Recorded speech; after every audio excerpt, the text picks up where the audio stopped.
And welcome back to the Hangout spot where you already know it's real talk, boxing talk, live from my man cave. It's your boy Johnny, and I'm your host for another edition of DHS Live. This time, the Thursday night edition. It is Friday Eve. Let's get it popping, y'all.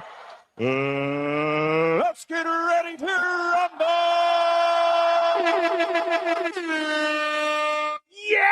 Yeah, let's do it all over again, man. What's up, DHS family, man? Shit, I was cooking, man. My bad. I accidentally muted myself, man.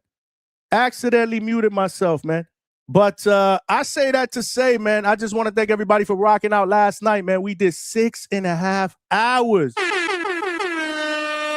We killed it, man. So salute to all of y'all that rocked out, man. We started the show giving a Subriel Matias versus Liam Smith fight preview and breakdown. That fight is going down this Saturday night, Barclays Center, Brooklyn, New York. It is the main event. We talked about some of the fights on the undercard. One fight which was canceled, man, which is nasty ass work. That shit is a two-pack of ass. A fight that I was looking forward to, man. The co-main event, man. Between Henry Cedeno and Alfredo Santiago was canceled, according to Broadway Joel. He reported that early on his IG page. And yeah, man, I mean, this card, there were a lot of people that criticized this card. This is going to be a pay-per-view card on payperview.com. And they are charging $54.99. Don't know what's going to happen. Obviously, there's some other fights in the card. It's a solid card overall. But again, a lot of us were complaining and saying that we were going to fire stick it. And when we checked yesterday on Ticketmaster, there was a lot of tickets left. We will check Ticketmaster again to see what is going on. Y'all know New Yorkers, y'all know Hispanics. Sometimes we like to wait to the last minute and try to get a sale. It smelled like a toilet full of nasty ass shit, okay? That's just what we are, man. I grew up in New York. I'm a New Yorican, bro. Sometimes we will wait to the day of the fight, man, at noon to see if the tickets drop. And if they drop significantly, we up in there like swimwear. Y'all know the deal. But yeah, man, yesterday's show, again, bro, it was very, very entertaining, man. A lot of crash outs. Man.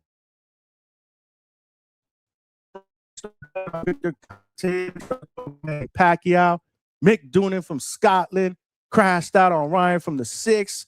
I mean, Coach Bermudez, crashed out on me. I crashed out on him. I say all of that to say, wow, what a whirlwind. If you guys did not see yesterday's show, check it out. It was hella entertaining, man. A lot going on, and I absolutely loved it.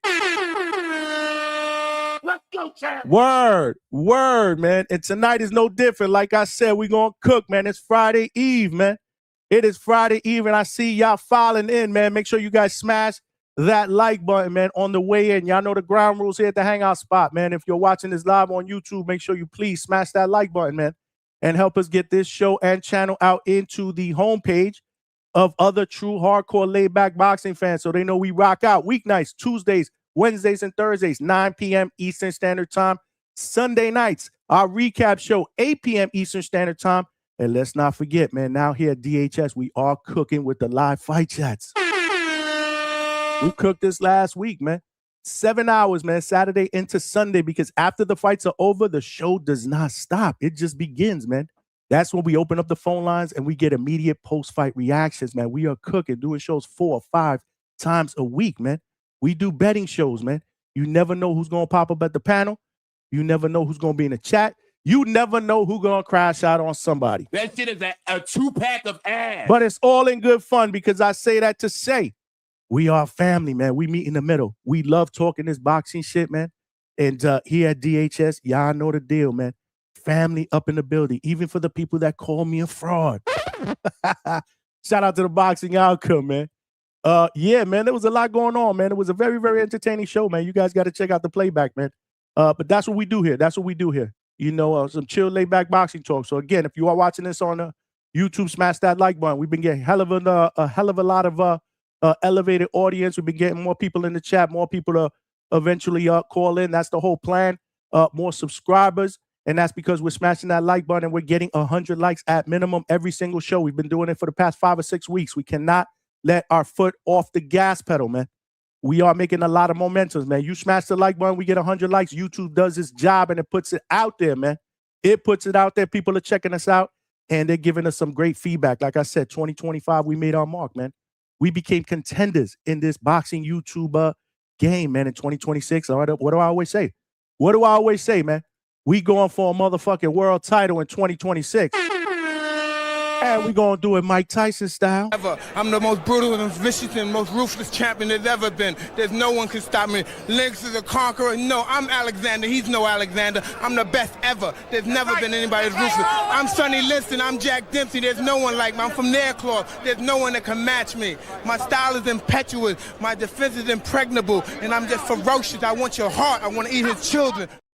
There's no one that can match me here at DHS. I said it. I said it. Salute to Mike for getting us hype, man. Ain't nothing like hearing Mike Tyson get us started. The only thing that's better than that is hearing Mick Doonan with his Scottish accent crash out like yesterday. That shit is a 2-pack of ass. Oh, man. I was just thinking about the show this morning, man, and I was dying, man. Because at the end of the day, you know, boxing is a very, very passionate sport, man. Some of us get really, really emotional. And, you know, there's a tendency to crash out. But, hey, like I said, we family, man. We family, bro. We meet in the middle. Tonight, man, what I want to talk about tonight is I want to show my man Xander Zayas a little bit of love, man, because we've been talking about January 31st at length for the past few weeks, man. But what we failed to talk about is that there are other fights besides the Teofimo Lopez versus Shakur Stevenson card that's going down in New York City, Madison Square Garden. Trust me when I tell you, pound for pound, that's the best fight card on the night. I get it. I will be there. Book my tickets. The Hangout spot will be in New York City. I promised y'all, man. I promised y'all, DHS, we got this Florida shit on lockdown. I promised y'all we were going to be hitting the road in 2026, and we're going to start it out in New York City. Yeah, man, we're going to start it out in New York City. Straight cash, homie. Y'all already know the deal, man. But, yeah, that fight card is dope. But we got other fight cards that we need to talk about because there's about 4 or 5, maybe about 9 or 10 different fight cards that's going down that same night, January 31st. That shit is a 2-pack of ass. This is nasty. Yeah, man. I wish they could spread them out, man. I hate when boxing does this shit, bro. What are we doing, man? Spread these shits out, man. You know what's crazy? We'll probably have about 4 or 5 fight cards on January 31st, and then we won't have no major fight cards in fucking February. Come on, man. Y'all got to do better, man. Y'all got to do better, man. Play nice in the sandbox, bro. Play nice in the sandbox, man. But anyway, there are other fight cards, including a unification at 154-pound junior middleweight, man. Treese alluded to it yesterday, even though he shitted on the Shakur Stevenson and Teofimo fight in the process. That shit is a 2-pack of ass. But he said unification should trump all. I don't know if he said it in those exact words, but I know exactly what Treese meant. And if you're watching Treese, salute to you, my brother. Salute to all the second shift and third shift overnight workers. I see y'all, man. Yeah. There are other fights, including a unification for 2 straps at 154 pounds. The WBO and WBA strap. The WBO champion is Xander Zayas, my guy from Puerto Rico, against a bad boy in Abass Baraou, who is now the WBA champion. That fight is the headliner in Puerto Rico, January 31st. Let's not forget our guy, Rohan Polanco, coached by our guy, Hector Bermudez. He will be fighting in the co-main event. So, again, man, we're going to show that card just a little bit of love. I don't want to break it down per se because we still got about 20-something days until the fight. What I really, really want to talk about is Xander Zayas, man, and what he can accomplish that night. And if he does, where do we see him as the face of Puerto Rican boxing? And do we see him eventually on the pound-for-pound list? So I do want to talk about that. Then, obviously, I want to open up the phone lines, get some calls. But I see y'all kicking it before we do roll call because y'all know the deal at the Hangout spot. We got to do roll call. We got to show love to everybody that gets in here early. We got hella people up in here. Smash that like button, though. We only got about 14 likes. That's nasty. It's free, man. And like I said, it'll help us get this channel out into the homepage / algorithm of other true hardcore boxing fans. We need more DHS family members in 2026. Y'all know what I say, man. If we're trying to turn this train into a locomotive, what do we need? More passengers. Yeah. So, yeah, smash that like button and subscribe to the channel. We are streaming live on X and on Facebook. So I want to salute to all my X family and all my Facebook family. Word. If you guys are all watching that on both of those platforms, please share the show, especially on X. We are trying to build the DH family over there on X. We've been cooking on there the last few months. Let's not stop, especially for live fight chats. Definitely shoot me a follow. Facebook, again, share the channel on the Facebook platform. We got to get some more passengers on this train, but more importantly, subscribe to the channel. Come on over here to YouTube. It takes 3 seconds. I promise you, 3 seconds, man, to come on over here to YouTube after you log in. Smash the like button and subscribe to the channel. It is free. It is absolutely free. And if you've already subscribed, y'all know the ground rules, man. Tell a friend to subscribe. Text somebody right now. Y'all on your phones. If y'all ain't watching me on your TV, you definitely watching me on your phones or your tablets, man. And if you are watching me on TV, salute to you. Salute to you. But I know you got your phone on this hand. Text somebody. Tell them Johnny's cooking in 2026, man. Come support a brother, man. There are power in numbers, man. We trying to get to that next goal of 5,000 subscribers, man.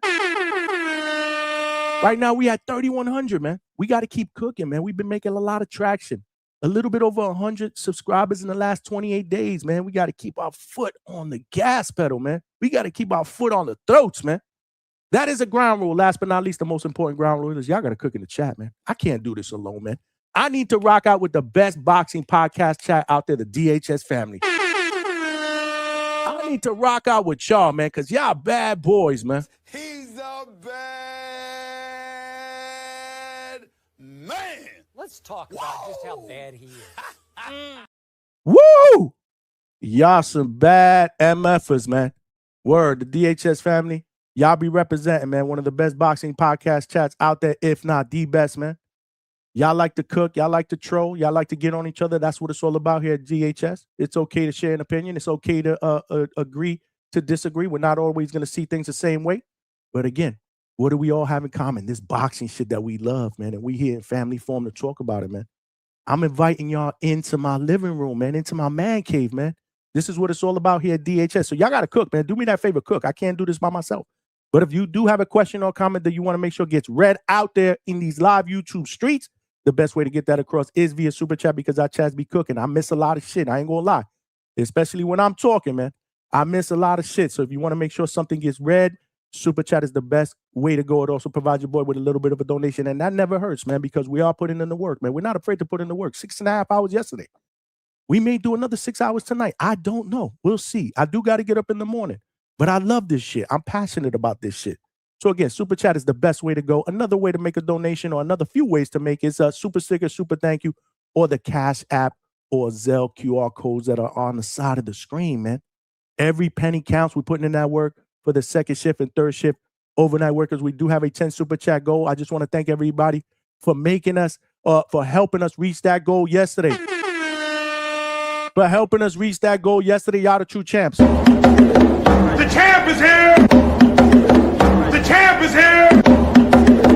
The champ is here! Y'all the true champs, man.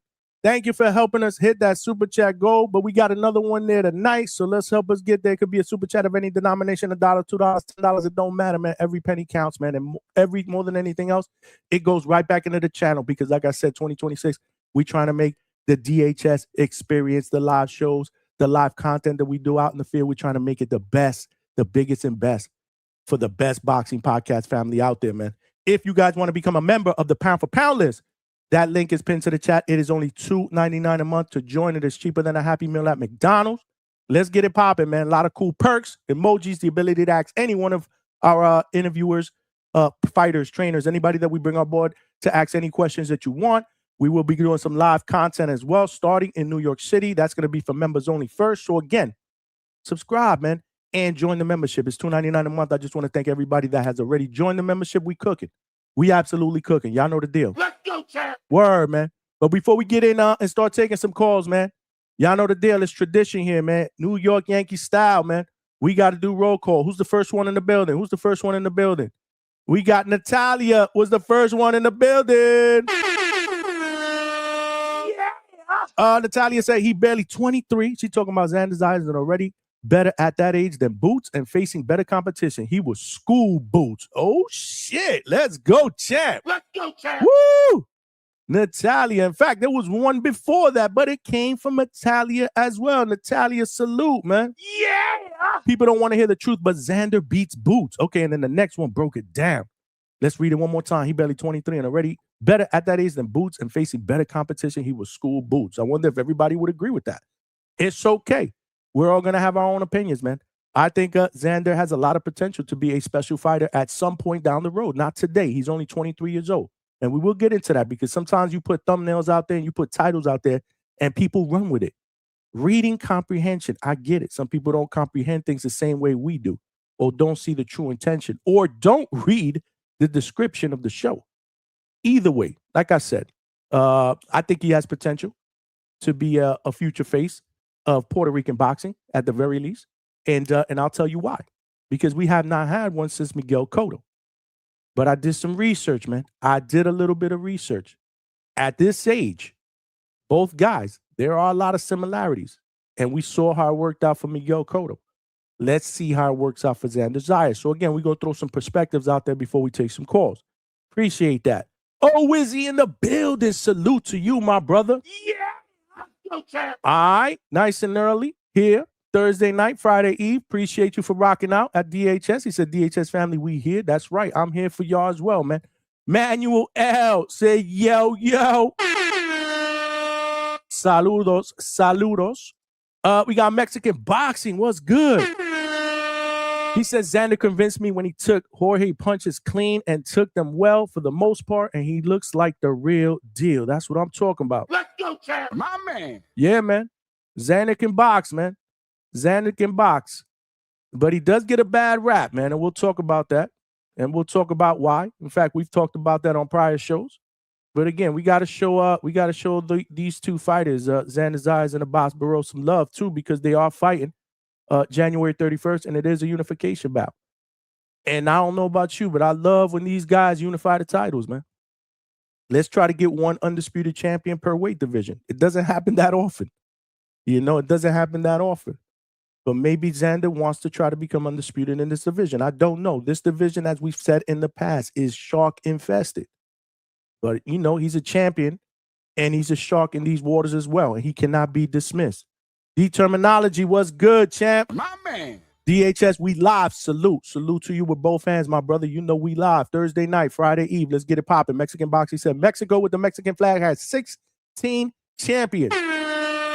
The most in boxing, we just dominate. That is just facts. I hear you, man. Listen, man, we don't hate. We don't hate on no nationality, no fighting, no race. At the end of the day, I'm just a fan of boxing.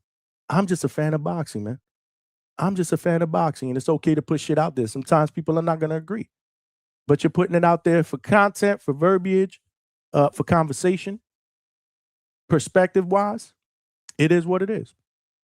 Not everybody's going to agree with me. As you can see yesterday, a lot of people disagreed, with what we were talking about yesterday. The fact that I shouldn't have brought up certain shit. I get it.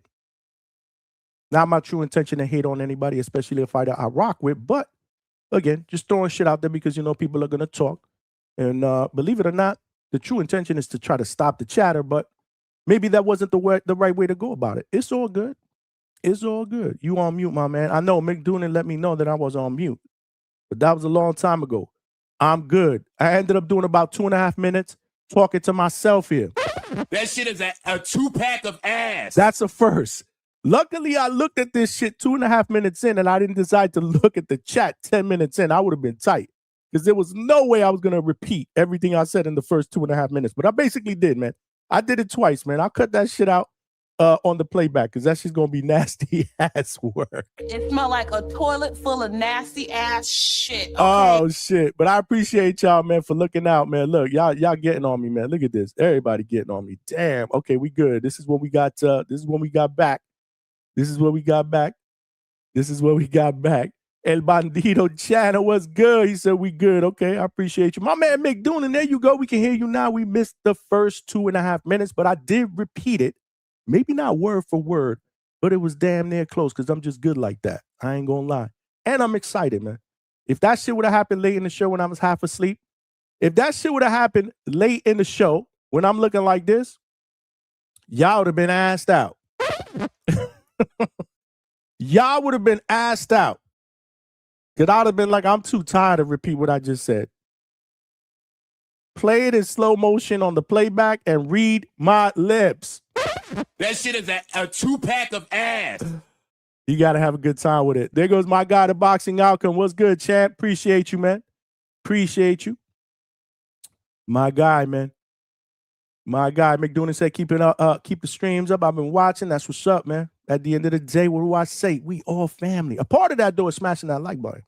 We are also the Mafia Spot, as per Low Nose Boxing, as per Two-Tone the Superstar. I want to salute my brother, Two-Tone the Superstar, and the Hatrix, man. Always shouting out DHS. Y'all know the deal. I say it all the time.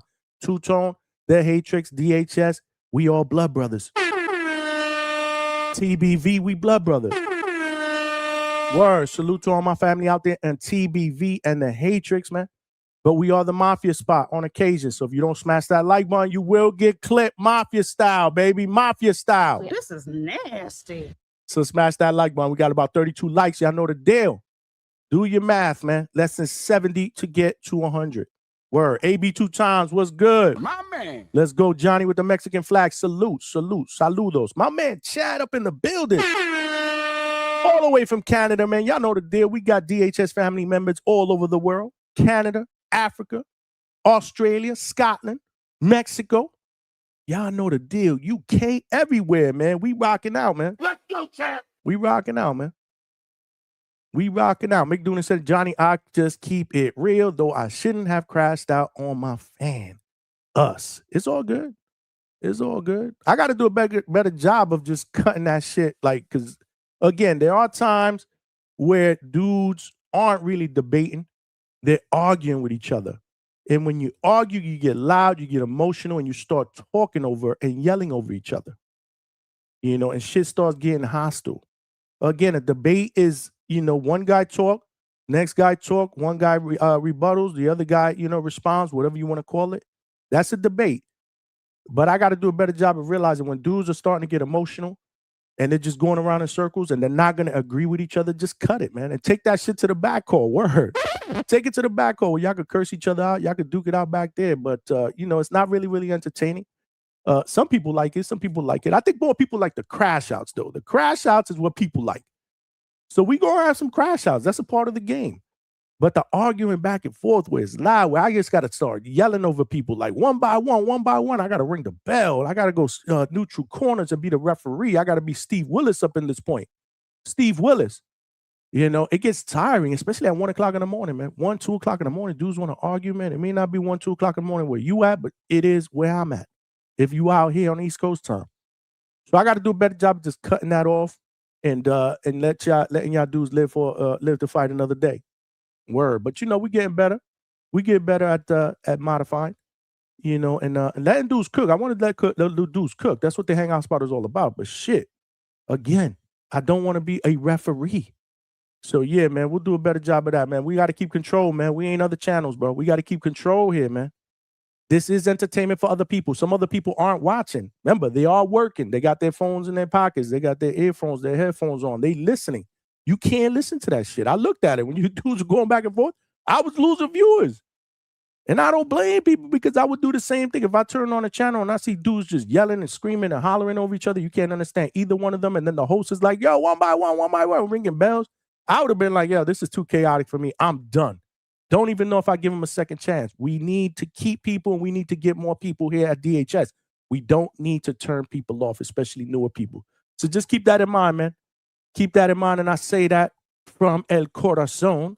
The Boxing Outcome said, McDonough, really wish I could interview Jack Catterall. I would want to ask him if he moved to Philly or simply trains there, or how is the process? Okay, so y'all starting at Osterine talk. Okay, I got it. My man Big Money was good, my brother. JP Farley was good. My man Big Money always coming through. Fresco 916, Sacramento, California in the building. All states, man. All different countries all over the world. DHS, we expanded. We making moves out in these YouTube streets, man. I keep telling everybody, if you don't know, ask somebody, man. We moving, man. We are moving, man. Can't believe it's been more than a full year that we've been doing lives. We did about 180, 185 lives. We started last December. Not this December that just passed, December of 2024. This December that just passed made a full year, the second week of December. So we're a little bit over a year and a month of doing full lives, about 180 live shows. And look at how far we've come. Look at how far we've came in this journey together, man. 2026 is going to be crazy. We taking that shit to the next fucking level. Yeah, Boxing Outcome said he's from Philly. It would be cool to ask him questions about food, the culture, getting used to the city, etc. Got you. Okay, El Consejero, man, my favorite fan out there in Washington/Seattle. Salute. Good luck to the Seahawks and my guy Sam Darnold, who the Jets almost ruined. Luckily, they didn't fully ruin him. And you guys got what I thought we were getting in the draft. But that's not Sam's fault. The Jets let him down, man. The Jets let him down. Jack is boring, but we'll ask TBO. McDoon. He said Jack Catterall is boring. Oh, shit. Look, Mom, I'm on TV at the Hangout spot. My man Trini was good, Trini. Trini BX in the building, always getting it in, finding time to call in on the second shift, third shift overnight while he's working. Appreciate you, champ. Alberto in the building with the muscle emoji. Salute, Alberto. Alberto said, are we doing another 6 hours tonight? I don't know, because I do got to get up super duper early tomorrow. I got some contractors that are coming in early in the morning before I start work to get some shit done in the garage. I've been doing a lot of work in the garage. Need some storage space, so they're going to be coming in and installing some stuff for me for storage. So I got to get up super early. We'll see. I doubt 6 hours. We'll try to see if we can push anything between 4 and 5, but we'll see how the conversation's going, man. McDonough said I shouldn't have crashed out on Ryan. We all live under the same. Nah, you good. You good. I'm sure Ryan ain't take that shit personal. It's all a part of the game, man. Dion, what's good? Hit that like button, man. Let's do a like check, man. 38 likes. That's nasty. We got hella people up in here, man. We got over 60 people up in here. Come on, man. And you know, as the night progresses, man, we get into the triple digits, man. Let's get them likes up. It is free, man. Subscribe to the channel as well. If you guys want to take part in the Discord, speaking of live 24-hour chats, or maybe we weren't speaking about live 24-hour chats. We were talking to the chat, but I just brought it up. Live 24-hour chat Discord. We got that channel. The QR code is right here on the side of the screen. And we also have a link that I put in the chat. That is the link in the chat. I can put it on a recent message post because this I put out early. So, yeah, that's the link to the Discord. If you guys want to join the Discord, if you have your phone in your hand, it's probably easier to hit the QR code here on the side of the screen. This is where we talk 24-hour boxing in our chat group, where we provide each other up-to-the-date news, rumors, updates. These guys crash out on each other. Yeah, it's crazy, but it's fun. As long as you're respectable in there. You know, we don't want to disrespect people talking about their race, religion. We keep politics out of it, bro. It's about boxing. And let's have a good time talking about it. So just keep it respectful. But those are the ways to join the 24-hour 7 Discord. It is free. Eduardo Alvarez said, I'm not impressed. I'm sure you're talking about Xander Zayas. Well, call in or let us know in the chat or in the super chat if you want to make sure I don't miss it. Let us know in the super chat why you aren't impressed. He is only 23 years old, just turned 23 years old. At the time was the youngest male professional champion in boxing.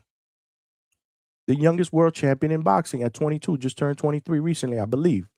He is no longer the youngest world champion in boxing or the youngest male world champion in boxing because that title belongs to Abdullah Mason, but he was. He was, and he beat a tough opponent to get there. He did some good stuff in that fight. Didn't knock him out, didn't knock Garcia out, but he thoroughly outboxed him, and that's who Xander Zayas is. Xander Zayas is a boxer, a mover.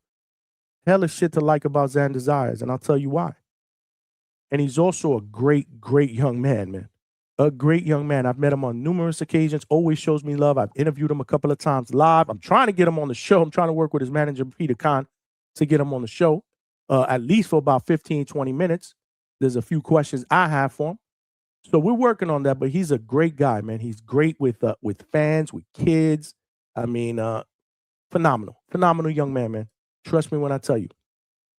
I only correct conspiracy theories. Yeah, y'all was going back and forth. Rico, what's good? Rico, what's good? Johnny, God bless my brother. God bless you, brother. Appreciate you, champ. What's good? What's good? Alberto said, I'm going to crash out if the show topic is Xander. That shit is a two-pack of ass. I guess you crashing out. Listen, y'all know the deal. I got to put something on a thumbnail. I do want to talk Xander. I do want to show Xander some love.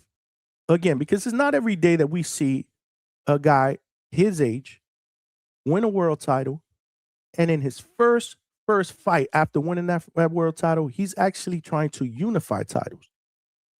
9 out of 10 times, y'all know the deal, man. 8 out of 10 times, whatever it is, that first title defense is usually a layup. He did say after he won his world title, he wanted to make, his first defense in Puerto Rico. So this fight is going to be in Puerto Rico. He did get his wish. He told me that during a live interview. Make sure you guys check out that live interview. It's about 9 minutes long. It is on the YouTube channel at the Hangout spot. While you're there, text somebody, tell them to subscribe, or join the membership for $2.99, one or the other, or both if preferable.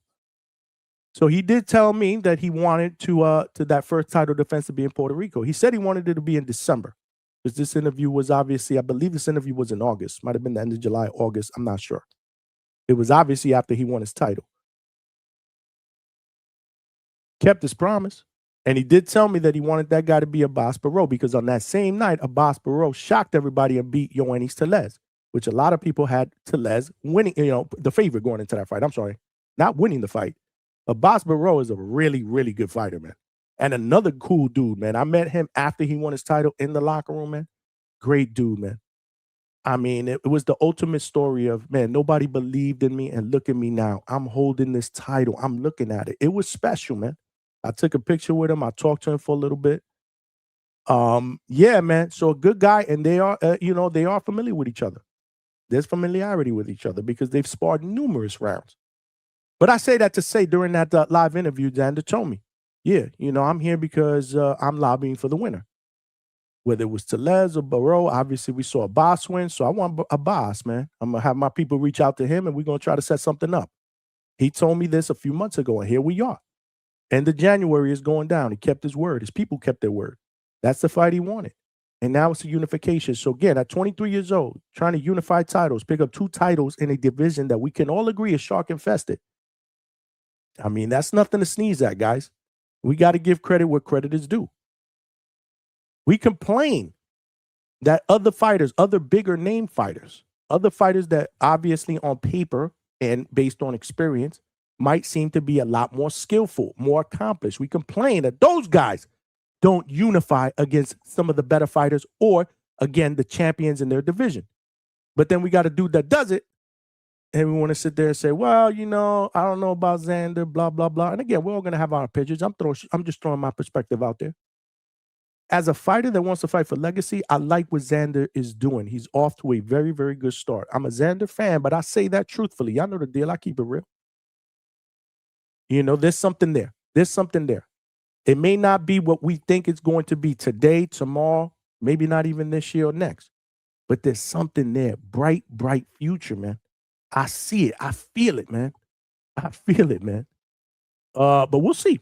Again, I don't claim to be right. I'm wrong a lot. It's a part of life. Nobody's perfect. We're not going to be always right. I'm not interested in being the smartest guy in the room and always being right. It's okay. I can be corrected. Yesterday, I noticed I made a lot of mistakes, man. Sometimes you got to do a better job of fact-checking shit. I get it. But this is why I got y'all too, man. Like I said, y'all always got my back. Johnny, I don't know if that's right, man. We just did some research. That might not be right. I'm okay with that. I'm okay with that. Again, this is a safe place. This is a safe place for us to talk that boxing shit, give our opinions and perspectives. It's okay to be wrong. Yeah, we might troll each other for being wrong. We might get on each other for being wrong. But, it's all a part of this boxing podcast game, man. You want them spread out, Johnny? You must be talking about the 9 fights that are all going down January 31st. That shit is a two-pack of ass. Yes, big money. Spread them out, man. Why couldn't be Shakur and Tio on the 31st, and then Xander and Abass the week after, and then who else fights? Bakram against Josh Kelly the week after that? Hell yeah, spread them out. That way we got boxing every single weekend. You know what I'd say? I say all the time, boxing every single weekend, bro. When we got boxing every single weekend, the world is a better place. Hell yeah. Hell yeah. Spread them shits out, man. Or if you're going to do 2 cards on one night, we've seen that a lot. 2 cards on one night, not 4 or 5. I mean, we're lucky. The Bakram Josh Kelly is, I believe it's overseas, so we'll probably end up seeing that earlier before the main events start. I'll be in New York City, though, so I don't know if I'm going to be able to catch that. I'll be in the city, covering that fight, hopefully. But yeah, man, spread these bad boys out, man. Spread these bad boys out. Alex Vega is in the building. What's good, Alex Vega? I know Alex Vega, man. Salute to Alex Vega, who is putting in that work. Getting ready for Border Wars, man. Training in the gym, getting ready, man. Getting ready. Alex Vega said yesterday's show was shit, and I blame Hector Bermudez. It smelled like a toilet full of nasty ass shit, okay? I don't know if it was shit, but it was definitely what I would call chaotic. It was definitely chaotic. But in this world that we live in, especially on these YouTube streets, on these podcasts, sometimes chaos is good. Chaos equals entertainment, bro. People love the chaotic shit, bro. I'm telling you, man, it's like Desperate Housewives or Mob Wives or Love and Hip Hop, New York, Atlanta, whatever the ones you watch, them reality. Like the Hangout Spot, sometimes I get the feeling like sometimes the Hangout Spot is like a reality show, bro. It's comedy. Like I'll get up in the morning and I'll think about the show and then I'll watch some of it and I'm like, man, this shit is just crazy. It's just comedy because I laugh out here. Like I said, it's like I'm spending time with my people, my friends, people that I grew up with. It's nuts. It's absolutely crazy, man. But I want to appreciate, like I said, I want to say I appreciate y'all from the bottom of my heart for rocking out, man. This is what we do, man. This is entertainment, man. Hopefully, again, you guys are entertained. We're taking it to the next level. Chad pulled out the Canada flag. Word. Represent that shit, Chad. Loud and proud. You see, flexing and stepping in the building, my brother. See, you missed it last night, so he want drama tonight. We'll see. Once we start taking callers and people start debating and disagreeing, I got to take this hat off and I got to put on my referee hat. In fact, I'm going to go buy a hat that says DHS ref, something like that. So I could just take whatever hat on I got off and I could put on the referee hat and just ring the bell. I can't even tell you how many times I rang this bell yesterday. Neutral corners. I had to start muting people. I almost crashed out. And yes, you're right, Vig. I blame Coach Bermudez for that one, for sure. If Coach Bermudez is watching, salute to you, Coach. Not sure if you want to jump on a little while and provide your bets. You said you would. And you also said you wouldn't wait till 1 o'clock in the morning to do them. That shit is a 2-pack of ass. Because if you wait till 1:30, I may not be here. That shit is a 2-pack of ass. So come early or don't come at all. That shit is a 2-pack of ass. I said it, man. So salute to all of y'all, like I said, man. But yeah, man. Xander Zayas, man. 23 years old. He's already the WBO super super welterweight, junior middleweight. What do you call 154? Yeah, super welterweight, junior middleweight, 154. I wish they would just decide which one it is. Which one do you guys prefer? Like, random question. When you're discussing boxing or you're talking boxing, or if some of you guys got podcasts. By the way, if some of you guys got podcasts, I got this brand new Rodecaster Duo mixer. Brand new, in the box. Not even opened up. Sealed and everything. I'm actually selling that. So if anybody's interested, let me know. DM me and let me know. Rodecaster Duo. I got a Rodecaster Pro now, so I upgraded for the holiday season. I upgraded, so I got a new Rodecaster Pro, but the smaller model, the Duo, which is retails for $500.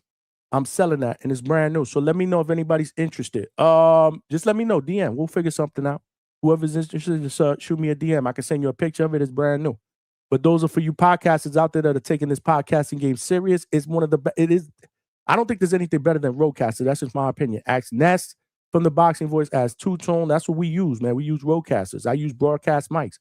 And, podcasting and getting bigger, comes with, getting better equipment. That's what we're trying to do, get better equipment. So I've been upgrading my stuff. But, yeah, I got an extra one. So if anybody's interested, just let me know. For sure. But, yeah, like I said, Xander Zayas, man. It is going down January 31st. in a unification bout against WBA champion Abass Baraou. That's going down in El Coliseo, San Juan, Puerto Rico.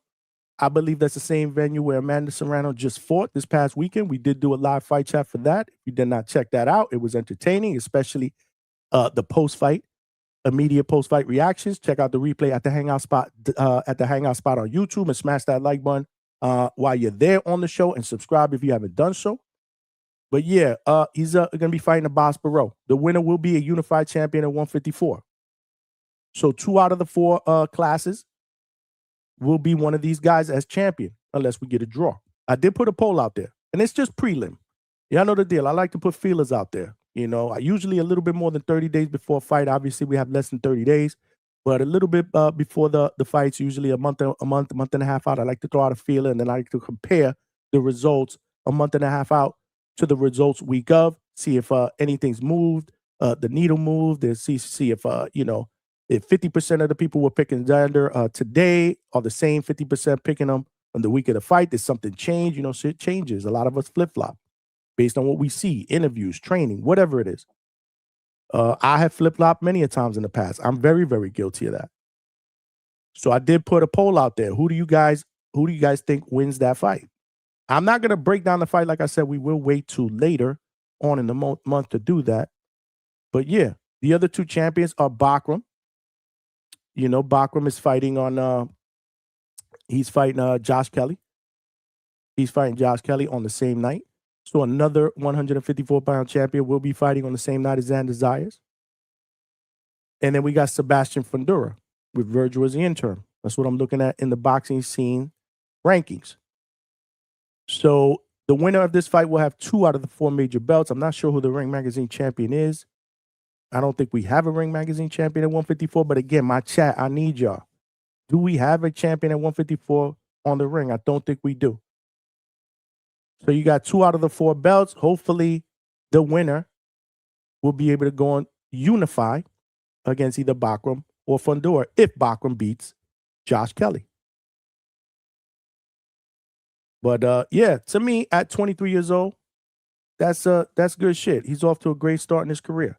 And like I said earlier, I got some questions for people before they call in. Do you feel that Xander Zayas is on his way to being the face of Puerto Rican boxing? Now, we haven't had a face of Puerto Rican boxing since Miguel Cotto, Hall of Famer, legend. Is he the next Miguel Cotto?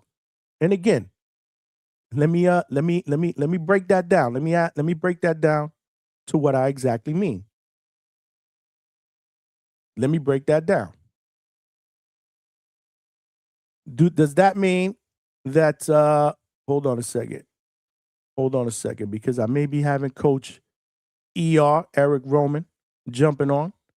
Give me 1 second. I just saw him in the chat. Salute to you, Coach. I do want to get Coach's perspective on not just the topic, but some of the other fights that are going down this month. This is going to be a great month of boxing, and notoriously, we don't get these many fights in the month of January. Usually it's kind of slow, you know, winding down towards the holidays, and then January starts off pretty slow, and it really doesn't start picking up till, if we're lucky, the end of January and some point in February. But man, we got off to a hot start already with Amanda Serrano and Reina Tellez, that card. Obviously, we got Sabriel Matias this weekend against Dalton Smith, defending his WBC 140-pound title. Let me know when you ready. My bad, y'all. Smash that like button while I send Coach Eric Roman, a message, because I do want him to jump on. Yeah, he's going to jump on in just a bit. Stand by, y'all. But yeah, notoriously, we don't have this many fights in the month of January, so we are off to a tremendously hot start here in 2026. I love it. Like I said, boxing every weekend. Shit, boxing every day. I'd be with, man. The more boxing, the better. I say it all the time. The more boxing, the better. The world is a better place when there's boxing. All right, I just sent Coach Eric Roman the link. I want to get him on here. He is the owner of Hellgate Boxing Club in Astoria, New York, my guy. And he's trained and worked with many many world-class fighters, including Edgar Berlanga, Richardson Hitchens. I want to get his take on Richardson Hitchens and what he believes might be next for Hitch.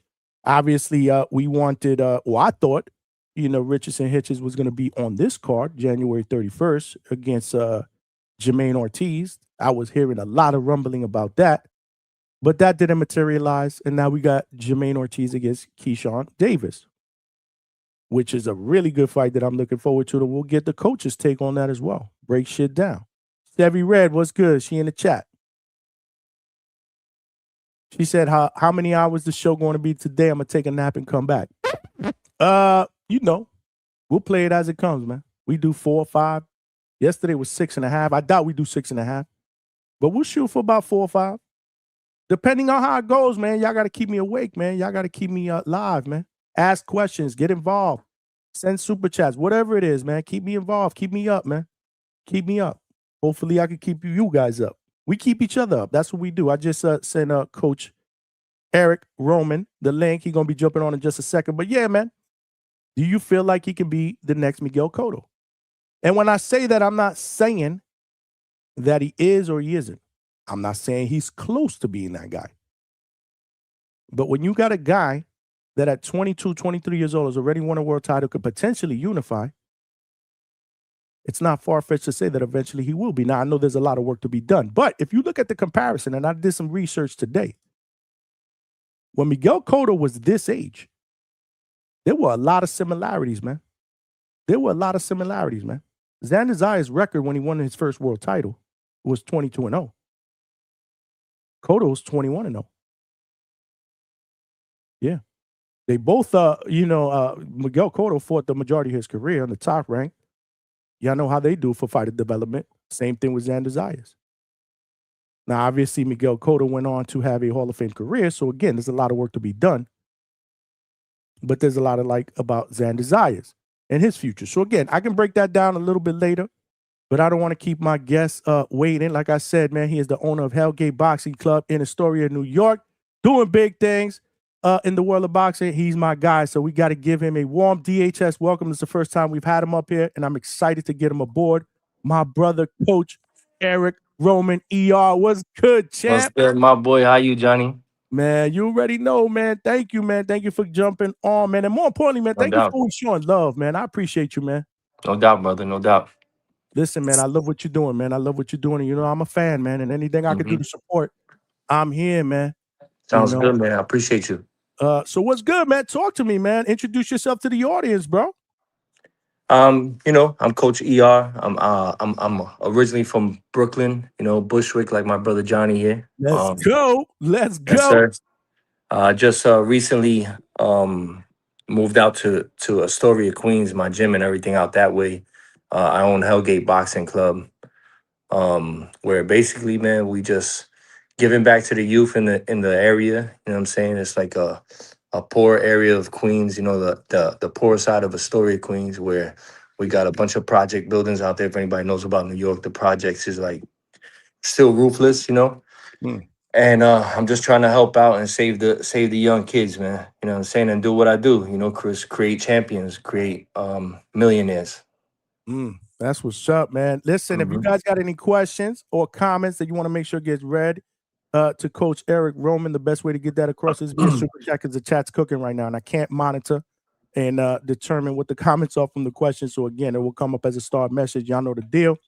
But Coach, before I even ask you any questions, man, is Astoria pool still out there? Yeah, it's funny. They just renovated it too. And I took a little walk because my gym is actually like 2 blocks down from the pool. Oh, so we like right there by the park. I got the track and everything there. So my fighters go and they run the track. And as you know, the pool is right next to the track. So yeah, man, I saw it in the summertime when we opened up this summer, July 1st. And I said, yo, let me go take a little walk over here. I remember coming here as a kid, And I was like mind blown, I got sent back to the 80s, my boy. I was like, whoa, bro. I remember I used to get the little icy, the Italian icy right here. You had the glizzy guy on the other side over here. Like, yo, this shit was crazy, man. But it was cool, man. A little blast on the past. They still there. They opened up. It's nice and clean now. It's cool. Coach, we used to obviously we grew up in Bushwick. We used to walk it. A bunch of us used to troop that shit. Crazy, Not bro. take the train. We That's used it. to walk to That shit Astoria is Pool that's early a in the morning. long walk, brother. We used to hike No it, man. joke. We did it a bunch of times, spend the day there, you know the deal, and then wow, I haven't been in that area in so long. I'm gonna try to pass by and check you out because I will be back in New York. I'm coming down for that fight card on Okay. January 31st. Nice, Uh, nice. All right, cool. yeah. So So we link up. I'll be there. yeah. I'm gonna link up with you. I'm gonna try to see if I can get down to the gym and check it out, man. Because this Yeah, is no new, doubt. right? When it's Yeah. not even been a year. No, it's been so July 1st we opened. You know? Wow. Yeah, we were in You were in Bushwick before. I mean, in Brooklyn, right? yeah, I had a gym, Williamsburg Boxing Club, and then that fell through with the owner of the building, so we left there, and we ended up going to a gym in Bushwick, and I kind of just like that was when I had put out I had like a nice little sparring day that day, and I brought a lot of like the media and out there. I brought them to that gym, Mhm. Bushwick Boxing Club, but I kind of felt like they were shutting down as well, like they were starting to fall apart a little bit. And I was like, you know what, man? I'm gonna open my own joint, like my own shit that's mine. You know what I'm saying? And forget all these people I'm working with. It's just gonna be me. And that's what we did, man. You know, we put it on the map, man. And now we got Hellgate Boxing Club. You know, we named it after the river that's it's part of the East River. It's called Hellgate, which is if you know the East River, you know, which turns Mhm. into the Harlem River. Mhm. That right before it turns to the Harlem River, that's all called Hellgate. And it's because the boats that used to go through that waterway back in the like early 1900s, they all used to sink there. So they ended up realizing like you couldn't get through there unless you had like a crazy big ass fucking ship that was badass. And so I kind of like that name. And I said, yo, that's how our gym is gonna be. It's gonna be like, yo, you can't come through here unless you're a badass. You know what I mean? Like so we kind of adopted that name and that's it. That was the creation of Hellgate Boxing Club. Amazing, man. I just want to salute you for that, man. You know, like I No said, I'm doubt. in your corner, man. You winning. That's what I'm talking about, man. Yes, sir. Yes, You sir. know, you win, we all win. That's what's up, man. It's Mhm. best sport in the world, man. But tell everybody. So again, I want you to talk a little bit about introduce, like what you worked with a lot of different fighters throughout the years, man. Yeah. Talk to us Yeah. about some of the fighters that you worked with. Well, as a lot of people always know that I trained Edgar Berlanga in the amateurs, you know.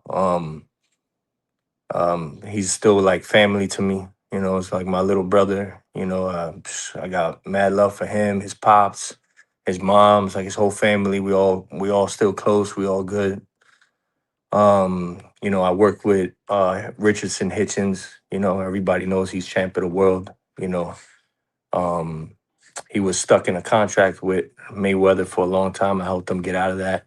Got him with Keith Connolly, and then that's how everybody, you know, started to find out who he really was. You know, in a matter of 2 years, really, he became a world champion and a millionaire. Yep.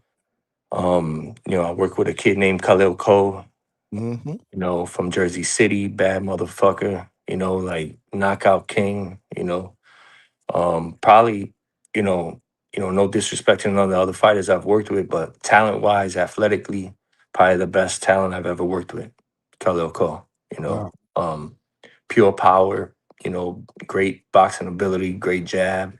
You know, he had all the attributes that, you know, sometimes just gets in his head a little bit. That's why he has a couple of, you know, the loss and the draw on his record. But obviously made up for those two, you know, and got them back. But also work with a kid named Harley Medeiros who signed with Matchroom right now. I don't know if you ever heard of him. He's I have. half, Yep. half Puerto Rican, half Cuban. You know, I trained him for years. You know, he's had a stellar amateur career, 17 national championships, you know, won a gold medal overseas, you know, did a lot in the amateur boxing game, turned pro, got with Eddie Hearn. Now he's 9-0, I believe, with 8 knockouts. So those are some of the guys I work with right now. I work with a kid named Ramon Ordonez. He was the number one in the nation at 132. He was on Team USA. He just fought in the World Championships out in Liverpool in England. Which one was Um, that? The Grand Prix? no, that was the World Championships, Okay. like the Okay. legit World Championships. He did pretty good. He lost to the eventual gold medalist, you know, the Brazilian who fought in the 2024, the 2024 Olympic Games. and you know, he did well for himself just at 18 years old. You know, so he's next on the map. You know, he's looking to do big things. And I mean, you know, we working, man. You know what I'm saying? Like we trying. You know, we just working, perfecting our craft. You know what I'm saying? Like I stay humble. I don't talk much. You know what I'm saying? I don't do many podcasts. I don't do many, you know, interviews, you know. So when I do, it's because I got something to say. You know what I'm saying? And right now what I gotta say is I got a hot gym on the mat. Everybody comes through there, you know what I'm saying? I already had Subriel there, I had Edgar there, Hitchens, you know, we having fun. You know what I'm saying? Amazing, man. Thank you, man. Because I know, yeah, I don't be seeing you around here, man, on these YouTube streets like that. Yeah, You I'm low work, key, man. I'm low key, bro. You know. but I I, but, try to stay out the mix, you know. but I thank you because when I reached out to you, I was like, Coach, I got to get you on. You was like, yeah, yeah, what's up? Like I No was like, doubt. Coach don't No be doubt. doing that with everybody, man. So, Yeah. Yeah, salute no to doubt. you, man. Salute to Listen, you. I show love, you know, where when it's my own people, especially, you know what I'm saying, because you know nobody else is gonna put us on the map, so we gotta back each other up. You know what I'm saying, and especially it's not just a Boricua, but it's a Bushwick Boricua. So you know what I mean, like that's something for me. I commend you, man. You come a long way and you're doing your thing. So We I'm here. working, man. We trying, but you guys, like the trainers, the fighters, y'all inspire me, man. Because I be Hmm. in gyms, you know, I be talking. I mean, like I see the work y'all put in, so it inspires me. Like, okay, so I'm not in the gym, but I got to put the same work here, you know, Yeah, to perfect my absolutely. craft and become a champion. Like y'all want to become a champion Facts. of the ring, I want to become a champion in this podcasting game. So Hmm. yeah, man, it's all about I hear work, you. man. Hard work and dedication, man. So continue, man, doing what you're doing. But what? So before we get into like some other stuff with some of the fights, Mhm. I want to get your breakdowns in, but. Why boxing, man? Tell us a little bit about what got you to this point, man. Training fighters. Um, When did that passion start? it's funny. I was just telling somebody this story in the gym earlier. They asked me, you know Johnny Boy from Fight Hype. Yep, He's I know another Johnny Boy. Bushwick. He's another Bushwick Boricua. Johnny Boy was at the I gym didn't, I today. didn't, I didn't know he was from Bushwick. Get out of here. Yeah, me and him. He grew up a block away from me. He grew up on Saddam. I grew up on Hart Street So I was gonna ask you and what part Bushwick of Ave. Bushwick. So Yeah, Bushwick into Dam, okay, because I was on Bleecker he between he Bushwick and Johnny Boy's from Bushwick and Saddam. I'm from Bushwick and Hart Street. Okay, okay, I Yeah, got you. Oh, yeah. okay. So Damn, we I didn't know actually that. grew up right around the corner from each other. I gotta Yeah, connect with him, man. Yeah, yeah. Johnny's a great dude, man. just to That's say my what's up, boy. man. You know, just to network, man. Like, yo, what's Word, up, man? facts. I've been watching him too, man. He's Real doing his good thing, dude. man. Yeah, real good dude. Okay. But yeah, I was just telling him today because he was like, "Yo, how you got? What was the start?" He asked me the same question. I said, "It's funny because you never, you know, it's something when you get into something in life and then you meet the person that actually got you really like hyped up about it. And for me, it was Mike Tyson. You know, like most of us from Brooklyn looked up to him. But I remember the date, and I'll tell you a funny story. I met Mike Tyson, right? And they introduced me as a coach or whatever, right? And it's a few years back. This is probably like maybe 10 years ago. And he says, "Oh, you a coach? Yeah, yeah, man." I said, "You know what? I'm a coach because you got me into this, you know." And he said, "What you mean?" And I said, "January 22nd, 1988." And he was like, "What's that date?" And I said, "That's Mike Tyson versus Larry Holmes." Mm, And he was like, "Well, damn." He was like, "Yo, how old were you?" I said, "I was 7 years old, man." He wow. said, "What, man?" He looked at me like this. He said, Man, you making me feel old, man." I started laughing. But I'm like, "Yeah, man." I was sitting with my pops on the couch. My pops was like, "Yo, come watch this," you know. So I went. We were in Brooklyn, and I'm sitting there and I'm looking at this guy. And my pops is telling me like, "Yo, he's from Brooklyn. Like this dude is a monster. You gotta." So I was like dumbfounded, like, "Nah, this guy. I want to be like this guy, bro." You know. And that was it, man. That was like the start of it all. You know. From that point on, I just wanted to be a boxer, and I ended up moving to Miami at 11 years old. My mom moved us out to Miami, Mhm. and she knew I had a passion for boxing, and she found a gym for me. She didn't want me to go out there and just not do nothing. She wanted me to make friends, all that shit. So she found a boxing club, and she took me over there, and the rest is history, man. I was 11 years old. I started boxing, and I never stopped. I never looked back, bro. I've been in the gym since then. The gym, you know, besides my mom and my pops, the gym raised me. you know. No So it's doubt. credit to my mom who, you know, she had a lot to do with this. You know, she was the one that said, "Nah, I'm taking you to a gym. You know, I'm Dope. gonna take you to the gym. I'm gonna pick you up from." Like she was basically like the driving force behind all of it. You know, and my mom is gangster. You could bring her on your show, man. She knows everybody. She watches boxing. She's like Let's a do it. historian. You know, she's no joke, bro. I call her like after the fight because she live out in Orlando.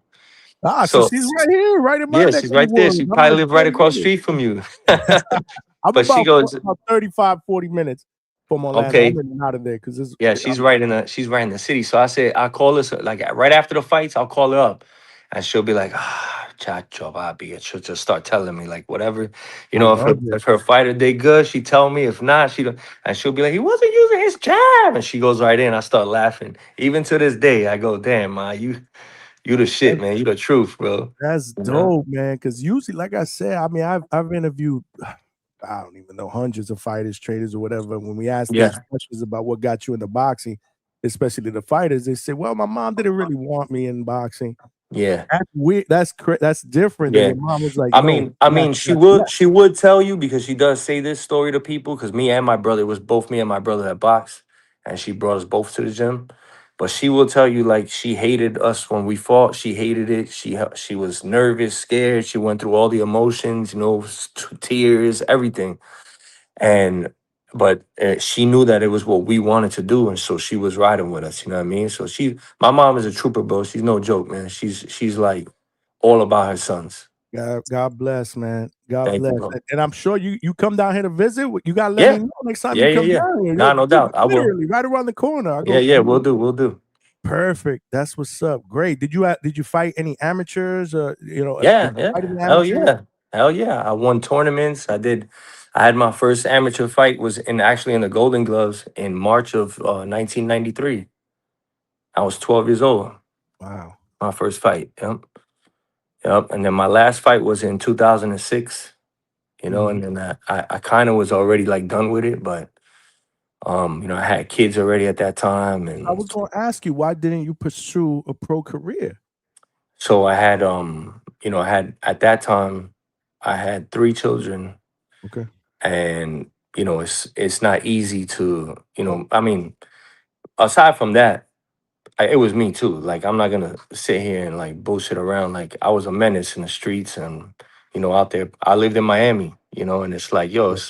it's hard to stay disciplined and Nah, that's focus real. on your That's real. career and then Real. I had kids on top of that and then it's That's like real. yo you got to make money and this and that. I ended up joining the military and then I did my 4 years and when I came home I had a few more fights and then I was like nah man I'm done bro. I'm gonna just stick to like staying in the gym and working out. But then what drove me, I never wanted to be a coach, but Why what not? drove me to coaching, I felt like it wasn't for me, you know. But I would sit in the gym and just stay with my coach. My coach is a Hall of Famer. His name is Dave Clark. You know, he's a boxing genius. He had 4 world champions. I was in the gym with world champions, man. Like it was, I had a hell of an upbringing in the boxing game. You know, he taught me a lot.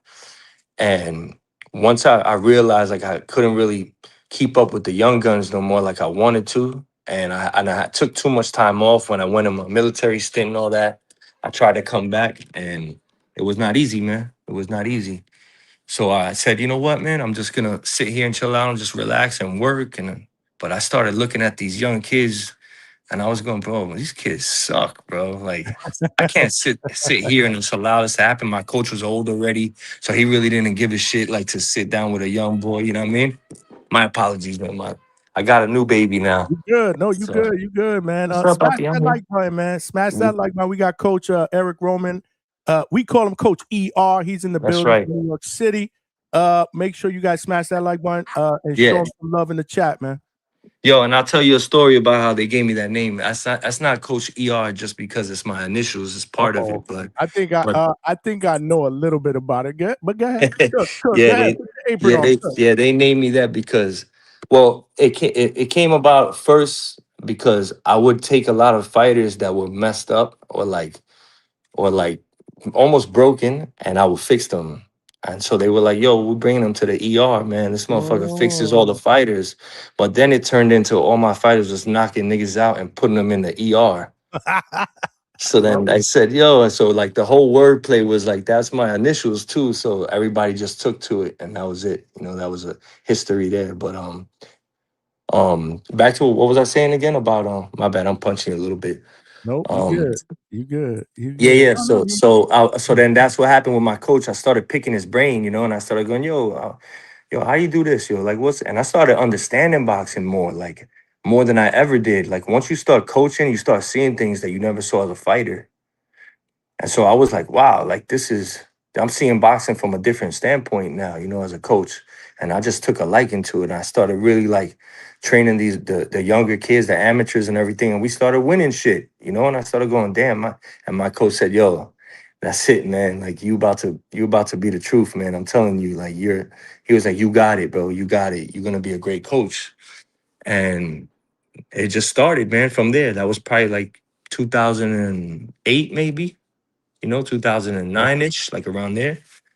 And then from there, that's it. I never stopped, bro. I started training fighters, you know. I was blessed to have all these guys that I worked with, you know, in the gyms that I was at. And you know what I'm saying? And we took off, man. You That's know, dope. One question I got though, you were in Florida. What brought you back to New York?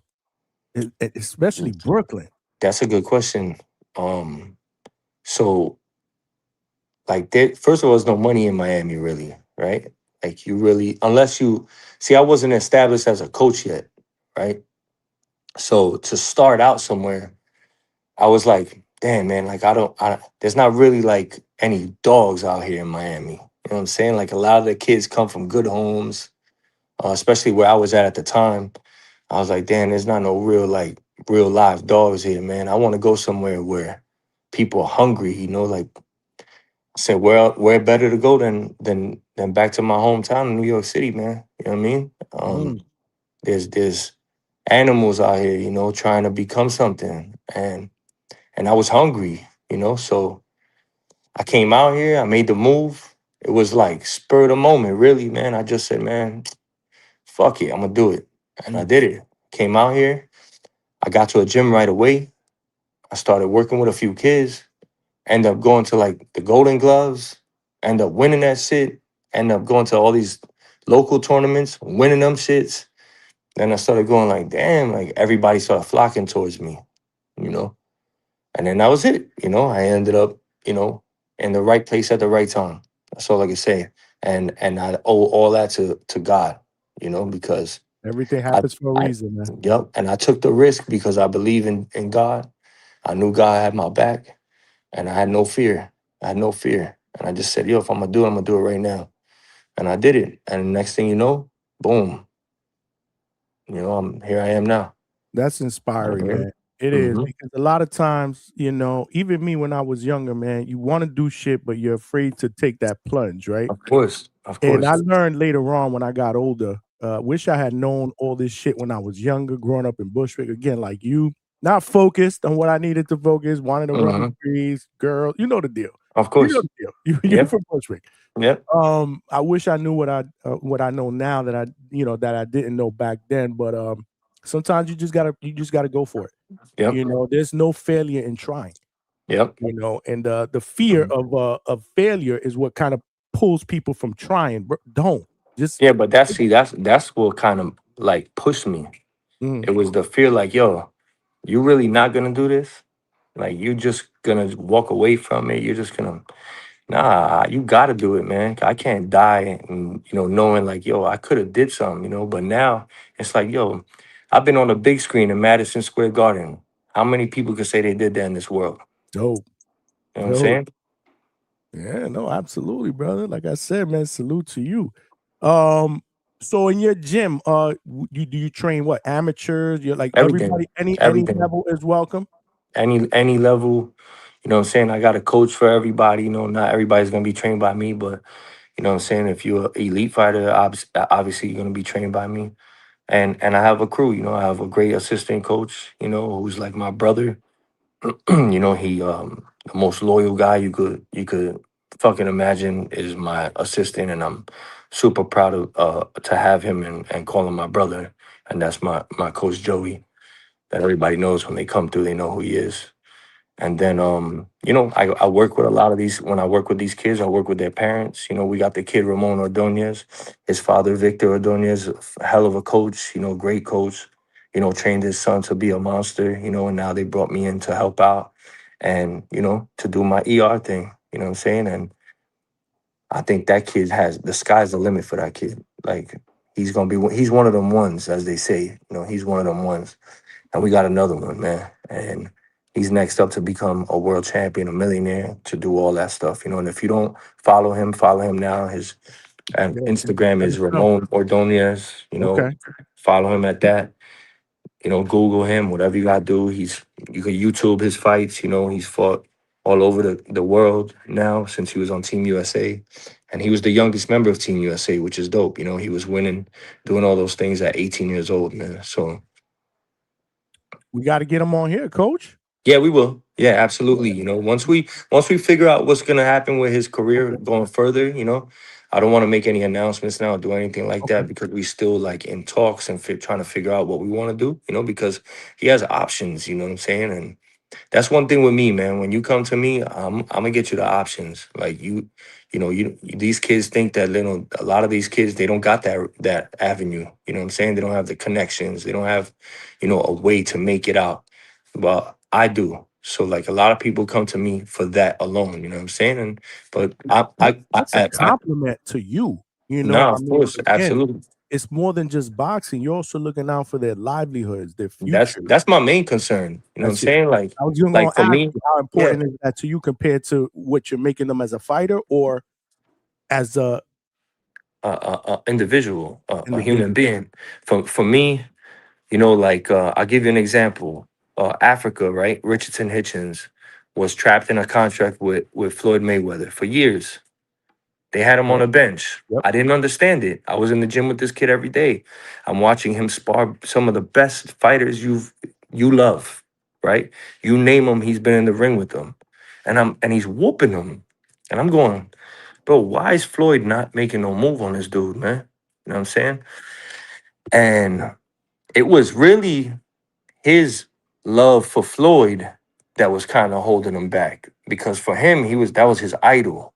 And being signed to him meant everything to him because he could just pick up a phone and call Floyd and be like, "Hey, Floyd, man, blah blah blah," and Floyd would be like, "Yo," and he'd be like, "Oh man, he's on cloud nine."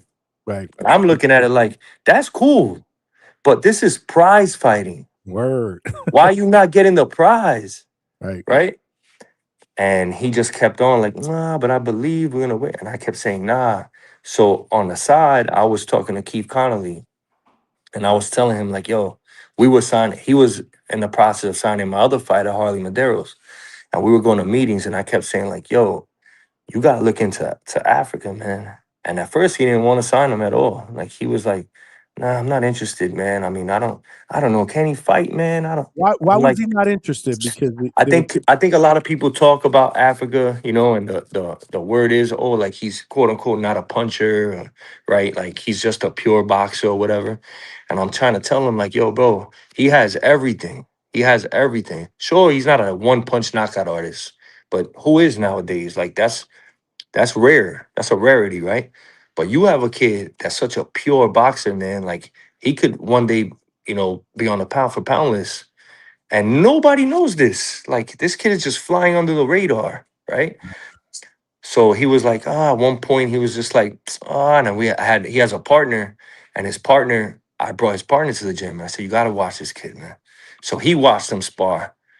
And he was like, holy shit, like this motherfucker's a badass, bro. And I was like, I'm trying to tell you guys. So he was like, all right, I'm gonna call Keith. I'm gonna call him. So then Keith called me back. He was like, yo, man, all right, I'll talk to the kid, man. So now it was about getting Africa on board because he was all in with Floyd, you know? Mhm. And like I said, everything, you know, God is good. Everything happens for a reason. That was when Rolly signed to fight Tank, right? Okay. That was at They Bark. That was at and Bark. they Yeah, that and was they at made that fight at Barclays. Barclays. Yeah, So yeah, yeah. Africa's like, Oh, I'm good, bro. I'm telling you, bro. Look, Tank's fighting Rolly at the Barclays, man. We good. We gonna fight home, man. I'm gonna have my homecoming fight here with all it. So, all right. The card comes out and Hitchens is not on the card. And that was Disgusting. basically it, man. That That's was basically it. You know, he called me and he was like, yo, set up the meeting, man. good. Fuck this, you know. And I said, all right, there we go. And at first he was a little iffy about it. And he did call Edgar. And Edgar told him, like, yo, are you crazy, bro? You better sign with that man. You know what I'm saying? Like he's getting us paid, bro. Like, you better do it. So then after all that, he finally said, all right, we set up the meeting. They went, boom, boom, boom. Next thing you know, 2 years later, the kid's a world champion and a millionaire. You know what I'm That's saying? Like, yeah. No, that's what's up, man. He doing it's a big beautiful things. thing. Went to Puerto Rico and got that strap against Liam Paro, man. That's what's up. Yeah. Did you go to Yeah. Puerto Rico? Did you go to Puerto Rico for that? No, I wasn't. My wife was pregnant at the time, so Okay. I yeah, got you. I just stayed got you. home.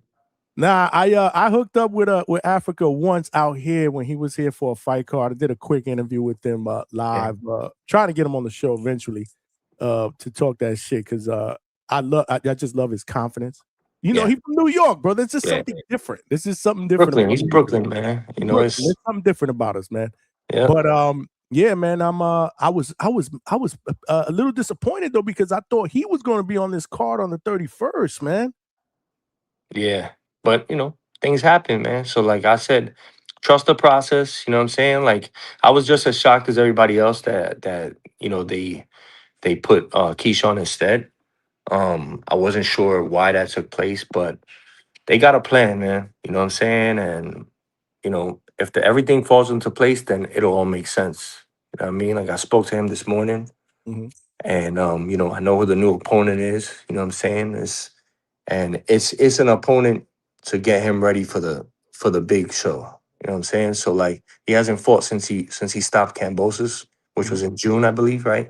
Yep. And so, you know, he needs to get, you know, back in there and get his feet wet again. And you know what I'm saying? Like he tried, bro. Like he wanted that Teofimo fight bad.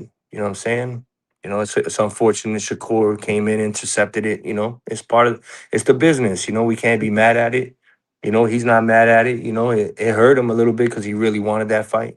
But it's cool. We get it. It's part of the business. You can't, you know, hate the kid because, you know, he didn't get the big fights that he wanted. You know what I'm saying? And then everybody's talking about, oh, why he don't fight Gary Antoine? Gary Antoine.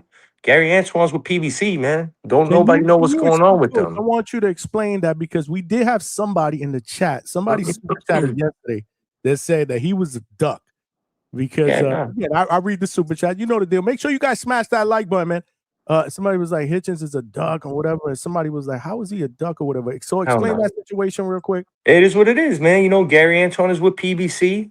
Africa was a free agent, and a smart free agent now is not going to sign with PBC. He's not going to sign with Top Rank. Unfortunately, you know, there's no TV money behind that. There's no money behind that. So, and look at them. What have they done lately? Like all them guys is sitting on the bench waiting. You can't be like that, man. You know what I'm saying? So he decided to sign with Eddie Hearn again. You know what I'm saying? That was the man who got him the title shot and the money. You know, they explored a little bit. They went over to Golden Boy. They had their meetings everywhere. Eddie was the guy. They realized it. They said, "Nah, we're gonna stick I think it around." was a good move, especially Yeah, based on what they did for him. absolutely. Getting him that shot. Mm-hmm. Absolutely. So, you know, everybody has to. This is a business, man. At the end of the day, and the business got to make sense. And if it's not making sense, if the money ain't right, if everything ain't right, there's no fight. That's basically it. You know. So it is what it is, man. You know, that fight, if it materializes, great. You know what I'm saying? It's like the Subriel fight. They say, oh, he ducked Subriel. He never ducked Subriel. If anything, we sat in the gym and studied Subriel for months. Like we watched his and now Subriel is my boy and everything, but we were ready to fight him. You know what I'm saying? Like that, it is what it is, business. And we studied every move of his. He knows Subriel. If he fights him tomorrow, he knows every move Subriel makes. Because I'm telling you, and I'm sure he studied with his coach Lenny as well. You know, he was in the gym with me. He had to be with him doing the same. And that kid is a student of the game. You know what I'm saying? Like Hitchens is a boxing genius. He's there with Shakur, who's also a boxing genius, right? Like there's not many of them, and I don't give that name out, that title out. But he's one of them ones because I've been in there and I've seen it, man. I've seen his genius. You know what I'm saying? Like everybody was talking about the Brian Norman thing, you know, like and how he had smoked him in the ring and sparring, in Atlanta once. And yeah, that was true. I was there. And So you were there when he sparred Brian Norman, and yeah. So what is your definition of smoked him? Hit and not get hit, Okay. like just almost play with him. You know what I'm saying? Like, and it happened. Bud was there. Everybody, they all saw it. Everybody saw it. If anything, Africa got the most rounds that day because he sparred with Bud first. He sparred with Crawford. He sparred with Brian Norman. He sparred with Tiger Johnson. All mad rounds, bro. That day was crazy. That was a long time. When was that though? It was a That was the day. That was the morning of Shakur versus Jamel Herring. That's why we was all in Atlanta. And I had my young kid, Harley Maderos. He was the first fight that night on that card. That was a top rank card. And so I was in Atlanta for that, but Africa came out to watch Shakur and Harley. So that morning he called me and he was like, yo, Bud just called me. He wants us all in the gym. He wants to get some work in. So I was like, fuck it, let's go. I'm not doing nothing. Harley's relaxing in the crib, in the hotel. Like, we good. Let's go. So we all went. And we witnessed all that shit, man. Like, none of that. Somebody has a video. There's one guy was recording it. It was supposedly was like the owner of the gym. I'm not sure who he was exactly, but he was the one recording and they allowed him to record. So that video, that's footage. That was in Atlanta? That was in where Norman trains at. What's that gym? Was it Granite City? Granite City, yeah. It was in Granite City? So I've been there a bunch of times because I've been at Norman training camp. He good people. Yeah. He like family. Yeah. So Yeah. So that was Granite City? Yep, that was Granite City. Yeah. Wow. Okay. Yeah, that was that morning. And Norman did good with Bud that day. So it is what it is. He sparred Bud. Did Hitch spar Bud too? He sparred with Bud first. Okay. And then Norman got in after Africa. Damn, why can I not be in there? Well, I don't want to record. I just want to fucking witness it as a fan. Yeah, that was some legendary shit. I'm gonna tell you that right now. That shit was dope. Imagine, but look at the names you talking about, man. Wow. We didn't know. Nobody really knew who Brian Norman was. Right. Okay. And then somebody said, "Oh, he's like 19-0 with 19 knockouts." I said, "Who?" They said, "That kid." I said, "Word? Damn." Then he got in there with Bud. I was like, "Oh, okay, yeah." But that's how I know Africa's a dog. Because after him sparring with Bud and doing good with him, Africa said, "Yo, E man, make sure he got rounds for me, man. I want that smoke. I want that smoke." He got that's what I looked at him. I said, "You sure?" That New York attitude is different. Yeah, but he saw something, and that's because his IQ is big time. You know what I'm saying? But I done seen Africa in there with everybody, man. From bigger guys, Charles Conwell, like 154s and 160s, all the way down. Like he's giving a lot of people good work, man. Man, that's what's up, man. Shit. And that's why I believed in him. I was there. I witnessed it. I saw it.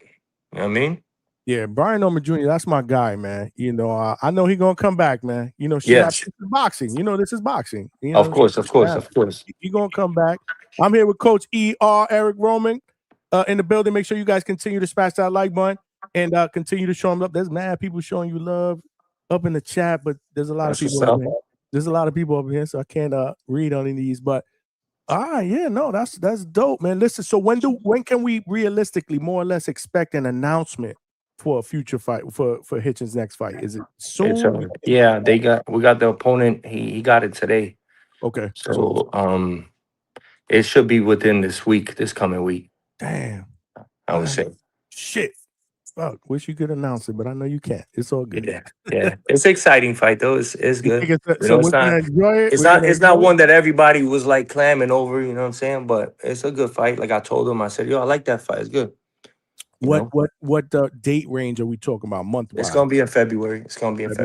I believe a little later in February, but yeah, everything people get to see him soon, and then hopefully, around maybe summertime, we'll get the big fight. You know what I mean? He'll be able to show and prove.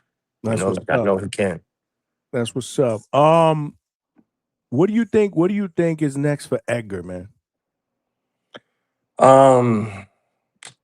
I would like to see him fight Resendez, you know, for the WBA title. You know, I think that's on the table, you know.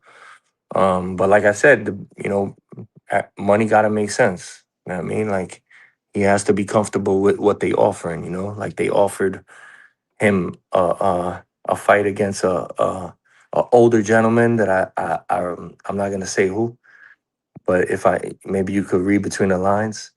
But the money just wasn't there. You know what I'm saying? I've been at Edgar's camp. I'm actually cool with Mark Foray as well. You know, Mark's my boy. That's my boy. Mark Yeah. Foray is that's my guy, man. I'm actually going to Pro Box next week to the gym, spend some time. I don't know if Edgar's gonna be there. He might be there. I'm not sure, but I've interviewed Edgar a couple. I mean, great dude.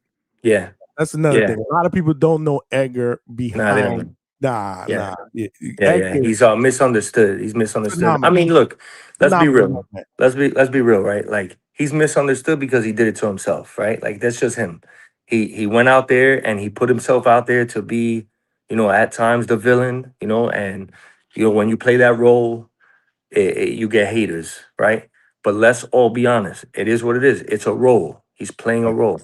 This is a business. This is boxing. He's entertaining. He's entertaining, you know, and that's why he's been able to make more money than some of these world champions have made out here. You know what I'm saying? It's because boxing at this level is about marketing. It's about, you know, can you put asses in seats? Can you sell them tickets? And are you going to sell them pay-per-views? And if you can't, man, this is a message to all the young fighters out there. If you cannot do that, if you can't market yourself, man, you might as well just hang them up, man. You know what I'm saying? Come sit on the couch. Come sit on the couch over here with Johnny and you know have a beer because that's it, man. Like this is what this shit is about, man. And you either gonna be the good guy or you gonna be the bad guy. You know what I'm saying? And Edgar didn't want to be the bad guy. I could tell you that. That's not how he started out. You know, he wanted to, you know, bring the Puerto Rican. He wanted that love from them and all that. And you know, maybe he made a couple mistakes early on where he was young. You know, and that was it. You know, the tide turned on him, and so he said, "All right." I remember he came to the gym.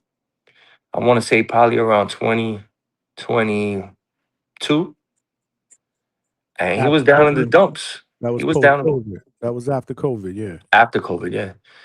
And it was during like I don't remember. It might have been after when he got suspended when he fought Homeboy when he bit him, right? Mm-hmm. And he came to the gym and he was huge. And I was like, what the hell, bro? Listen, he got a lot of hate on social media. Yeah, so during that time, I think it devastated him, Coach. so right? that's exactly what happened. Yeah. He just said, yo, I don't know why they turned on me like that, man. Like that's not what I wanted. That's not what I meant to happen. That's not. And I said, look, man, you can't focus on that shit, bro. Like, what are you doing right now? You home just eating and fucking blowing up and come on, bro. You're not in the gym. Like, let's go. So that day I remember I said, come on, man, like stop talking about this shit. Let's get busy. Like, get in your shit, let's go. So we trained, you know, I gave him some pads that day. He felt good. And I said, yo, that's it. I don't want to hear no more about none of this shit, man. Like, you still good, bro. He was still stuck in the contract with Top Rank. I said, don't worry about it. Everything is going to play out, bro. You're going to get out that contract. Everything's going to play out. And, bro, lo and behold, a couple months went by. Eddie Hearn signed him. The rest is history. He made $12 million when he fought Canelo. Come on, man. Talk to me, man. You know what I'm saying? Like, he winning. No, he winning. He winning. No, I get it. you know what I'm saying? Um, And so they can say whatever they want about my boy, man. But he you my know, boy too, man. I get a lot of slack here on the channel, but he my guy. let them. But the thing is, he's taking care of his family. You know what I'm saying? Like they really was in the trenches. You know what I'm saying? Like his mom lived in the projects, man. His pops was, you know, in Bushwick for years, bro. And he got them up out of there, man. You know what I'm saying? And how many people could say they did that for their parents? Word. How many, bro? You know, he did it. And I think a lot of people in this chat and a lot of people out there in that world will do the same shit for their parents. I'll be the villain too. If I was getting what he got to fight them fights. You know what I mean? Yep. No, I get it, man. I get it. Listen, man, I want him to succeed. Like I said, I know him, you know, I've spoken to him. He's a good dude, man. He's not a bad guy at all. You know, but Yeah. this is boxing at the end of the day, you know, it's boxing. It did shock me. Were you there? Were you there that night when he lost? Yeah. You were there in the building? Yeah, that was Yeah, no, he did his camp, the rest of his camp in my gym. Mhm. And you know, the weight cut was good, you know, like we were in my gym the night before the weigh-in, you know, everything was lovely. You know, we had gospel music playing, like it was all love, man. It was if we felt great, you know what I'm saying? We felt great going into it. You know what I'm saying? Like Mark was pumped, you know, the game plan was there. I don't know what happened, man. You know, he started the fight decent with the jab. It did start the fight good with the jab, man. He was winning, in my opinion, the first 2 Yeah, rounds. he People was, say he what else they was. want. Yeah, I he thought he was was. winning the first 2 rounds. I knew because I know him, and I know his speed is underestimated. But I've been in the ring with him. I've sparred with him. I know his hand speed. He has hand speed. He just really hasn't displayed it. You know what I'm saying? He had so many early knockouts in his career. Do you that- think, Coach? I'm sorry, I didn't mean to Go cut ahead. you off. But there's a I don't want to lose this question. Do you think? Because this is a question I've always asked myself. Do you think the knockout streak hurt him more than it course. helped him? Well, I mean, listen, it probably helped him it's- from a popularity standpoint. But yeah, so that's what I was gonna say. So it's the break way you that down. look at it, right? It's about your perspective, right? What do you want out of boxing, right? If you're a young fighter, you know, like I said earlier, this is prize fighting. So we all want the money.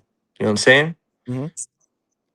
So in terms of that, it helped him immensely. You know, like 16 first round knockouts. Like We're you can't do talking no. about him. That's Next, Mike everybody. Tyson, New York. And he did it. He did it on ESPN where Right.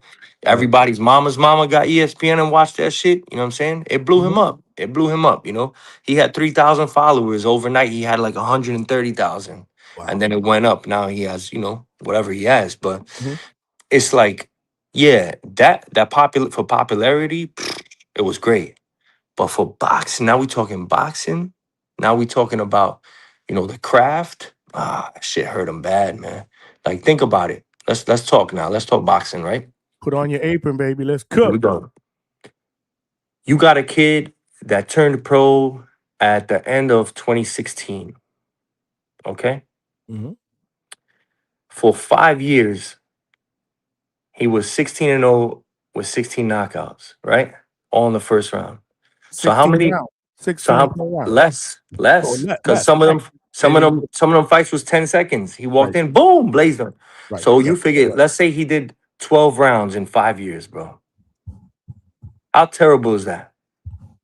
No bueno. I said it a And long then you start to you believe the hype now. Oh, I can knock everybody out because it's only natural, you know. So there's a lot of talk that he was more of a boxer in the amateurs, but then that Look whole him up. Look up his amateur fights when he was with me. Pure boxer. But I'm a boxing enthusiast. You know, I build IQs. Like I don't if you got a power, great. That's cool. That's a bonus. But that's not what I train for. You know what I'm saying? Like we train to outbox people. That's what this is about. Hit and right, not get hit. right. And if you look at EB's fights in the amateurs, he was a pure boxer. Pure. He wasn't knocking people out, you know. I remember we had like we had a nice stoppage in the Olympic trials. This kid from DC, where he stopped him in the third round, and we were like, "Whoa, yo!" Like we were shocked, you know. We were like, "Oh, you got a little power," He got you a little know. pop there. He showed a little pop. And yo, it's like, yo, when he turned pro, it's like, what the hell? You know what I'm saying? Like, where's this coming from? You know, he went away from the jab, from the speed, from the combinations. He Which has is a what he did really, great. really good jab, bro. A That's really good all. jab. A Look, power jab. hey, look, listen to all the fighters I've worked with. Just run them down. What do they all got in common? Jab. A great jab. A great jab. Because Because Hitchens' jab is yeah, against it's Cambodia. to That's me. great. To me, I'm gonna tell you a funny stat, and you could go ahead and challenge me. To me, the two best jabs in boxing right now is Richardson Hitchens and Khalil Cole. Not Oh Devin look, Haney. You wouldn't put Devin Haney up there? he's up there, but I'm not saying he's the best. I think Khalil Cole got maybe the best jab in boxing. He Why? just What makes those two the best jabbers from a coach timing, perspective? timing, it's timing. You know what I'm saying? It's they know what their range is. They know where their feet are at all times. You know, Devin too. Devin is part of that. He has a Devin and Africa probably. That's why I knew that Devin was gonna beat Norman because they're so similar. Him and Africa are so similar. You know, and they've had 2 sparring sessions that are legendary. You know, my chat is cooking now. They said, "What about Charlo?" Mason, Man, listen, somebody man. from Mason, Charlo. That's Alfonso Searle. Was All good. good, but I'm not putting them above them. Okay. Yo, look at Khalil Cole's last fight. Look My at chat Khalil be Cole. cooking. My chat be cooking. Yo, yo, chat. Go to Khalil Cole's last fight against Manuel Gallegos, the rematch he had. He stopped him on his jab alone. No, I He, seen his jab. Absolutely. No, I it's seen his jab. it's a bazooka, his jab. You know? So now there's a lot of great fighters with great jabs. I'm just saying, yo, you know, 2 of the ones I worked with. And Edgar's jab is great too. It's Great. good, That's man. it. He just gotta throw it To me, it's his more. best punch. He I just has to agree, believe Coach. in it more. I you was know? screaming at the TV that fight. Shoot the jab. Shoot more. Yeah, Like, yeah, more. He was yeah. peppering that motherfucker. And Shiraz said it afterward when they asked him, yo, dude, like, was it? He said, I was surprised by his speed and his jab. Like, I couldn't see it. And I said, damn, man. Man, it is I what didn't it is. like Edgar's my dude, but I didn't like the week of and throwing shit out to Oscar. And I'm like, bro, you're not fighting Oscar, my dog. Like, I wish I was there, but you know. But again, Johnny, man, I know what you're gonna tell me. Go ahead, it Coach. sells. It's entertainment, man. You know what I'm saying? He's selling the fight. You know, I know. yo, somebody told me that before that press conference, they were having trouble selling tickets. After the press conference, they sold out.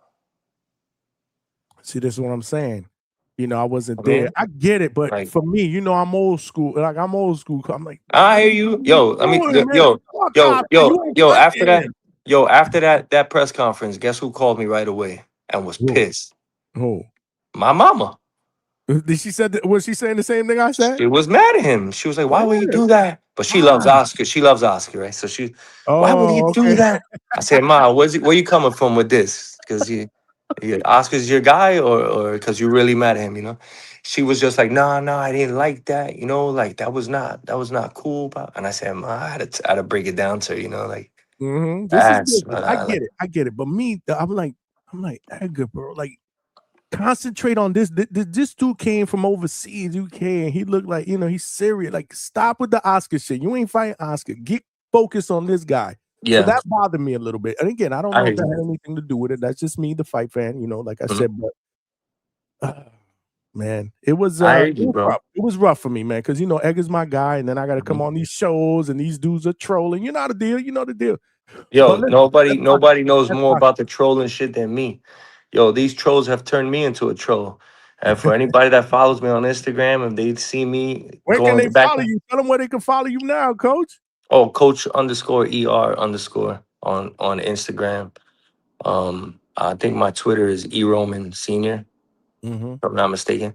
But yeah, that's it, man. Like I don't have a bunch of pages and all that. You know, you can follow my gym page, Hellgate Boxing. The gym You page. know, We're gonna put at that all Hellgate up here. Boxing. But once you're done, we'll put that all up here. Make sure we get Cool. everybody again. We DHS family. Yeah, I got to support Coach ER. Damn, I don't want you to leave yet. I still got a couple of questions for you. You Go still ahead. got I'm time, or good. you good? Yeah, I'm good. Because we didn't even get into. I want to get some of your predictions for some of these fights real quick. Let's It doesn't go. have to be anything for like 2 hours or whatever. But Good. Let's go. we got into the nitty gritty, man. Again, great interview so far. Saturday, man, what you expect, man? Subariel and Dalton Smith, man. What's up? It's Break that down for me it's real an quick. interesting fight because I had a question today. I was talking to Johnny Boy and my guys in the gym. Dalton Smith, he's with Eddie Hearn? Mm-hmm. Right. Okay. Mm-hmm. And they doing this Eddie fight Hearn was over talking here. spicy today in the press conference, talking Was he? about there's gonna be more people from the UK, and I believe it. which is crazy. Coach, I can't understand that. We fight. Yo, when right now we just talking about it in the gym, saying like, yo, this has been probably the worst promoted fight I've ever seen, and especially the fact that it's in Brooklyn at the Barclays Center in New York City. Like, how are you not promoting this fight? Nobody knows about it. Nobody, man. You know what I'm saying? And Coach, Eddie Hearn really isn't the promoter, right? It's still available. We put the screen up yesterday. That's crazy, bro. Terrible. Brooklyn, New York. A Puerto Rican fighting. It's crazy, bro. It's crazy. But anyway, Eddie Hearn was talking spicy, talking about Dalton's gonna smash him, all this other stuff, because obviously. This is where I'm at. This is where I'm at with this, right? Mm-hmm. Eddie has Hitchens, right? Mm-hmm. So Saturday night, if there's anything funny on these scorecards, look for the upset. Really? Because I love Subriel. Subriel is my guy. He's a great human being. He's probably one of the most genuine human. He doesn't, the person he is outside the ring is not the person he is inside the ring, because he's vicious inside the ring. But outside, he is a sweetheart, man. Like, bro, I got mad love for that dude. His team, his coach is my guy. His coach helps my son when my son fights out in Puerto Rico and stuff. So I got a lot of love for them. But I'm a little bit worried about this, because a fight between Dalton Smith with the WBC belt and Richardson Hitchens with the IBF belt, a unification, later this year, could be a really big money fight. And Eddie will have both of them, and he will control now a portion of the junior welterweight division, right? Wow. I didn't even think about that. So that perspective jumped into my head today, where I was like, like, do I think Dalton Smith could fuck with Subriel? Not really. Like, I think Subriel's got too much dog in him. You see what he did with Puello. Like, it was a close fight, but that dude has, like, he just doesn't care, bro. Like, he has a motor on him that it doesn't stop. Doesn't stop. It doesn't. And, like, I've never seen nothing like that, man. Like, where he just doesn't, like, exert. It's like you would think he's gassed. He's not tired. His energy level is retarded, man. And it's just, I love it. I think he's different. Like, you don't really see a fighter like that. And he could take a punch. So it's like, shit, he could give it, he could take it, and he keeps coming forward. How do you stop that guy? You know what I'm saying? But then I go, well, Liam Parrell stopped him. So you can. You know what I'm saying? Like, it's possible. Can Dalton Smith do that? Can Dalton Smith make it close enough to where if it goes to the scorecards, they lean towards Eddie Hearn's guy? Because Subriel really is unsigned. That's another thing. You got to look at that. You know what I'm saying? The only thing that I would say, like, for example, a lot of people say, Puello got robbed in that fight with Subriel, right? I thought it was a close fight. I thought Subriel pulled it off. This is what I'm talking about. Before you even get to your point, I try to educate my people out here. A close fight is not a robbery. No, it's not a robbery, right? But saying that it is a close fight, right? You have to say, like, okay, so if that was a close fight, why did Subriel get it? Well, that's simple, man. If you know boxing, Puerto Ricans love boxing more than Dominicans do. So you know that when you give the fight to the Puerto Rican side, there's going to be more money on the table for the next fight and the next fight and the next fight. Dominicans ain't coming out waiting in the parking lots and all that to come try to watch a fight, man. To buy tickets. They're not trying to get and wait online, and they don't care. Let's be real. You know what I'm saying? Dominicans like baseball. You know what I'm saying? Here's what it is, bro. Do they have some good fighters as of late? Yes, they are starting to come out there. No, the last few years they coming on. Yeah, so I'll give them that. But history, within history, you can't just create, maybe the last, 8 to 10 years of good boxers and say, now we got a big fan base in boxing. It don't work that way. You know what I'm saying? Like, Puerto Ricans ain't gonna go to watch no soccer. We don't like it, bro. You know what I'm saying? So if there was a soccer match and we were doing all right, they probably would want Mexico to beat us. You know what I'm saying? Because there's more money involved, the Colombia, And at the end of the day, this is a business. It's about money. So in a close fight, would they do that again? I don't know. You know what I'm saying? Dalton Smith probably got a lot of fans over here right now. You know what I'm saying? I didn't get to go to the press conference and Certainly go to the sound like weigh-in. a coach. I got a clip that I'm gonna play later on, and it's crazy how They travel. Eddie was talking. Yeah, there was a lot of dudes, people. I don't know They about dudes, travel, people bro. from the Like UK, and I it's like, think I where's the think Puerto UK Rican fans, fans? UK fans are no joke, bro. They travel, bro. They And are no joke. They support their and fighters through and thick and that's thin, what I and they said. don't Like throw their fighters away. That's something that right. we do over here in the States. I say this all the time. Fighter loses, whatever. Oh, he's great, great, great. You put him in there against another great fighter. Oh, he was never. He's done. Right. They Yeah. don't do that over there. No, hell no. They're You know correct. you know what I love about them is that say like for example they have a fighter and they love him and they die hard for him and he loses, right? You know what they do? They big up their fighter, but then they become fans of the guy that beat their fighter. And they go, yo, we're gonna follow this guy, man. He's great, man. He beat our guy. Yo, man. And now they boom, you just won over a bunch of UK fans. You know what I'm saying? That's why I told Africa, I said, yo, if you go over there to fight one of them guys, I said, you should take that opportunity and do it. Because beating one of them over there, bro, they love you for life. That's dope. They That's good respect you advice. for Yeah. life. You No, know? that's good advice. You No. remember Winky Wright? Yep. Winky Wright had a slowdown in his career where nobody wanted to put him on in the US because he was quote unquote boring. So they offered him a fight in the UK and he took it. And he smoked the guy.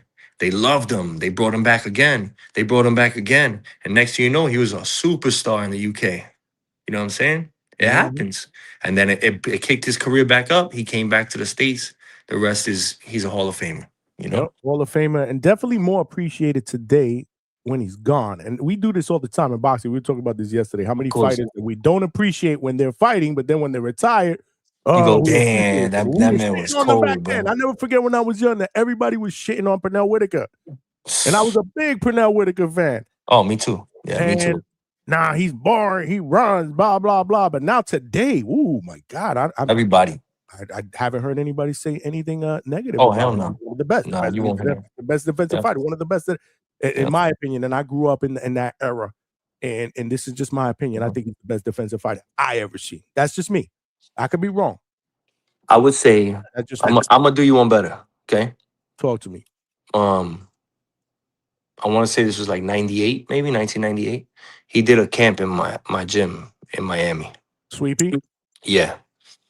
I think it was when he fought the Obelis Hurtado, the Cuban, where he knocked him out. I got to watch that guy with my own eyes. Like they closed the gym, but they let me in because I was lucky. Word. I've had some luck in this shit, man.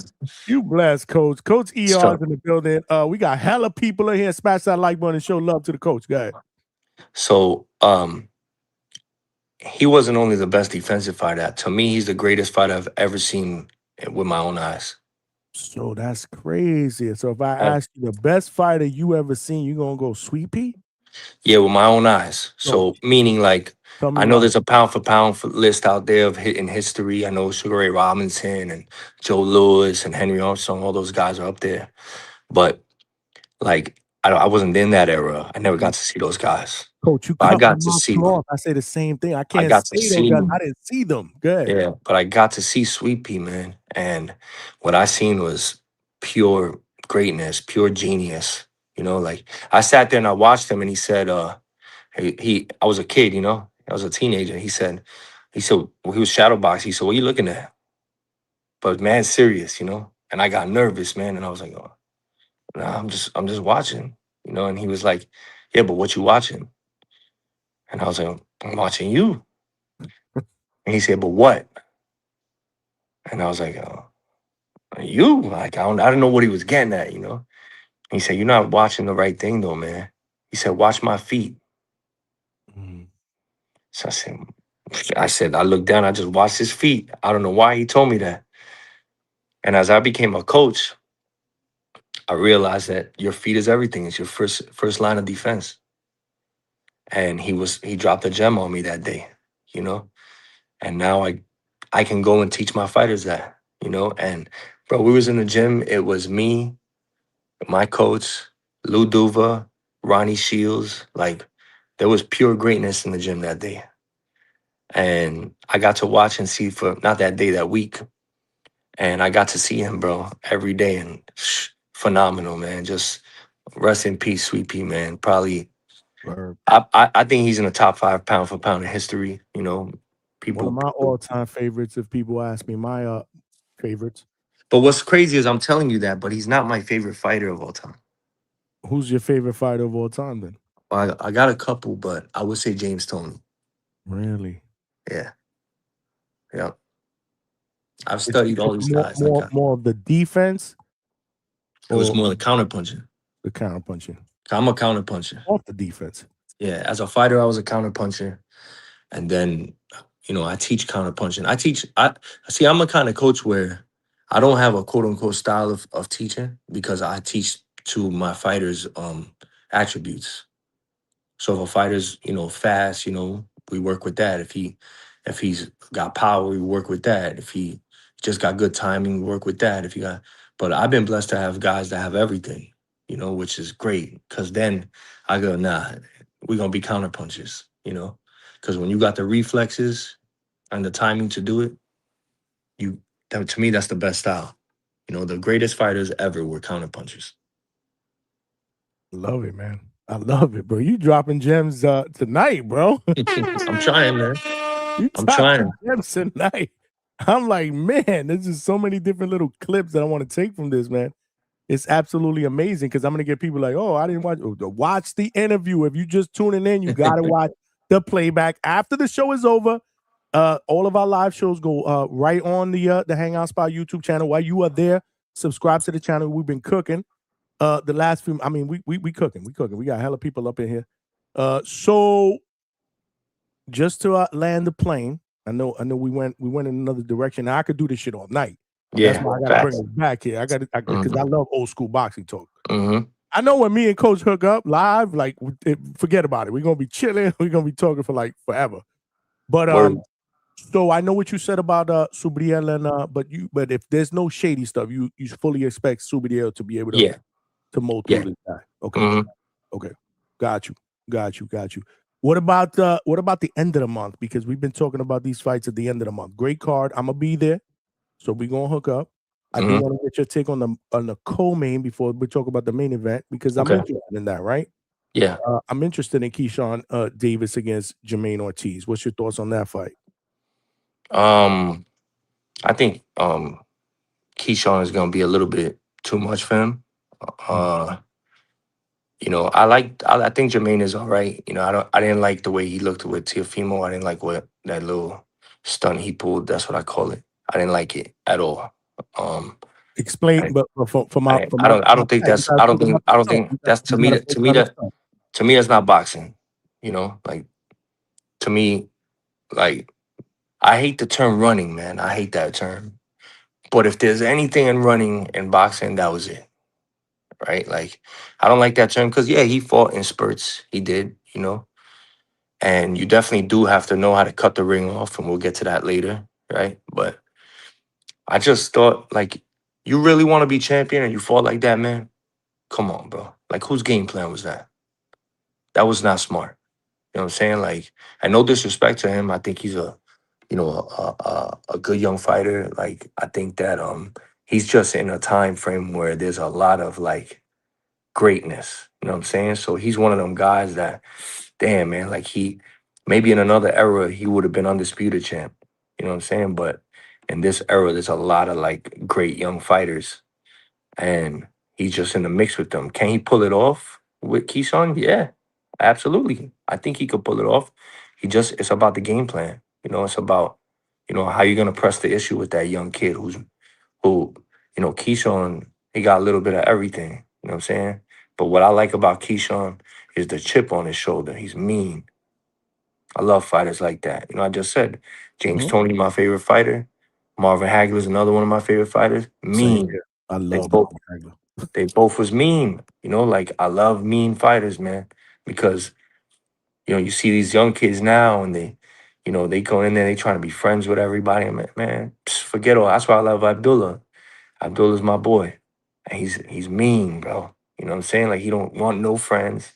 They not trying to, this guy's not my brother. He's not nothing. I want to fight all of them. And that's what I like, And Keyshawn got a little bit of that where he's mean. where in the ring he's mean. You know, like he gonna take your head off if he can. So, what is Jermaine gonna do? You know what I'm saying? Like he got the speed. Jermaine got the speed. He got pop. You know, he got good feet. Like he got a little bit of everything. So what is he gonna do? Is he gonna? Does he have a game plan, or is he just gonna go in there and hit and run? And I don't know. You know, I don't know. Keyshawn's the A side. I know that much. So you can't fight like you did with Teofimo. Gotcha. You know, He did tell me. He did tell me during an interview that I did with him live that he's tired of this shit where he feels like he's done enough, but he doesn't get the decision on the scorecard, which means I'm not playing with these dudes when I fight these dudes. Well, that's good. So, yeah, he did tell me that. That is in an interview that he did. Like I'm tired of That's this. good. I'm tired of this shit Now going let's so let's see what happens. hope it transpires into, you know, him taking it to Keyshawn, and then now a fight breaks out. You know what I'm saying? And then we'll see who's the man. You know, I think it's a great matchup. You know what I'm saying? Yeah, I like it. It's a good consolation prize. You know the fight that I Correct. wanted before Yeah. that. But before we get into the main event, let's get into the one before the co-main. Let's talk about my little brother Bruce Shushu Carrington, Let's do it. who's about to put Brooklyn on the map one more time and become a world champion. Shushu's And my he'll be guy, man. he'll be the second. I got to get him on here. That's my guy. I got to get him Yeah, on here. he'll be champion number 2 for New York, from Brooklyn. You know, Brownsville to be exact. You know, Brownsville produces champions. You know, never ran, never will. And I just want to shout out Shushu because even before he wins it, I want to congratulate him because he's going to be champ of the world. So you think it's a foregone conclusion, bro? He gonna cook Carlos Castro? Yeah. Yep. Shushu's my dude. I'm a fan of Shushu's. Absolutely, man. No doubt. No doubt. Shout out Shushu. Okay. All right. So, well, there's not much to talk about if you say he gonna cook Carlos Castro. Yeah, that's all I wanted to do. Just That's now all. we could get into the main event now, but So the main event, you got Shakur Stevenson moving up a weight class, lightweight champion moving up to 140, trying to become a champion in his fourth division against Teofimo Lopez, the takeover. We've seen Teofimo's resume. He's got 2 straps at 140. Yes, he's inconsistent. Yes, sometimes he's a nutball. We get it. But in the ring, when the guy is focused, you cannot deny what he brings to the table. Listen, and I judge fighters by what they do in the ring because I don't go home to them. right. You know? So this is a very when I found out about when we started talking about this fight being a rumor, I was like, damn, I just hope it happens. I hope it happens. Because you know, sometimes they dangle the carrot and then they kick us in the nuts, right? Thanks. So I try not to talk about it, but we were still talking about it because we were trying to speak it into fruition. Then when it happened, I'm like, yo, I'm excited about it. Some people shit on it. Stylistically, I think it's going to be boring. They don't know. Tell me, this is fight, Coach ER. Yeah, this is a boxing purist like dream fight. You know what I'm saying? Because for us that love like the craft and love like everything that comes with it, defense, footwork, like everything, the IQs, like my goodness, what a matchup this is, man. Like you couldn't do no better than this one. And thank God, like you know, they were both, you know, in the same era, you know, where now we get to see some greatness, you know. Unfortunately, you know, I wanted Hitchens to get that fight, but they gave it to Shakur. So, hey, you know, let's rock, man. It is what it is. It's interesting because Shakur is Shakur. He's going to be him. He's going to do what he does. But we're going to witness him, I believe, at the highest level he's ever been on. He knows that this is the most important fight of his life. We're going to see the best Shakur Stevenson ever. Okay? So how do you beat that? The only person that could beat the best Shakur ever is Shakur, really, right? Unless you have the game plan to derail that. Like, can you stop what Shakur does? How do you stop that? What do? You can't mirror him. No. Cannot do that. You can't try to outbox him. No. Can't do that. So what you gonna do? Well, you gotta make it rough and tumble. You gotta, you know, push him around a little bit. You gotta get mean in there, right? difficult because remember I told you about mean fighters? Yep. Shakur might be the meanest. People don't realize that because they haven't seen that side of him yet. Really? Okay. Shakur's a mean dude, bro. Mean.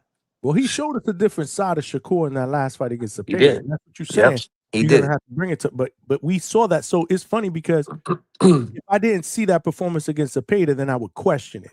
Like, but what do you mean? Of course. Yeah, Of course. but I did see that, and I Yeah. was impressed with what I saw. And you were Yeah. there. You were ringside. But go ahead, Yeah. Coach.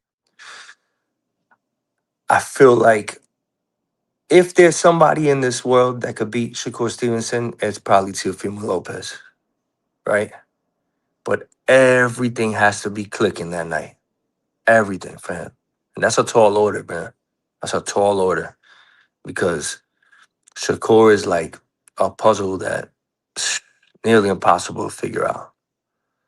I've talked to, man, he was in the amateurs. I used to talk to kids that fought him after. I remember he fought this kid and we was in Philly. He fought this kid and it was like the end of the day. We was like watching like the last fight. And the kid was standing next to me, and I looked over at him, and he was like lost in space, you know. And I was like, "Yo, you all right, man?" And he was like, "Yeah, man. I don't understand it." I said, "What?" He said, "Kid, man. Like, I done fought that kid 4 times, man, and every time I think I got him, and I can't. You can't touch him."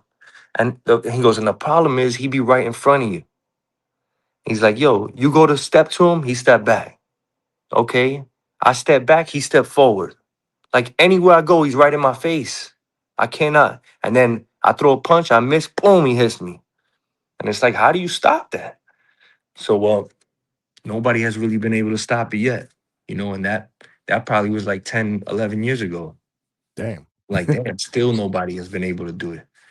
And Africa sparred with him like a few weeks ago. I said, "How was that?" I wasn't there.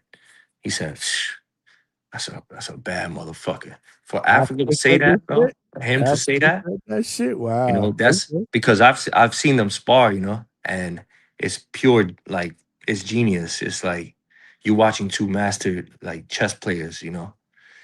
And he said, "Yo, I feel like he's on another level now, bro." And I said, "Word?" He was like, "For real, bro. Like that's a bad dude."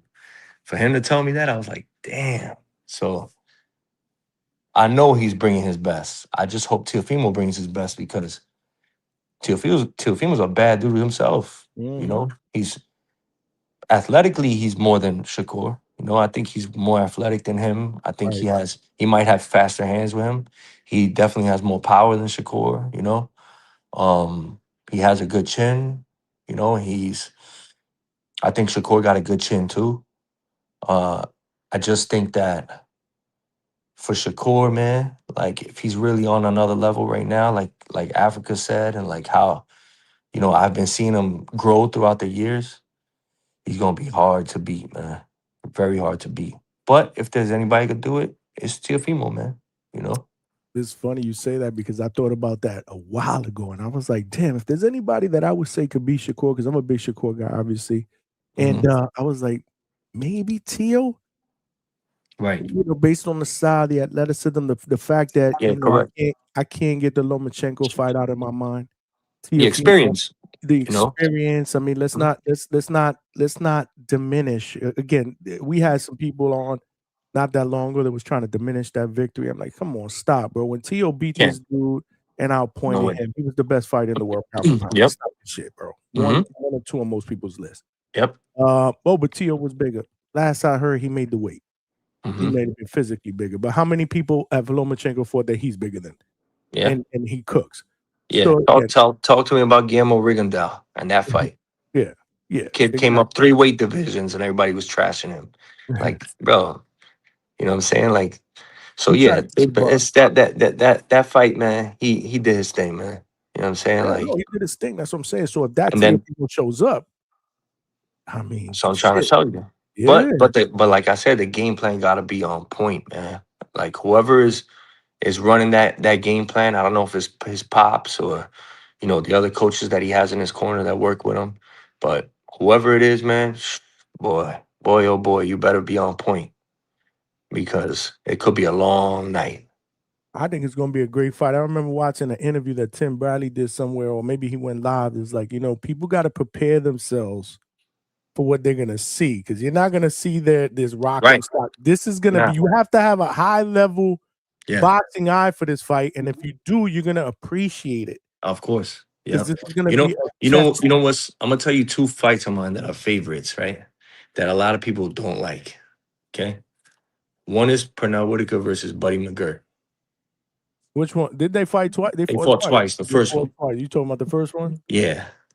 And it wasn't because, I thought Sweet Pea won, hands down. But Buddy did a lot of things in there like that was like impressive, where I was like, damn, man, these two guys. That was a great fight. Yeah, phenomenal. And then the other fight is that I've seen it 1,000 times is James Toney versus Mike McCallum. And they also fought 3 times, but the first and second one are bar none. Like, if you want to learn boxing, watch those 2 fights because that's what it's about, man. You know what I'm saying? Like, pure genius. Like, you talk about iron sharpening iron, that's it right there. That's it. That's what's up, man. You're right. Great fights. Yeah. We got my and man. I think we're gonna see it. Let's hope. I think so. I don't see how it could disappoint, but there are some people that feel like it's not gonna live up to the billing or whatnot based on styles. I don't think so, man. If you are a true fan of boxing at high level, I think this is gonna be it. Finding Adrian 13 with the $5. Appreciate you, my brother. He said, Coach, everyone thinks Kerr will frustrate Teal, but is there any world where Teal can frustrate Shakur? In my opinion, he is the more athletic and more explosive out of both. Like I said, everything has to be clicking for Teal. Can he frustrate Shakur? That means that you can break, that layer where like his mind is like so out of this world when it comes to boxing. Like I can't see it. I can't see somebody frustrating, quote unquote, frustrating Shakur Stevenson, man. Like Core's mind is crazy and he doesn't get flustered and he doesn't. But, like I said, Teal's crazy, man. Like if anybody could do it, it's him. You know what I'm saying? Like I'm a fan of Teofimo Lopez, man. I really am. I like Teal too. I think he's great for the game. You know what I'm saying? I know he's outlandish and he be wilding, but boxing needs these guys, bro. You know what I'm saying? Like, say it all the time, Coach. It's fun, man. Man, we need the Adrian Broners in their prime when they was talking shit. And yeah, bro. Yeah. Guys, but listen, I'm gonna make a comparison, right, for everybody because I've studied both fighters. I've tried to because I've got asked this question a lot: who's gonna win? And at first, I was saying it's 50-50. I don't know. I don't want to answer that question, but in the last coming weeks, I've watched both their fights a lot, and then I've watched other fights. I like to compare fights, and I go, yo, who are these guys like, right? And I said, damn, man, the closest I could come to making a comparison, which is difficult because they really aren't like that, but the closest I could come is Sugar Ray Leonard versus Roberto Duran 1. Okay? Where you had a guy in Duran, a Latino, that had a loss on his record already, right? Who tasted defeat, who been there, done that, who won, undisputed championships, at lightweight. And, at that point was like, I don't give a fuck about anything. He just came to win. And then you had the pretty boy and Sugar Ray Leonard, the Olympic darling, the everything that Shakur Stevenson is like, undefeated, pure boxer, right? Like he had everything. And what happened that night? What your man said, he frustrated the hell out of Sugar Ray. He took him out of his game and he got the win, Can that happen on January 31st? Can Teofimo pull off, I wouldn't call it an upset, but a shocker, right? Because I think most people are say, going to think Shakur. Yeah. Can he do it? Can he get in his head and fluster him? Because he is, like I said, he's good with that with everybody else. I just think that there's too much history out there that Shakur's a student of the game. You know, like he has studied all these guys, you know, Sweet Pea, Sugar Ray, all these. You know, he's watched Sugar Ray versus Durant. At some point, is he gonna get into that position where he's going like, damn, yo, this motherfucker, man, he's getting to me. Is he gonna break? Or is he gonna think back and go, nah, I seen this before. Nah, I'm too good for this. You know what I mean? And then just turn it up a notch. I think that's gonna happen. I got Shakur winning a close, unanimous decision. Unanimous decision. That's what's up, man. Damn, man. I can't wait, man. A few more weeks, man. A few more weeks. The only bad part about that night is that Xander fights that night in Puerto Rico. Yeah, I know, man. So crazy, bro. We had two places. Because I originally, when I heard about Xander first, I was like, man, I think I want to go to Puerto Rico, see if I could try to cover this fight. And the weekend there, and all of a sudden the Shakur one, and I was like, damn, that's the bigger fight. So I'm gonna head out to New York. Plus, I get to see my mom because she still lives in Bushwick. There you go. She's still in That's Bleecker. funny. Your mom lives out here. My mom lives over there. That's crazy. Yeah, it's crazy, right? Your boy, Mark, yo, shout out Mark Ferrate. He just hit me up right now. I'll get you in a minute, my brother. I don't know. He just texted me. I'll check it out later. Tell him that you're on with me. Maybe he's watching.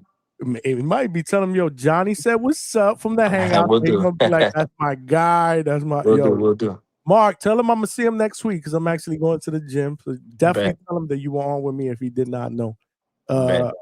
That's another one that I got him on here one time, but he's not really an interview guy. He hates to. He doesn't really like to do these interviews. Yeah. One time. I interviewed him one time here. He's humble. He's quiet. I love Mark Ferrate. He's dope. He's dope. I mean, always showing me love. Tells me my doors are always open to you, Johnny, for my fight all the time. They all family. But real quick before I let you go, what do you think about Xander, man, in this fight? Yeah, he's gonna beat him. You know, he's it's good because see Xander's in a position where like collecting these titles.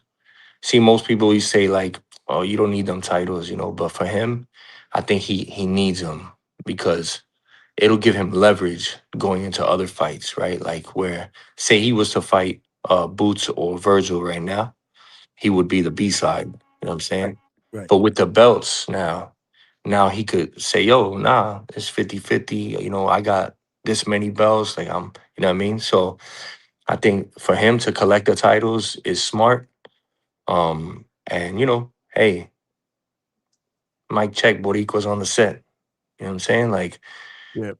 You know, I think we need a guy to take us, you know, to hold the flag. You know what I mean? You think he could be the next face of that Puerto Rican? Like maybe again, we haven't had that face of Puerto Rican boxing since Cotto. Well, I'll say this, right? I think the guy's already there. Really? But I don't think he gets the just due because of his weight division. But we already have the flag bearer, and that's Oscar Collazo. He's done that. He's already there, brother. Coach, we've said that, but nobody knows him because again, the weight division, bro. And he will go down as one of the greatest Puerto Ricans of all time. You know, mark my words. Will he get the credit? You know, he's a strawweight, man. You know, it sucks. You know, Ivan Calderon, you know, he was up there, you know, we showed him love, you know, he did big things too, you know, but did he get the credit he deserved? Not really, you know what I'm saying? I think Oscar Collazo, you know, no disrespect to my boy, Iron Boy, but Collazo might be better than him. And, you know, he won a gold medal for us in the Pan Am Games. You know, he did a lot in the amateurs for the island of Puerto Rico. And, you know, I think that he's the man right now. Like, if anybody's holding that flag up, it's him. And then everybody else, you know, hey, Xander's up there. You know what I'm saying? He's doing his thing. You know what I'm saying? And listen, if EB knocks Resendez out and now he's the WBA super middleweight champ and he could get a rematch with Shiraz and stop him, then he could hold the flag up too high, bro. I don't care. So what have you done lately for me, world? So you know the That's deal. right. You know that. Yeah. You know that, you know. So let's see. Let's see how this is going to be an interesting year in boxing, man. You know, the beginning of the year is fire. So, yeah, you know, I can't wait. I can't wait for the rest of it. I said that earlier. We usually don't get a January like this, man. We smoking, man. Mad fights, especially on January 31st. Coach, this shit was amazing, man. My Why man. haven't you come on sooner, man? I talk too much. I got it. You know, my throat already. Like I'm feeling raspy already, man. No, listen, Nah, but listen, like you know, you family here, so you welcome back anytime. You got to definitely appreciate you, come man. back. No doubt, I Yeah. appreciate you. I'm gonna hit you up so I can hook up with you when I get out there, though, for sure. Bet. You know, Sounds good, bro. all right, man. I'm gonna let you go, man. All right, my brother. Man, I appreciate you, Coach. Nah, I appreciate you, man. We talk soon, all right? I'll see you soon. You know it. All right. Yo, chat. Peace. Coach Let's ER. go. Signing Show out. up. Coach ER, some love, man. Appreciate you, Coach. All right, bro. All Peace. right. There you have it, y'all. Coach Eric Roman, man, in the building. Yeah. Coach ER, man. Great interview, man. God damn, bro. My brother was dropping gems, man. We went over, damn. I don't even know how long he was on, man. But it's almost like I didn't want him to get off, man. You know, I wanted him to continue to co-host. I know we got to take calls and stuff like that. But if you guys jumped on late, make sure you guys check out this entire interview, man, because this was fire. This was fire, man. We talked about you know, Coach ER's upbringing, obviously some of the fighters that he has trained. He's worked you know, he worked with Edgar, he coached Edgar in the amateurs. So we talked a lot about Edgar. We talked about Richardson Hitchens, you know, because he's worked he obviously is trained Hitchens, and you know, he's in his corner, man. You know, he's in his corner, especially you know, advising him. And he talked about you know, helping Hitchens get out of that Mayweather deal, and then eventually signing with Keith Connolly, now with Matchroom. And hopefully, he said that Hitchens will be announcing his fight soon, hopefully this week, that potentially will go down in February. They are looking at something in February to just stay busy, that he said is going to be a good fight. But there's something big in the summer. You know how the business of boxing works. We haven't seen Richardson in the ring since June of last year. He is the IBF champion at 140. And then we broke down fights, man, and Coach was just breaking shit down. Hopefully you guys joined the interview, man. I saw you guys cooking in the chat. Let me know what you guys think about the interview. Or conversation, as I like to call it here at DHS. We are just getting started. Make sure you smash that like button. We still need at least about 32 likes to get to 100. We aren't finished. We did start the show before Coach ER came on talking about Xander Zayas. Wanted to show him a little bit of love because it seems like the last couple of weeks, we are only talking about one fight card that's going down January 31st, but there's more than one fight card. In fact, there are probably like 4 or 5 fight cards. That shit is a 2-pack of ass. I'm not saying that because I don't love boxing. The more, the merrier. You know what I say. You know what I always say, man. The more boxing, the better this world is. However, I wish they would just spread it out so we have boxing every weekend to be able to watch and, more importantly, talk about here at DHS Predict Breakdown. So, yeah, man. But it is what it is. So I wanted to show Xander some love and get some chatter around that. If Xander does beat Abass Baraou, and again, that's not a given because Abass Baraou is a tough competitor. Nobody had him beating Yoenis Telez in that fight, but he did. He's a come forward fighter, a pressure fighter. And he became an interim champion that night by beating Yoenis Telez. It was a great, great time in his locker room. Because again, the elation, man, it's almost like, you know, nobody believed in me, but look at me, man. I'm holding this interim title, which is now a full title. He's a WBA champion at 154 pounds, junior middleweight, a shark-infested division. And Xander Zayas wins his first title at the young age of 22 years old. He's now 23 years old. At the time, he was the youngest male champion in boxing. Now that title belongs to Abdullah Mason. But yeah, man, he's making his first well, I don't even know if you could say this as a defense. This is actually a unification. How many fighters are doing that at that age? Their first fight after winning a title, they're actually trying to get a second title and they're trying to unify. So the winner of this fight is going to have 2 straps at the 154-pound division. The other 2 belong to Bakram, who is also fighting on that same night or during the day against Josh Kelly. And then we also have Sebastian Fundora, who is the other champion at 154 pounds. So again, we're looking at a unification bout. We love unification bouts. We want to see more of those. I am going to drop the link in here, but I need to get your thoughts, man. If Xander's able to pull this thing off and become a unified champion at 154, where does he stand in your book, man? Do you think that he's the next face of Puerto Rican boxing? Do you think that he might be the next Miguel Cotto? We saw Coach ER said that right now the face of Puerto Rican boxing is a guy that fights at the lower weight classes, which is Oscar Collazo, another unified champion, who's another great dude we're trying to get on the channel. And I agree, man. A lot of people don't know who Collazo is because he fights at at the lower weight classes, bro, short weight or whatever it is. That shit is nasty work. Only us hardcores respect those lower weight classes. However, I think a lot of people also believe that because of Xander's skill, even though, again, he gets a bad rap because realistically, people say that he doesn't possess that Puerto Rican left hook, like Felix Trinidad, like Miguel Cotto, who are legends, Puerto Rican legends. But I think Xander Zayas is built different. He's more of a boxer puncher. He can move. There's a lot of great things he does in the ring, and he's only 23 years old, and he could be a unified champion. So can he be the next Miguel Cotto, the face of Puerto Rican boxing? Is he a future pound-for-pound fighter? And I don't mean that today. Again, you throw these thumbnails and these titles and people want to say, no way, not today. I'm not saying that. I'm saying in the future. I know there's more work to be done. I'm not stupid. I know there's fights that he needs to win, but at the end of the day, whether he wins them or not, one can't deny he wants that smoke. He wanted to fight Sebastian Fundora. That fight didn't happen. Sebastian Fundora went in another direction and fought Tim Tszyu and cooked him. Let's be honest. He vacated that title to move in another direction, and that's where Xander Zayas was able to fight for that title and beat Garcia. So stop. He wants that smoke, and he's young, and he's only getting better. I'm sure y'all got a lot to say. We got people in the chat that are calling in. I just put the link in the chat. I'm going to pin it. We are just getting started. Vega is first up. What's up, Alex Vega? Good evening.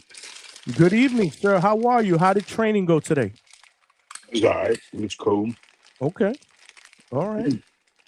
Good. The best thing about this training camp that is going to be different than the other ones, and it means something. I'm in a better place. I think the best place mentally I've been in a while, and that's because I have my son living with me for the first time in many years. So that's good news. I've just noticed my energy's been a lot different. I'm just in a lot better mood until I have to hear, until I come to a show that's supposed to be about Xander Zayas, and all I hear about is Teofimo and Shakur. I even skipped a little bit. I had to let and rewinded it, Coach and then it was talking about bro. down to. I'm like, man, I came here for the Xander talk, and all I keep hearing is about is a fight that I was told that we're hearing too much about. It's just interesting how that works. So just so you know, a little bit of a curveball, because I've been trying to get Coach ER for quite some time, and then he just hit me up like literally when I started the show and said I'm available. So I'm like, damn, okay, I can't. I send him up. Actually, I reached out to him yesterday. He said, all right, I'm down. But then he said, all right, I'm gonna try to get on. So you know how that works. But then he hit me up when the show started, said he was able to. So, we make adjustments, man. And I did wanted to kind of get his story. I thought it was a great interview. And then he get his breakdown of fights and fighters that he trained. So that's where we're at. But we're back where we started right now, man. We're talking Xander right now. Hey, man, if you think you need to give an explanation, I hear you, man. I just gave you one, even though I didn't think I shouldn't have had to give you one. But listen, that's how much I respect you and everybody's opinion. So I gave you one, but if you don't like it, F you right here. Look, middle finger right here on these YouTube streets. And you can use that same finger to smash that like button if you haven't done it, y'all. No, I haven't hit the like button. I haven't liked anything that's been said. Nasty work. I heard. Am I crazy? And you know what's funny? This man just said he's in a much better place, but it doesn't change his mood when he comes on here. No, I said I was until I had to listen. And call me crazy. Crazy. Did shout out to Coach ER. He seems very well connected, very well schooled. But did he really compare Teofimo and Shakur to Duran and Leonard? One? Yeah. Oh my God. He did. I don't think it's is blah, to be honest with you. I think you capping a little bit. That is, I just, it was, I don't know, man. Hey, that's his opinion. Honestly, myself, I would just say there really is no comparison. These are two guys that grew up together in the amateurs, two Olympians, two multiple division champions, righty versus lefty. You got a guy, both of them born in America, United States of America. Right hand over my left, my left pack right now. You got Teofimo from Honduran parents. Shakur has a African American mother and a Puerto Rican father. This is the first of its kind. There is no comparison. This is the new age. This is possibly going to be a fight that we could be talking about, whether there be controversy, whether it's two guys at the top fighting each other, and one just shows to be better than the other, or maybe the unthinkable. Maybe it'll be like a unforeseen stoppage. I've heard people talk about they think Teofimo's face swells up and they think Shakur could stop him, which has never been a thought in my mind, and I still don't think that could happen. But if it does, that'll be a hair pulling reaction. But why were you here to talk about Xander Zayas? I heard about Oscar Callazo, man, a guy that doesn't get any credit, really. He's a unified champion. And, it's interesting. You hear people talk about to win, the fans, supporters, people that participate in the sports, trainers, managers, fighters, they say being champion matters. Then they say being unified matters. But yet nobody cares about Oscar Callazo. They don't care. They don't know who he's fighting. I don't know who he's fighting. So when we make comments such as, he's the flag bearer, I think when it comes to accomplishments, he may have a foot in the door, but the truth is Xander Zayas is basically, he's being given that. Honestly, I mean, just winning to be a unified champion, if he's able to do so after January 31st, I think the Puerto Rican people are definitely going to get fully behind him, from the island to Orlando to New York to even the population over there in California. I think you're going to see a huge push, a lot of support, and I think it's going to be up to him and his team to keep moving the way that they have been, to go ahead and take that mantle. And so your question is he the next Miguel Cotto? Well, if you're saying that, and to say that, will he be the face of Puerto Rican boxing? I think absolutely. But he's going to be the first Xander Zayas. Like you said, he doesn't have that left hook. He doesn't have that heavy left hand. What does he have? He has excellent boxing IQ. He's very well schooled. He's technically pretty sound. It's always going to be how they move him.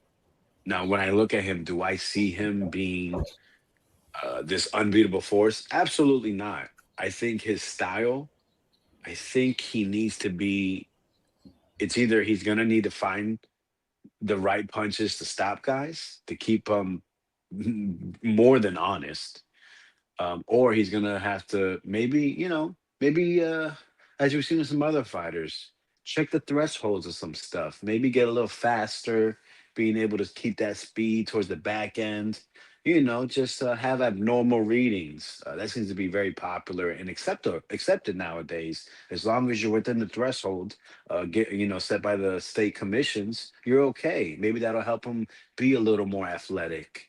Be able to maintain that through the fight. So what am I saying? If he was a little bit faster, I would say a little quicker. And maybe he can find out with some drug supplements. Because that's what fans like. They say PEDs is cool. They say it's okay as long as it's allowed. You don't have too much. Or hey, it's even better. Sports is better with steroids. Okay, it's better with form enhancing drugs. But I look forward to the fight. I expect him to win, and I think being unified champion should be a big deal.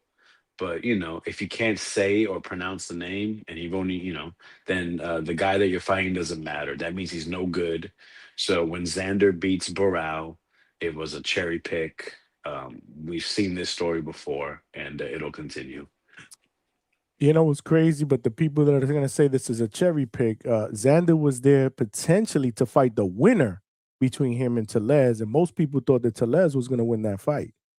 So I mean, it's not a cherry pick. It's Xander committing or keeping his word that I'm here because I want to fight the winner of this fight. Abass won that fight in impressive fashion. There was a lot of people that didn't think he would win that fight, but he did.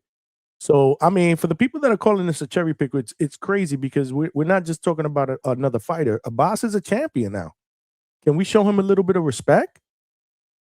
It's not a cherry at all. I agree, Mio Pera in the chat. It's not a cherry pick at all, but I understand what Vega's saying because that's what people are going to say. They're already saying it. They're saying, They're oh, he already sparred saying it. him a Bullshit. bunch of rounds. Oh, he knows they can beat him.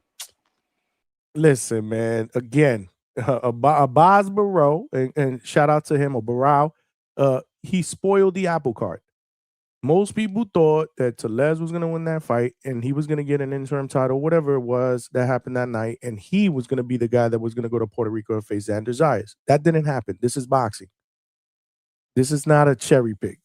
This is Xander Zayas choosing to fight the winner of that fight, who was elevated, because at the time, again, they were just an interim champion. They were elevated to full champion, and now it just becomes a unification. But Abass is a champ. Like, I don't get the whole cherry pick. How do you cherry pick another champion? But did he reach out to all champions? I guess that's what people would say. He Not wanted me. to fight Sebastian Fundora. What about Bakram? He's very scary. That I don't know. He makes people can't hide answer in their that question. closets. They keep the lights on when they sleep. Yeah, I don't know if they did or they didn't. I don't know. But again, Xander was there personally to lobby to fight the winner of that fight, and that's what happened. So isn't it kind of? I'm with you. I champion that stuff, but like I said, this is the fan base of boxing, and it's disturbing. They pick and choose. My bad, brother. Go ahead. Fight Sport Talk is next. What's up, my brother? And then we got Alberto, and then Malcolm is on here. Just let everybody go one by one, please. I want to hear all of y'all. What's up, brother? I was just going to say, isn't it kind of depressing that these guys are getting a unification on very soon, which I'm a fan of, but Murtazaliev has to scramble for the most irrelevant contender you can think of just to get a fight. It's just the bad part of boxing. But honestly, I'm really happy that Xander's fighting. God, I just had a mind blank. Sorry. Abass. Sorry. Mind blank. Baraou. I'm really happy this fight is happening. I thought, and this isn't a shot at Xander, this is just I know I've been following the sport for a while, so I know how it goes. I thought they were going to keep Xander fighting low-ranked contenders for a while. And again, not a shot at him, but he's so young and he's still developing. Again, no criticism of him. That's just the case when you're 23 years old. So I thought they were going to... Speak your mind, man. Speak your mind. I get it. Yeah, so I thought essentially, and Perez was, a decent challenge, but this was not like Abdullah Mason challenging Sam Noakes for his first step up. So I thought they were going to keep Xander away from any decent challenge for a while and build him up. But I don't know, maybe it's because Bob Arum's not running Top Rank anymore, but they're throwing him in there with a decent challenge. Again, Abass isn't the best guy in the division, but like most people, I thought Tellez was going to beat him. Mm-hmm. So I like this. Again, my beef with the entire 154 division is that nobody will fight Bakram, and that's just annoying because I do think Bakram might be the best guy in the division. And Fundora, he in some ways kind of has the best resume in terms of quality of competition, but he just goes to fight these fights that nobody cares about, and he looks like he's cherry picking like Tank Davis. So I don't know if that's to do with him at PBC, but whatever. This fight with Thurman could not be more pointless. So I'm not going to say that his work in the division doesn't mean anything, but I don't think people can really talk about him being the best guy. And Ortiz and Ennis, does anybody know what's happening with that fight? Like, I don't want to change the subject matter, but I felt that Ortiz and Ennis, even though it's not for a title, that might be the fight to determine the number one in the division, and they can't even get it on. I don't even think they know what's going on. Eddie Hearn did an Wow. interview today, fight, and Alex, and basically said he's kind of waiting on them. I mean, to kind of summarize the whole thing, he said he's waiting on them. They're ready, and they're the ones, Golden Boy, they're stalling. That's what he said. But again, there's two sides to every story. I'm just telling you what I heard from Eddie Hearn today. Of course. So yeah. So in other words, nothing's getting done. It's the whole. It's the whole. Well, it's his fault. Did not come away from that interview. Did not come away from that interview. Thinking optimism, like, oh shit, we might get this. No, I was just like, oh, whatever. I guess this ain't happening. Yeah, that's what I walked away with.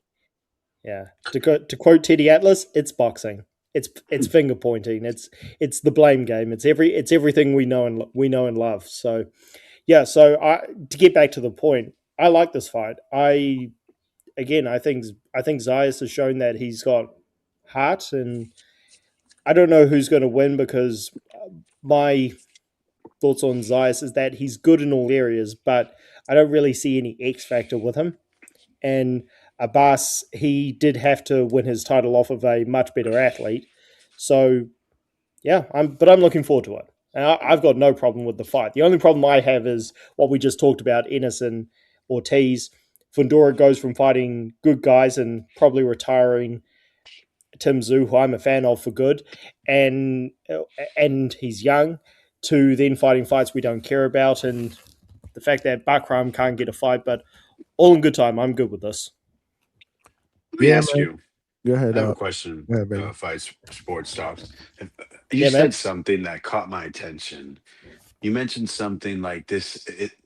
Something about comparing Xander and an opponent to this isn't, Mason versus Noakes. I didn't quite understand that comment.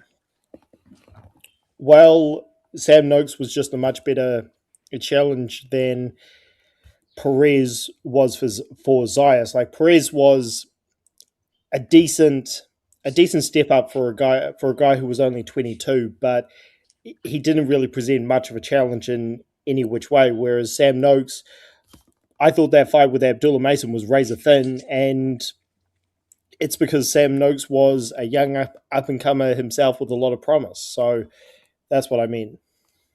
I just find that interesting because, when I watched Sam Noakes fight previously, it was just, strong, right?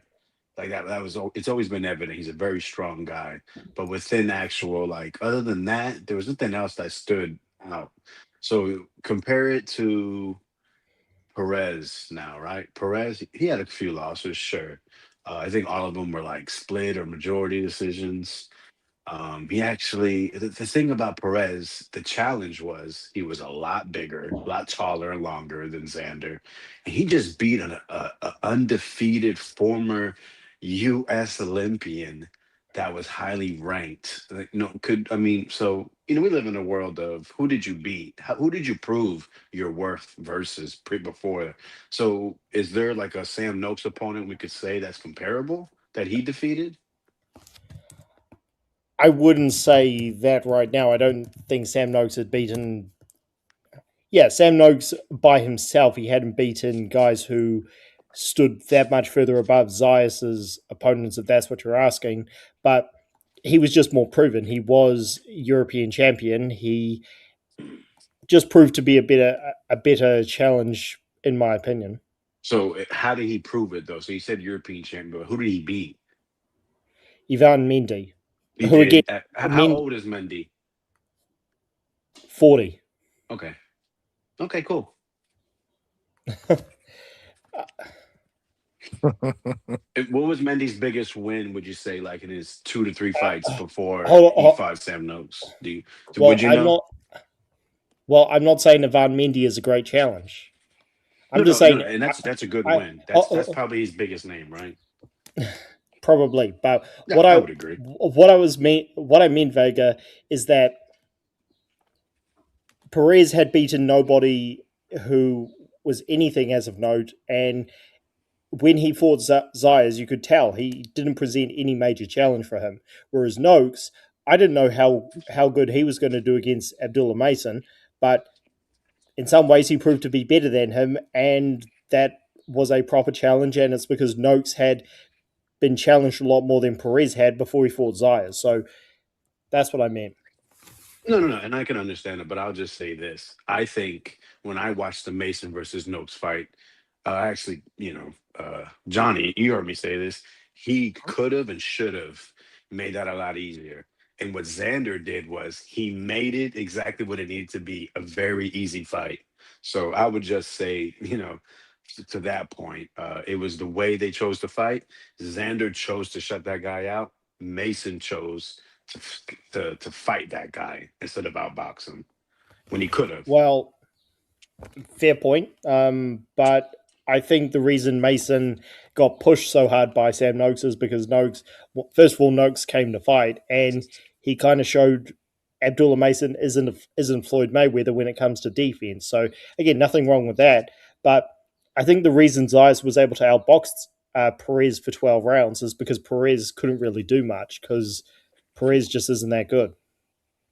Well, like I said, he just beat Charles Conwell, so that's an undefeated in his prime guy, and that's a great win. A guy that's been on the cusp of a title shot, signed a Golden Boy. They were possibly lining him up to a Virgil Ortiz fight. Like I said, it's a former U.S. Olympian as well, so that's I know that doesn't mean that he's this champion. He never had an opportunity, and he probably may never be it, honestly, for multiple reasons. But I would just say that is a good win for sure.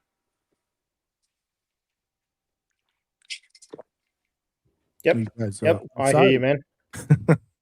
You guys went it's not an argument. It's a discussion. No, so I appreciate our back and this forth. this is a discussion. This is a debate. Not the shouting and screaming and yelling over each other, which every now and then a crash out is good. It's good for views. People like it, but it also gives everybody a damn headache when people are just screaming over each other. Alberto, it looks like you want to get up in this conversation too. What's good? I'm about to crash out on Alberto for that background. No, I'm just playing. I know. What are you in the shower or something, bro? Nah, Johnny, my bad. I'm not in the shower. I'm at the gym. Is the background crazy? Well, it's not crazy. Nah, it's not crazy. We just, it's like Johnny said it so many times, bro. You always got background noise. You always out on the go. Ain't nothing wrong with it. It's just funny. Either he got background noise or his microphone is too loud. One or the other. Hey, I'll take the background noise over the loud mic. Yeah, no, definitely. I'll take this. Yeah, the mic sounds really, really good. What you got, Alberto? What's good, man? Nah, man. What's up, Johnny? What's up, Vega? And fight. I was enjoying that was like a high IQ, like back and forth. It was like chess, not checkers, So I was just gonna say that, but thanks for passing me the mic, Johnny. I'll try to make it brief. I know my background's kind of crazy. So I know the topic is Xander and if he's his next pound for pound star. And I know you want to crap on it, so go ahead. Nah, Johnny. Okay, so I'll make it a compliment sandwich, right? So Xander, I gotta deliver it in a way that'll resonate. So Xander, there's a lot of upside, right? He's young, he's already a champion, and I really like the way he conducts himself. He sounds like he's in his late 20s, right? And he's always had that poise. It kind of reminds me of Emiliano Vargas. I know Emiliano's not a champion or close to what Xander has accomplished, but that's the parallel I see. The future stars that can carry our sport. But so this is my thing with Xander, Johnny. I just don't see that. I just don't see that it factor for him to be a pound for pound star. How you put on the title? I think he'll be a champion. I think most of his years in boxing, he will hold some type of title, which is great, right? I just don't see him being a pay-per-view star or even a star of boxing, a face. Well, there's a Uh, difference, Alberto. There's a difference between a pound for pound fighter and a pay-per-view fighter. but you said pound for pound, right? Pound for pound, right. Somebody And that that we can kind of, put in the top 10 eventually, not tomorrow, eventually. Do we see that that path, where he's going, especially if he wins this, this fight and he's unified champion? Do we see a path at some point where he's in the top 10 pound for pound list? I think I would have to say absolutely, just based off trajectory. I mean, I wouldn't put him there quite yet, but I Oh, could of see course him not. maybe. Neither would I. Neither would I. Absolutely. Neither Yeah, would I. I could see him sneaking in that bottom 10, 9 spot once a lot of the established stars start to age out, fizzle out, like the Canelos, the Usyks. I could see him there. But here's my thing, though, Johnny. Xander, I don't think his power is all that. Um, I think he has good IQ. I think he has good fundamental technique. Uh, I like his jab, but I just think he lacks that killer instinct. Like I'm a heart back to the Jorge Perez fight, Johnny. He could have got the guy out of there, but he kind of just cruised. Like he kind of reminds me of Devin Haney. Uh, they'll do enough to get the win. Like he knew he was comfortably up, points in that fight. He was up rounds, right? And he really could have stepped to the guy, but he just chose to, play it safe. He's very economical. And when you mention pound for pound stars, Johnny, what separates a pound for pound star from a regular guy is that killer instinct. And I think until he develops that characteristic, I just don't see him in that pound for pound list yet. Uh, and I don't know if we'll ever see it. Like you said, he's not Cotto. He doesn't have that left hook. I just don't know what I've seen his fights, and honestly, they're underwhelming. I know you get bored by him. That's what I'm saying. I Yeah, like when you come up here and speak your mind. I get what you're saying, but let me come back with something with you, because you said you just don't see him as a pound for pound talent because he doesn't have that killer instinct, right? And he can't punch, which is what you're kind of alluding to, right? yes. Right. But Shakur Stevenson is in the pound for pound list right now. Do you would consider him having that killer instinct and a guy that can punch? I think that Shakur is an Devin enigma, Haney. Devin Haney right now on most people's list is either 8, 9, or 10. and I think that's a mistake. Okay. I, to me, Devin Haney is, I guess, because of his accomplishments and Mhm. catching the right guys, he has the resume that warrants for him to be in that top 10.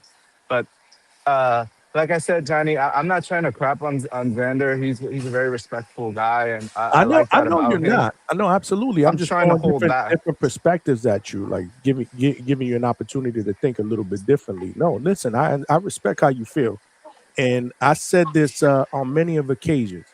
I think that Xander suffers because he doesn't fall into the profile of what we think a typical Puerto Rican fighter should be, right? Like you just said, the Cottos, right? The Trinidads, the Wilfredo Gomez's, the guys that had that tremendous left hook. Danny. Right? Okay, good one, right? The Danny Garcia, right? The no look, the no look left hook, right?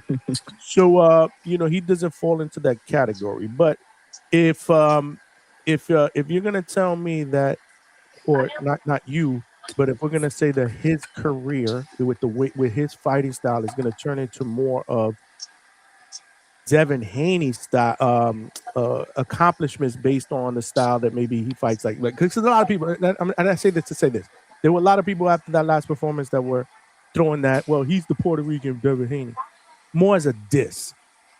They weren't saying it as a compliment. It was more of a diss. And my comeback with that was like, well, okay, like what's wrong with being the Puerto Rican Devin Haney? As accomplished as Devin Haney has been so far in his young career, I would hope that Xander becomes that accomplished. So maybe he's just cut from a different cloth, and he's not going to be that prototypical Puerto Rican that we all have grown to see throughout the years. Maybe he's going to be that boxer, that mover, that's and I almost hate to say this because when you put this guy's name into anything, people want to just toss you out. What are you talking about? I'm not comparing him to Floyd, but I'm just saying maybe the Puerto Rican version of Floyd Mayweather. that people also shitted on because Money Mayweather wasn't knocking people out. He was outboxing people. So Well, I say that to say that. I think that's a little bit far fetched, Johnny, just because at the juncture, like if we compare Floyd when he was 22, 23, he was a killer, right? He was knocking shit loose. He was He pretty was, boy. No, I get it. yeah, I uh get it. huh, I get it. I get it. I wasn't trying to compare Floyd at 22 to the Xander 22, but I but get yeah, what you're saying. I was more trying to compare Money Mayweather, who many people say is the best fighter of our generation, probably one of the best in the world, in the history of boxing, whatever. I don't know. I'm just saying. But I definitely feel a fighter that is more appreciated now that he's not fighting, as often. He's just fighting exhibition fights. He's not really, you know what I mean? You know what I mean, right? yeah, no, absolutely, Johnny. And I'll say this like as a kind of closing note. So Mhm. I know he's fighting Barasso or Abreu. How do you say his name, Johnny? I don't want to like Abass butcher. Baraou, Bar- or Baraou, Abass Barrow? Baraou, Abass Baraou. That's what I Abass told Baraou. you. I kind of saw some of his highlights like getting ready for the show. I know Xander's like the star of the show today. Uh, he doesn't really impress me. I saw he has a defeat on his record. Mhm. He doesn't seem to possess much punching power. His shot, like he has a decent amount of pop, but He's more of a not. pressure fighter, He's know? definitely Yeah, pressure. Yeah, yeah, yeah, and, yeah, yeah. but I don't think like so he's gonna be coming forward, right, and putting that pressure on Xander when they fight. And I just don't think that he possesses the punching power to really concern Xander. I think Xander will be able to, because if you're getting hit by someone with heavy hands, even if they catch you in the shoulder or on the glove, you feel that, and it wears you down. I just don't think Abass Barroso has that kind of power to really break down Xander. I think the first few rounds he's going to come out applying a lot of pressure, but I just see Xander, like you said, using that high IQ to and sticking that jab out there and moving around the ring. I think I see a Bach Barasu getting frustrated in those middle rounds, and it just eventually getting wider and wider. Xander getting his timing down and pivoting away from his punches and just kind of having his way. And I'm not gonna say it's a cherry pick. I know Vegas said people are gonna not give him his credit. I wouldn't say it's a cherry pick, but Top Rank greenlit that event as a main event because they know their guys. He should win. It's not really a 50-50 in my opinion. I don't know if that's like crazy to say. I haven't seen the odds for the fight yet, but I think they would lean heavily towards Xander, considering it's in Puerto Rico. And yeah, I think Xander should be a unified champion and he'll be on his way to, carving his own lane and creating that legacy. So, shout out to Xander Zayas, Johnny.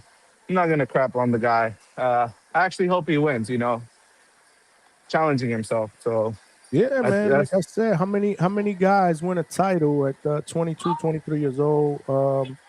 And then their first fight after that is a unification, man.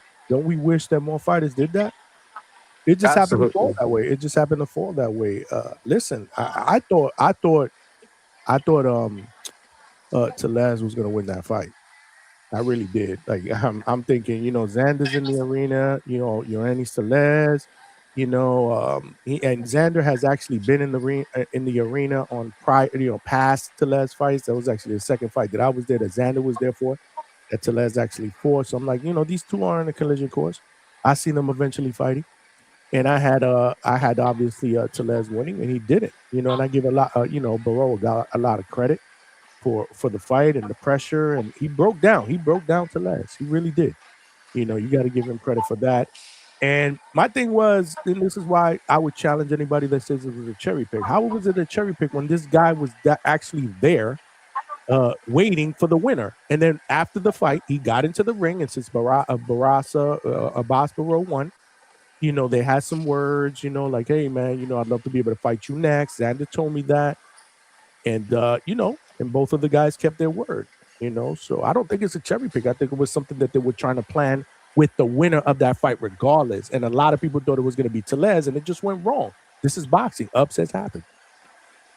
But I'll don't say sleep on Barrow. I'm telling a lot of people, man, don't sleep on the boss, man. He's tough, bro. I'm telling you, man. There's something about why seeing this dude after the fight, and just the elation. Like, yo, nobody believes in me, but now they're going to believe in me. Now I'm going to make them believe in me. We say it all the time, though, Alberto, and I'm not trying to. I'm not trying. You listen. I'm rooting for Xander, but I don't want to shit on Baraou. I think he's a really good fighter. And we've seen this all the time, that a lot of times when these guys get titles, it elevates them, it makes them a little bit better, whatever it is. They're no longer being hunted. They are the hunter. They're no longer the hunter. They are the hunted. So we'll see what happens. I just Maybe I am think hyping up the fight. I don't know. maybe just a little bit, Johnny. You're hamming it up, but no, you got to. There's nothing wrong with that. No, absolutely. You got to create that buzz. I've seen Abass Baraou. His feet are damn near up there with Matias for the worst seed. I just think he's outgunned, Johnny. Roger that just said Abass has terrible footwork. Yeah. No, actually, so it's not, literally. on paper, it's not a good matchup because Xander actually has good footwork, really good footwork. Absolutely. That's one of his, his strongest part. Like, he can move around the ring. There's a lot of great things that Xander Zayas does, and I'm not saying that. There's coaches that have said that, not just Coach Bermudez. We've had, Senior here. He said the same thing. There's a lot of coaches. I mean, Coach ER said it earlier. I mean, these are guys that study fights. These are guys that study fights. So, but man, there's just something about this is a fight. They're familiar with each other. This is a fight. And this is a unification fight. So, the other guy gets paid too, man. Like, to Mick Doonan has a boss winning this fight, right, Mick? I've got a boss stopping on me, or a UD. Listen, he's got a boss stopping Xander Zayas, which is Cap Adamas or Cap Adamas, whatever you want to call it. That is just pure cap. There's no way that Abass is stopping Xander Zayas. I think he will, or it'll be a UD. I don't think Xander. So before Abass fought Teres, there's an interview with his old trainer Jorge Rubio, and he's saying we want to beat Teres. We'll beat Teres. He says, even though it's a Cuban, he's got the foot. And people are saying he's got bad footwork, but I'd rather listen to Jorge Rubio saying that, nah, his footwork's good. He's cutting off the ring's good. His foot placement's good for punches. He says, we want to fight. Once we beat Teres, we want to fight Xander Zayas. He says, the exact words were, we know each other very well. He says, we sparred in Xander's gym. Well, they've sparred a lot of rounds. And Xander's home gym, Abass done work that was very good, work that I've never seen before. And then he said, at the end, we have great respect for Xander and his father. They've been very good to us, but that is the fight that we want. Now, people all don't know this, but like I'm sure he split with Jorge Rubio before the Teres fight. He won that Teres fight without a trainer. And he's got another trainer coming up for this fight. So he's in another camp, ready to go. But like, people will always say, like, they'll look at him and they'll say, oh, he's not really done anything. He's not beat anybody. That's fine. He's always fought away from home. He's never fought a guy with a losing record. He fought 12 rounders for his second fight. Man, he beat like, Carlos Molina in his fifth fight. Like, guys only facing Carlos Molina in their fifth fight. Even though, like, you're talking maybe 7 or 8 years ago, you'd be thinking Carlos Molina in his 8th fight. I think he fought 3 ex-world champions in his first 6 fights. But nobody picks up on that. Because they didn't know who he is. But it's certainly been an England fight. And as it goes... Who was the dude that beat him? Jack Culkey, but he beat Culkey. He beat Culkey. Right? That was a close fight. Okay, I got you. And that was in his 10th fight. Who's taking on Jack Culkey in their 10th fight? Do you know the boogeyman that they keep calling Background? Do you know who he won his title for? Mm-hmm. No. Jack Culkey 5 years later. Pick it up on Boxwork. You're right. Yeah. No, listen, man. I respect a boss. I just don't. There's just so many things that I believe, and again, styles make fights, man. Yeah. Xander Zayas' style is totally different than Ioannis Telez's style. And I wish I had Coach up in here. Because Coach is actually training Ioannis Telez now.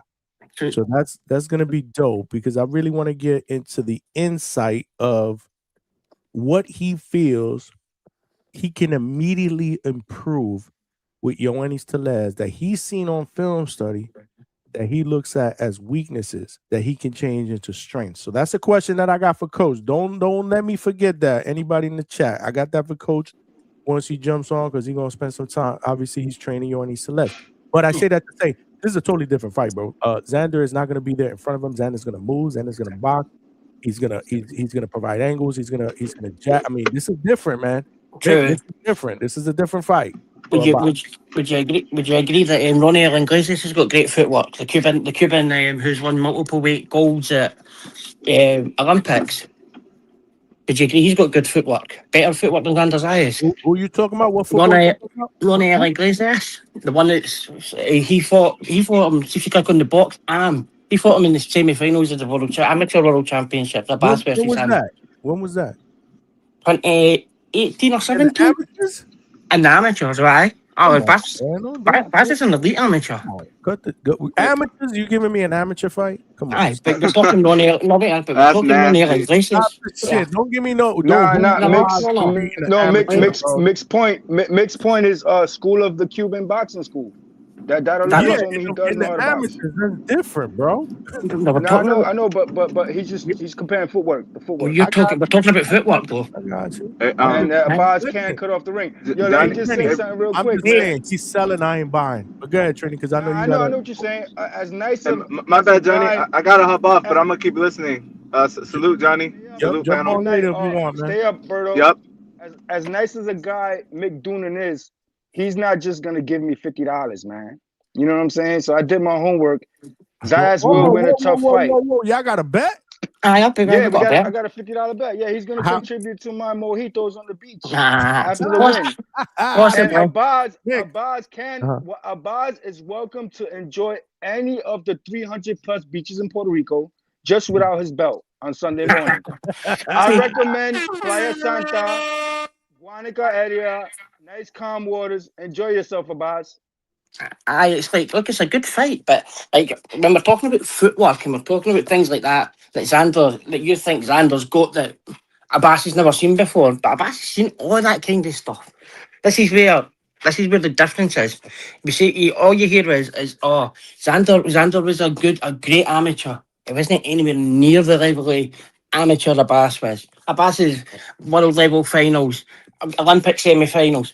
And what we're talking about here, we're talking about Xander who didn't even make the team, did he? Did he make the team, the Olympic team? Don't rule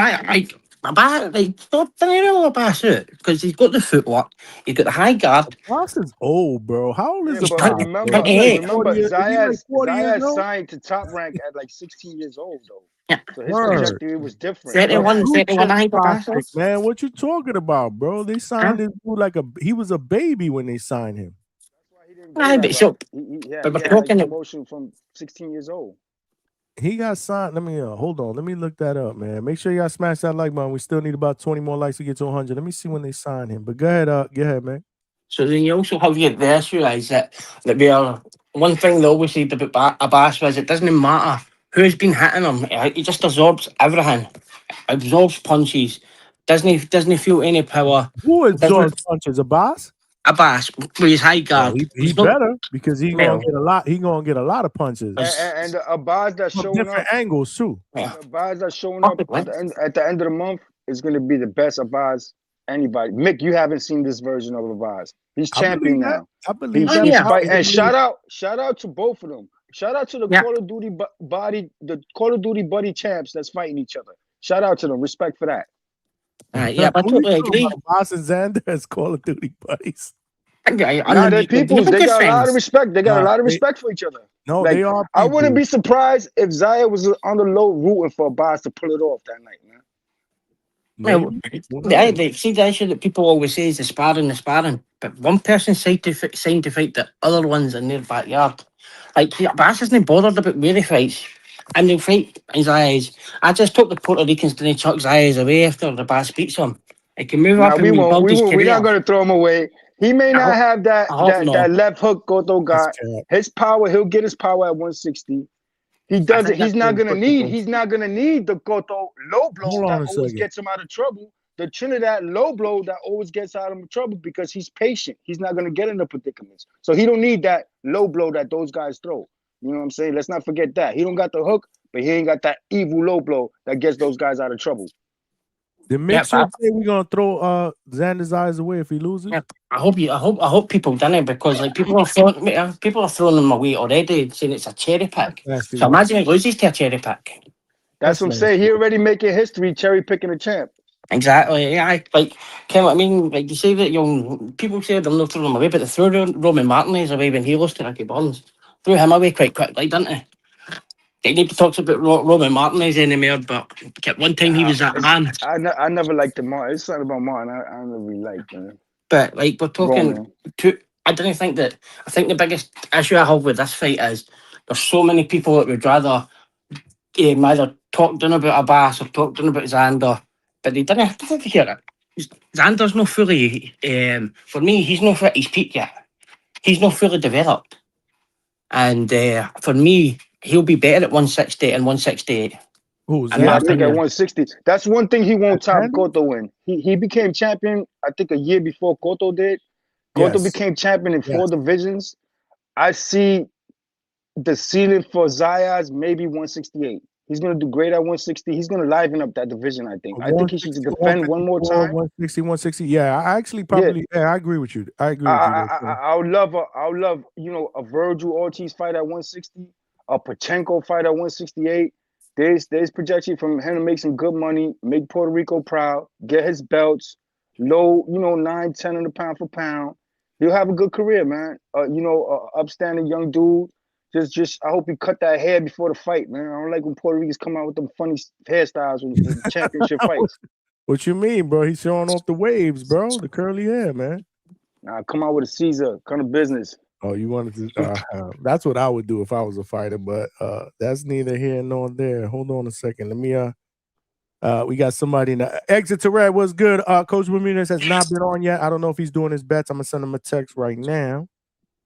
Shout out to Two Tone for the improv. I caught the replay, the improv Coach Bermudez interview, man.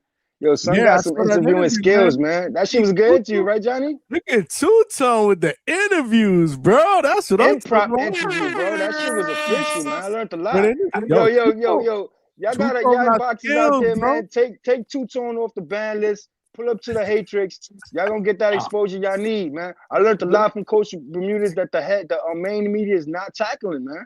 It's the Pac boxing, Johnny, the boxing voice, Two Tone. These are the guys pushing the sport forward, man. And I hope Zuffa, Pro Box, somebody cut the motherfucking check, man. Get my guys on the big screen for real.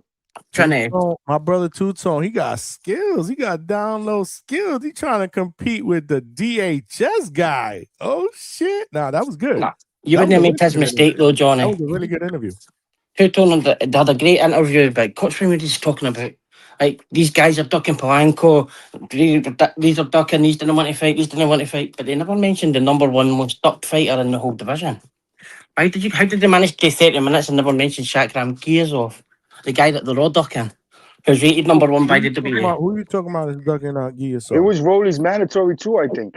He was Bootsy's mandatory. Still Rolly's mandatory. He went through talking about the 147 division and mentioned all the fighters that's going to come through and they're going to do this. But the guy who's ranked number 1, they never mentioned. And the guy that's ready to fight, the guy that's ready to be in my profile picture, the guy that's ready to go. But I don't think you'd have missed it out. Tone just missed it out because he nobody really wants to fight Giazov. But Rolly's gonna have to soon. And Devin will fight him. I tell you one thing, if Giazov pulls it off against Rolly, Polanco's online to get that belt. He's not turning down that fight. Oh, that'd be a good fight.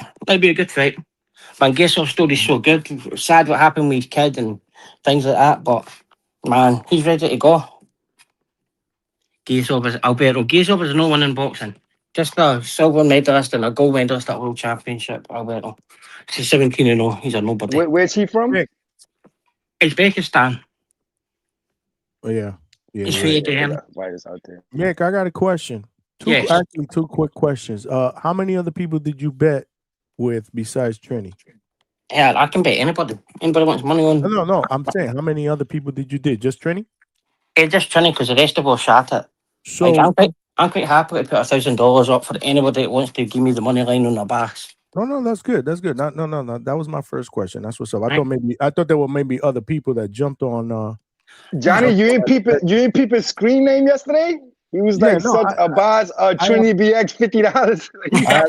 Well, no, because he had about 4 or 5 different screen names yesterday. One of them was Stock Chasers. I thought it was Stock Chasers. Yeah, yo, Mick, it's amazing how clear you can curse. Your curse is coming clear, bro. These guys come in with different screen names every day. I'm like, who are you? Man, I already kind of know already. But so that was my first question. Okay, Yeah. so you just got Trini, potentially some other people. My second question is: are you gonna throw Abass Baraou away when Xander cooks him? Nah, no chance. No, I don't think that. Yeah, you should know. You should know. So you should know as Europeans. You gotta be bigger than that. You gotta like be that guy. That's Like a you know kid. what, Abass Lord, but you know. I reckon there's been more like Puerto Ricans thrown away against guys that were my fighters, like when Ricky Burns beat Martinez and what was his name, Gonzalez, the quitter, and then like the great legend Carlos Ortiz that quit in his stool against Ken Buchanan, and like that's what I'm saying. I can't remember a Puerto Rican fighter that's defeated me. So Abass has gone in there in good terms at the minute, and I'm not claiming Dalton Smith, by the way, brother. It's a long night for you, man. You're not claiming Dalton Smith. Hold up. We saying you're not claiming him. You picking? Hold on, you picking Dalton Smith against Subriel? No. Nah, Mick got a good brain. Big ain't doing that. Okay. Nah, I'm not like you guys. I didn't have to pick guys from my country just in case. Said a couple of shows ago when we were talking about it that he got Subriel. I do remember. I should be yeah. Actually, it's just Matias peeped the game, man. He don't like what's going on, man. Did you guys hear Eddie Hearn talking spicy today at the press conference? He just packed up Dalton, bro. Dalton's gonna pay for the sins of that man, bro. He's gonna pay, man. The Buffaloes that's coming up, they're gonna have a cold night in the city. Yo, Eddie Hearn was talking that spicy shit, bro. Talking about that this dude gonna smash this dude, and bro, the opportunity that Matias the fight. I was a little disappointed in that press conference. I ain't gonna lie. Yeah, but Johnny, see when you're here, there's no advert for it or nothing. Nobody even knows this fight's going on unless you're right into boxing. Like, I was disappointed because I heard people from the UK in there when Eddie Hearn and Dalton Smith. There was like nobody like cheering for Subriel, bro. This is New York City. Like, what's up, bro? Where are the Ricans, bro? Come out with the guy. Like, I was disappointed. I ain't gonna lie. We watched the press conference. I actually clipped some parts. These dudes were loud. Subriel was like, y'all better keep that same energy when I spark your dude out. Y'all gotta keep that same energy. It's like when they say them UK crowds, man, they come out like even in Riyadh season in the Mason fight. Damn. No tighter crowd there. No tight that crowd. Exit to rest. They pull up. Finally sell it. Are they selling? I gotta check out. Told you, Johnny, that the PR fans would buy tickets up. You did say that. Yeah, I think when that press conference circulates and they see all the UK fans, that's gonna have New Yorkers pull up late. He'll get his support in there. And somebody said that they're not gonna sell 50,000. Yo, they're gonna sell 50,000 pay-per-views in Puerto Rico alone. Aye, that's a total fight. That's a total. Bro, it's 3 million people in Puerto Rico, man. There's gonna be it's gonna be 50. I got that. You can put that on there. That's on wax, man. 50,000 buys at least from the island. From the island. Oh, you gonna be when you getting out there, Trini? 29th. What day is that? Because the fight is on a Saturday. I don't have my calendar in front of me. Thursday? Okay. You getting there Thursday. Hold on. Let me share my screen, y'all, real quick. But because Exit to Red said this, it's a little less blue than yesterday. I ain't gonna lie, but there's still a lot of blue here.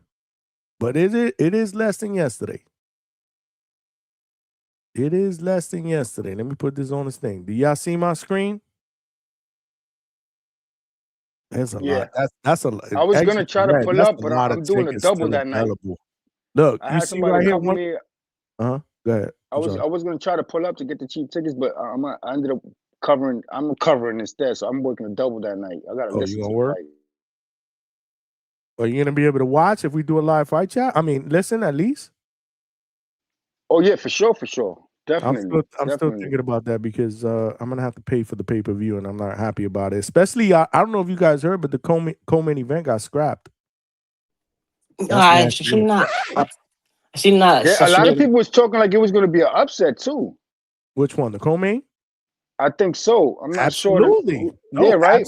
Absolutely, bro. I was looking for that. I was other than the main event, obviously. I was looking forward to that co-main, and all of a sudden it got scrapped. I reached out to Broadway Joel because I saw he reported that shit early this morning, and he told me that Bazooka did not pass his physical, but he didn't give me any specifics. And I'm like, wow, how? But he ain't respond yet. But I do know he was on a live when I sent him that. So shout out to my brother, Broadway Joel, keeping me in the loop with shit. Yeah, that just reminds me. Yeah, I'm gonna go with Ortiz, man. I feel like Ortiz getting that win is better for, Polanco and them, man. I need him to get that win, man. I'm gonna go with Ortiz over Keyshawn. Oh, At Wizzy least said root for he's in the him. building. Oh, Wizzy, you got tickets? That's what's up. Okay. I didn't know you was in New York. Oh, Wizard. I didn't know you was in New York. I didn't even know old Wizzy living in New York. What part of New York, old Wizzy, you live at? And are you coming out to the T.O. and Shakur card, man? Because DHS gonna be in the building, man. I wish I could hook up with them Trini, but tickets are going Trini gonna fast, be in man. fucking Trini gonna be in Puerto Rico. I get it. And them tickets is going off the shelf. Yeah, I think I'm gonna do the I'm trying to work the that border fight, wall though. weekend though. So I think I'll see you in Orlando for sure. I think I'm gonna pull Okay, up for that, good, man. Show good. That's face. in March. Show some March love. 21st. March 21st weekend. Yeah, it's the day before Madu's B-Day. Yeah, we getting that work in, bro. We're gonna do some commentating. We're gonna get it in, man. Border War is gonna be big time. DHS is gonna be in the building. Y'all know the deal, TBV and the Hatrix, DHS. We all blood brothers. Yeah, there's still a lot of tickets. There's still a lot of tickets. Exit to Red, I hear what you're saying, and there are less than the screenshot we put yesterday, but not a lot less. A little bit less. We got to see them all. I'm gonna check it out tomorrow, and then obviously Saturday. I'm a firm believer that a lot of people are gonna buy tickets on Saturday. That's what New Yorkers do, man. It's those the Shakur tickets you can't stall on. Those you gotta No, jump on. those Y'all trying to that's go to gonna that? Y'all and gotta that's jump in the on that. big room, and that's in the big room. The big rooms they're gonna sell out the big room, bro. That's the big one. But that's a Ring Magazine card. There's the undercard is crazy. Again, this card, I'm not gonna lie, man. I'm not gonna lie. I mean, this card, it wasn't promoted properly. Like there was really no promotion. Let's be honest. Everybody It's a in the lot of press stuff there. conference today It's a lot was of stuff funny there. because there was Subriel said something about how my promotion company won the purse bid, not Eddie Hearns and Matchrooms.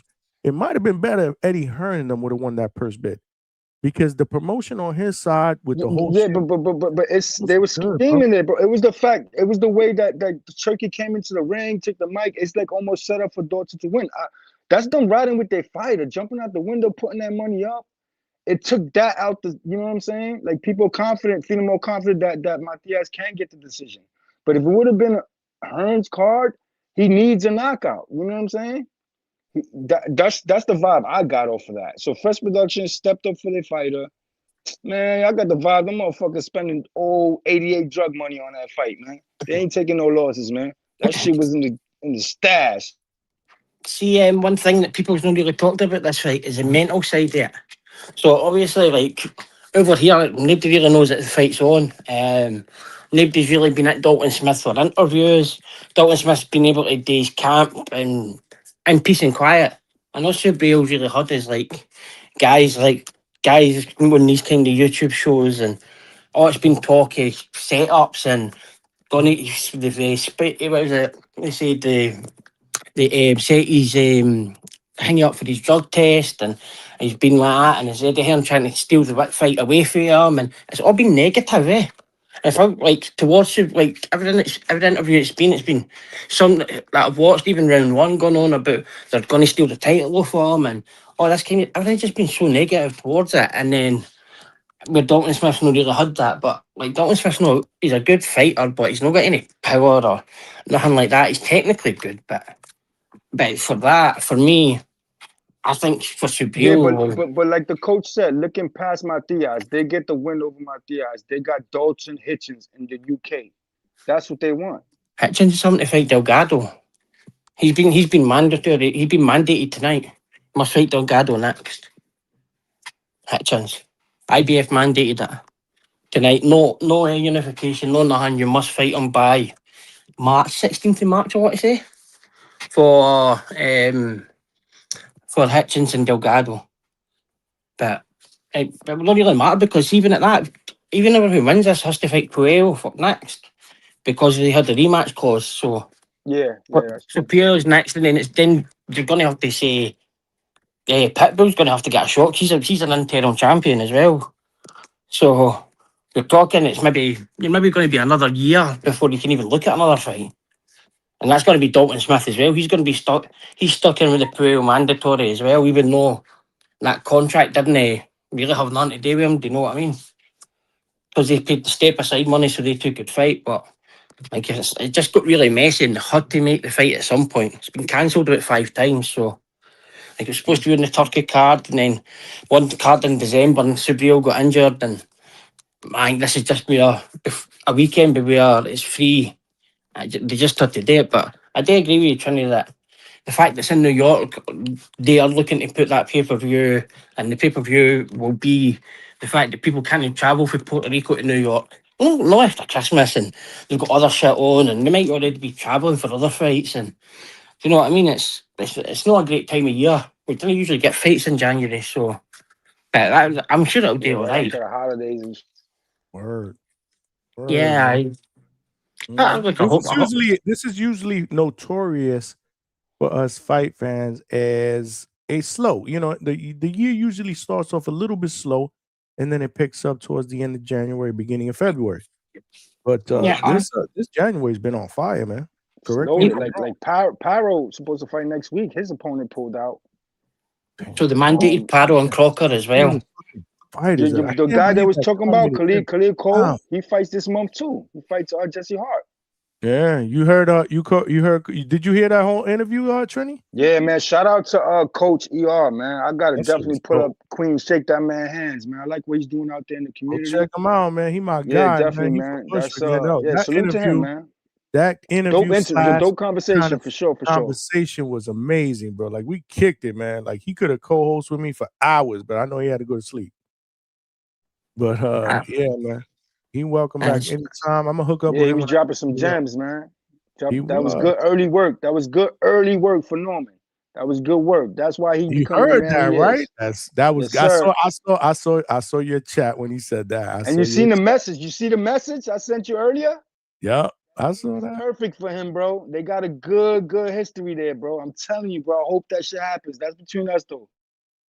Word. No, that was good. There should be news. If you guys did not see that interview that I did with Coach ER, there should be some news that's dropping this week with Richardson Hitchens. I'm sorry, I hate when people Mick just dropped it. Mick just dropped it on us. Who? Mick dropped the opponent and everything. Delgado. IBF already done it. They weren't too sorry, John. I didn't know you had done it. He said it was going to be not a name, but somebody's going to prepare him. That's not official. Mandated. It's officially mandated, and they've done Crocker and Pyro as well. Nick, you know what's funny, Nick? I just saw your DM that said you on mute. See if you've been looking in the chat earlier, you'd have seen me saying that shit was disgusting. I ain't gonna lie. Luckily, I saw that shit too. I looked at the thing. I think I was like 2.5 minutes. I was on a roll too because I was ready. I was ready to go. I'm on a roll. All of a sudden, I look at my. You was on mute the whole time. Yeah, it was like 2.5 minutes. I got to make y'all laugh. I got a DM from Mick. I got a DM from who the hell else? I got about 3 DMs, and I got a text message from Two Tone. Say you on mute. But I'm not looking at my phone. I'm like, yo, yeah, we getting ready. Yo, great show. We crashed. There was crash. Blah, blah, blah, blah, blah. Then all of a sudden, I finally look at my iPad because this is what I keep for my for the chat, my second screen here. And I'm like, hold on a second, I'm on fucking mute. And then I look on the thing on my screen, and I don't know what the fuck happened. I'm like, what the fuck just happened? I just went 2.5, almost 3 minutes. So I don't know if you saw it, Trinity, but I was like, shit, my bad. A sound check? Yeah. All right, I'm gonna start all over. Yeah, I see it on the comments though. Everybody, welcome to the Hangout spot, man. I had a, and I think it wasn't word for word, but my intro was close to what you guys did not hear in that 3 minutes. That shit was nasty work, bro. But this is what it is with live, man. You live and learn. That never happened to me. So now I know going forward, before I start live, I got to look at this. Is this? And you knew you had to sell the Zayas show, so I know you came in with that energy. I came in with like it was almost like the second time around. I was like, damn, I hope I had the same energy. Oh no, you didn't have the same. You didn't have the same energy as you did when you were quiet, when you were on mute. The hands in the heat was gone. The hands were in the air and everything. Right, I had more. Right, I did it. I was trying to emulate it. It was good. But what can I do, man? Shit happens. This is what happens when you go live. But so what I'm gonna do is after the show is over, there's an option on the studio where I could clip out I'm gonna have to clip out the first 2.5 minutes. Because people that are watching the playback, they're gonna be like, what the fuck's going on here? Like I can't even hear him. Like, is it my computer? Is it my phone? So I'm gonna try to clip that out. Yo, Johnny, I heard you talking on that Khalid Cole's jab. Yeah. Yeah, you know, he's a potential Najee opponent, man. I'm watching that with closed eyes, that Jesse Hart fight, man. I'm gonna watch that, and Trice is pushing him. Yeah, yo. Now that you bring up Najee, I just want to let you know, Trini, because I know you fuck with Blast. So I was texting with him today, so he's gonna be at the gym next week. So I'm gonna check him out. I'm trying to get him on the show still, but y'all know the deal. Nah, that's what's up. I'm telling you, it's gonna be better for him because I'm telling you, those guys are gonna get big wins and they're gonna get rushed by the main media. So they gotta get comfortable here first. That's how you sell it, bro. Longest. Yeah. I got Johnny, I got you. Bro. You family. And you heard what the coach said. You heard what the coach said that you had on. You have to sell yourself in this game. He told y'all that. He told all the young guys coming up, man. You don't gotta be stupid. You don't gotta do no foolish shit. You know, positivity and shit sells too. You know what I'm saying? He got a great story. Both of them do. Him and Najee and the brothers down there. They all do, man. You know, I addressed all that. I addressed all that with Edgar, with the fact that I wasn't, you know, guys. If you guys did not Chuck, not you guys on the panel, but if you guys are just tuning in, you guys did not see that interview / conversation that I did with Coach Eric Roman, Coach ER. Shout out to him. It was a great. Check it out on the playback, man. Check it out on the playback. Speaking of coaches, I don't know where Coach Bermudez is. I've been getting a lot of chats in the comment. Where's Coach? I don't know. I text him. I send him a message. He's not responding. But I will tell you, look at what Polo Buck put together. Because this is what Polo Buck does. Shout out to Senor Sabor. Nice. Shout out to Coach. You see what I'm saying? We said this shit yesterday, bro. The weasel is weasel on yesterday. Your shit more than you marketing it. Where's my discount code? Where's the sponsorship? What's going on? That shit is a 2-pack of ass. And I won't stop because let me tell you something, man. These casuals are no joke, man. Get a box, man. I'm telling you, these shits are good. But look at what Polo Buck did. This is what Polo Buck does. Oh, man. Coaches are weasel. Doing this too. Look at this one. Look, this is me in about another hour. This is me in another hour. It smelled like a toilet full of nasty ass shit, okay? I'm gonna be dreaming about that soundbite. Coach is a weasel for doing that. He's a weasel. He's Barry McGuigan, yeah. But I want to know he should have put the favor like in a cloud, like if you're dreaming about them shits.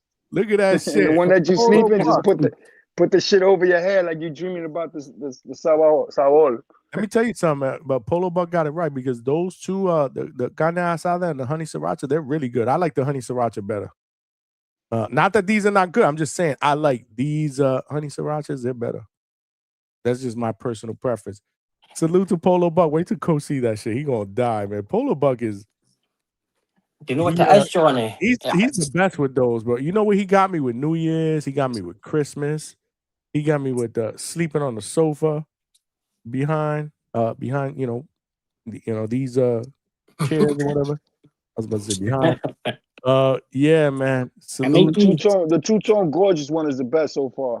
Oh, the one gorgeous. Johnny, I'm gonna jump off anyway. Mick, you know you my guy, but I don't know, man. You're gonna lose your money, bro. I bet you Coach Bermuda Nah, shows it's up. just going to my drink fund. He ain't losing nothing. He's supporting my Yeah. He mojito gonna fund. lose his money. His loss is your game, Trini. Mojitos on the beach. Mojitos on the beach Nick, and Johnny's Enjoy premium. it. Johnny's after premium after YouTube that on fight, us. you better come on that. Well, Yeah, I'm I'm good. going to come on here, but see, as soon as I go off, you'll see Coach up here because you'll not see the picture of Shotgram. Didn't want to call his name earlier. No, it doesn't. No, it doesn't want to come on. Nah, it's all good, man. Take it easy. We got And you. Trinny, I trust you. Do you know what the man says to me? He said, "Do you want me to send you the $50 now because Abass is going to win?" And I'm a guy for the Bronx. I went, "You're cool, man. We can deal with it after. I can trust you, man." But I take respect it that. easy, Salute, Mick. guys. I Mick Take got it you, is easy, brother. guys. family, bro. Appreciate you, Mick. Yeah, Appreciate nah, it. I told Mick, I said, yo, I know BX guys got some rep, man. I'll send you the 50. Just send me the 100 back when the bars lose. Nah, he good. Mick is good, man. Mick is good. Everybody up in here is good because, like I said, DHS, we family, baby. We need about 18 more likes to get to our goal. Ed Cosejero was good. My favorite fan from Washington. Salute, Consejero. Yo, Trini, I'll blick you, but we family. I ain't scared to blick you. I'll blick you, but we family. But if you don't smash that like button, you will get blicked from this chat and this panel. I'm kidding. What's good, Ed Cosejero? Oh, what's up, Johnny? Chilling, man. What's good? I've been tuning in and out, man. But any crash outs yet? Or everybody's no crash outs tonight, man. We had an excess of crash outs yesterday, so I guess tonight has been mostly chill. We did have a long, and I'm not even gonna say interview, a long conversation with Coach Eric Roman from Coach ER. That shit was dope. It was dope. Yeah, you instilled fear. You instilled fear because of last night, man. So nobody's crashing out. Everybody's in good shape. Listen, I don't mind it's the arguments. It's not a crash out. Everybody can crash out. I get it. Or you can have back and forth debates. I get it. It's the ones that they argue, they yelling and cursing. And I'm like, yo, nobody. Like, I'm sending them to the gulag, man. Let them go to the back room. Not the back room. What is it? The back call, the back room, back call, whatever the hell you guys call it. Go back there and duke it out, man. I'll be losing viewers, man. People be like, yo, I don't want to hear this shit. So that's what it's all about. But I don't like the crash outs either, man. I don't like the crash outs either. Yeah, you can crash out. You what you want to crash out about? No, I'm not. I don't crash out, man. I was about to say I've never heard you crash out, so that would be weird. I'm rooting for Xander. Obviously, like I think it's going to be good for. Obviously, it's a good thing for boxing if Puerto Rico gets their next superstar. I'm just worried about with the whole stage too big, lights too bright, Julian saying, know what I'm saying? Yeah, no. Listen, bro, I said this. When you said that, I remember you put that in the Discord. I was like, damn, I think Uncle Cejado's right, man. That's probably what it was. Huh? But this is what makes the greats, right? Like it's gonna be his biggest fight. Was he born on the island? Yeah, so homecoming fight. He lives in Florida now, though. He lives and trains in Florida. The only problem with me getting up in the gym is they're very rare when it comes to training. So their philosophy is that like they have like closed door, like they don't really like a lot of outside noise. A lot of some fighters don't care if somebody like me or whatever, but they're like very strict with that. So that's the only reason why I haven't been able to get up in there. But yeah, he's training out here in Florida. And his trainer's cool people. Javier is cool people. I have his number, but this is lock-in time. They call it we locked in. We'll see, man. We'll see. I mean, this is what, like I said, makes the greats. Homecoming fight, biggest fight. He's only 21. He's already a champ. He's with Bad Bunny. He can have all the unlimited yams in the world. And he's just gonna see how he handles everything.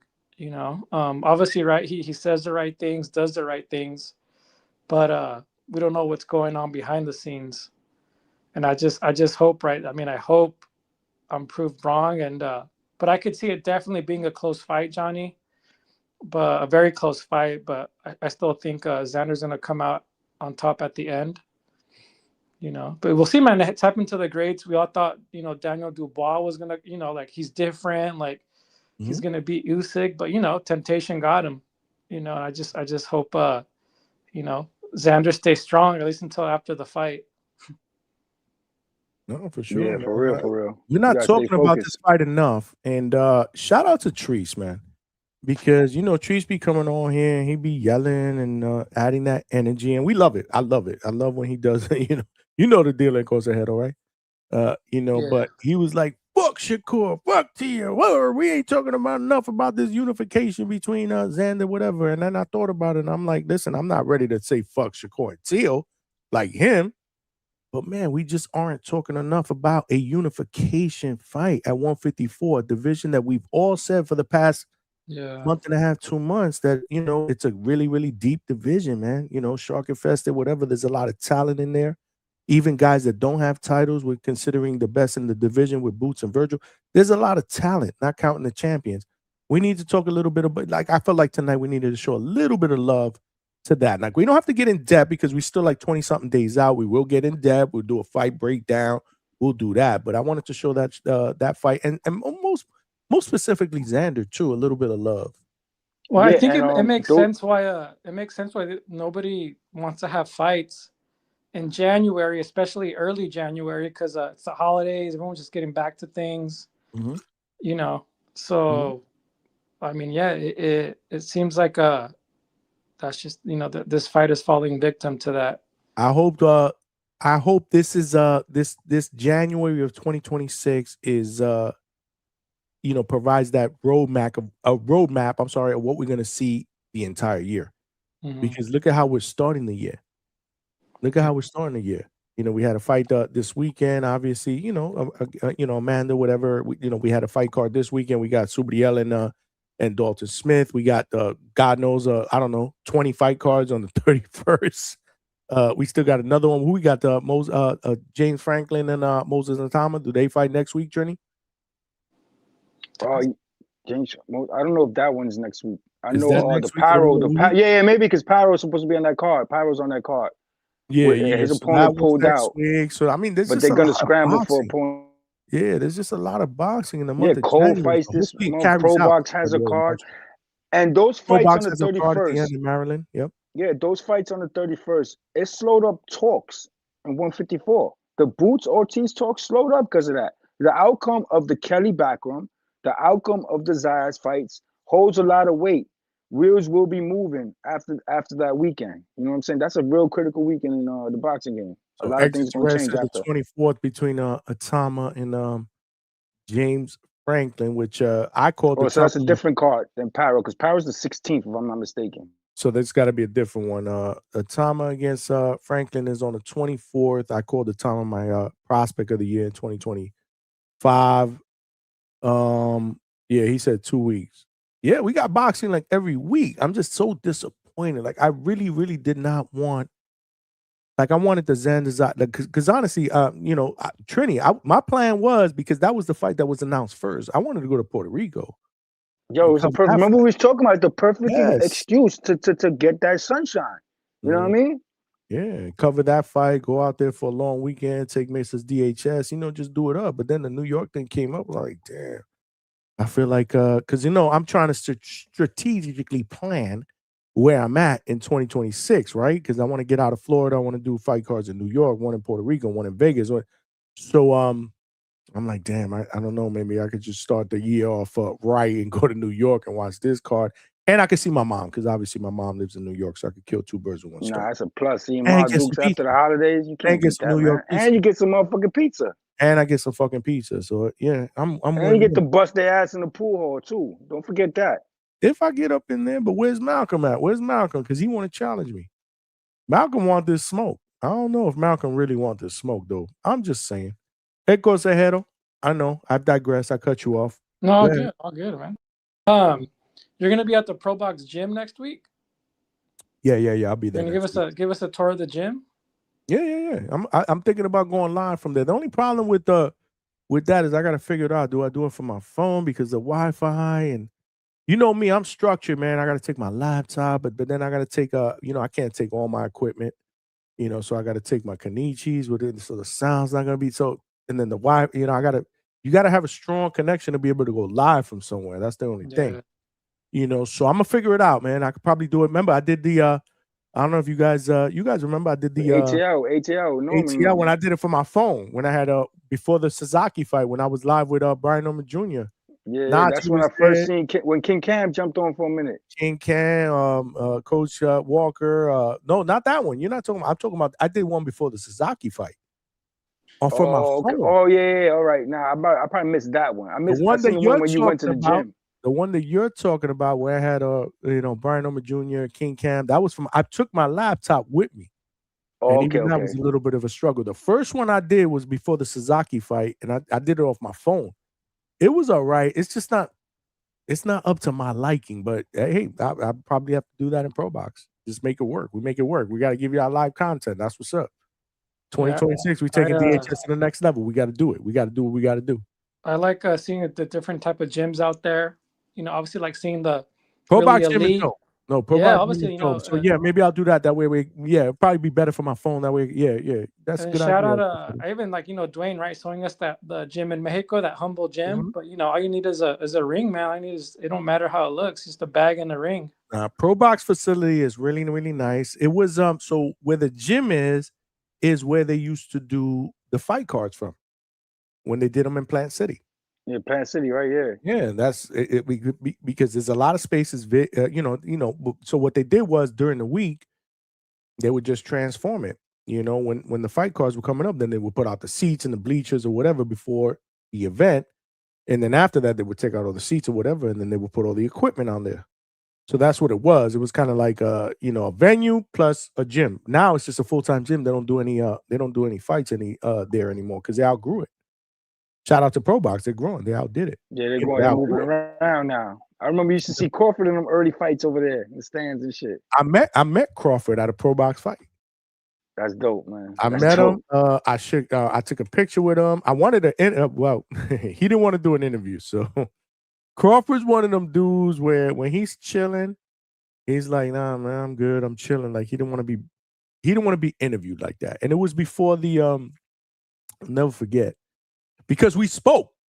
He just didn't want to be interviewed and turn the camera on, my Osmo Pro. But we spoke. We were chilling. We were talking. It was before the Berlanga and Canelo fight. Oh, and I was like, I was like, you still want this Canelo fight? He's like, oh, absolutely. I want that Canelo fight. I said, what you think about Canelo and Berlanga? And he looked at me like, come on, man. You know who's gonna win that fight. That's what he told me. I'm like, I'm just saying. He was like, well, you want Canelo? He's like, I want Canelo. That's the fight that I want. That's what he told me. He told me that face to face. I met Bomac. I've taken pictures. But he just didn't want me to turn it on to put it. Yeah, and I don't blame him. Yeah, he like that. I respect that. He was there chilling. Bomac had a young fighter. Yeah, they got a couple young dogs, man. They got some tall dude. I think he doesn't train him no more. He doesn't train him. Nah? Nah, he doesn't train him. He was so he was half Italian, half Cuban. I still follow him. I got to get him on here. The problem is he speaks mostly Spanish. So I interviewed. If you look at my channel, I interviewed him after his win. Oh man, it was like 3 minutes because he speaks mostly Spanish. Like he got by in English. So I interviewed him. He won, close decision, but he was very, very disappointed in his performance. And so Bomac was training him. So Bud was there to support. Yeah, that's real. I got to get you his name. I'm gonna send it to you, Trini. I'm gonna send it to you. I'm gonna send you that interview. Yeah, man, that's what's up. The dude follows me. The dude, he's dope. I could get him on here again. His English is kind of spotty or whatever because again, he speaks mostly Spanish. So he's an Italian that grew up in Miami with half Cuban, half Italian, but he grew up in Miami. So mostly the Spanish side. And good kid, whatever. Bomac was training him. But then after that, Bomac stopped training him. And the kid took the loss really, really hard. He took the loss really, really hard. And then after that, Bomac came on the Boxing Voice one time. I was on the panel. And that was the time where Two-Tone, when Bomac went back and forth with Two-Tone. Oh, yeah. Cheetos. Not that one. It was before that, where Two-Tone brought up the Cheetos thing. Oh, yeah. It was a while ago. It wasn't the last one. So anyway, I was on the panel for that, and one of the questions I asked Bomac is, "Are you training?" His name was with a Y. Yo.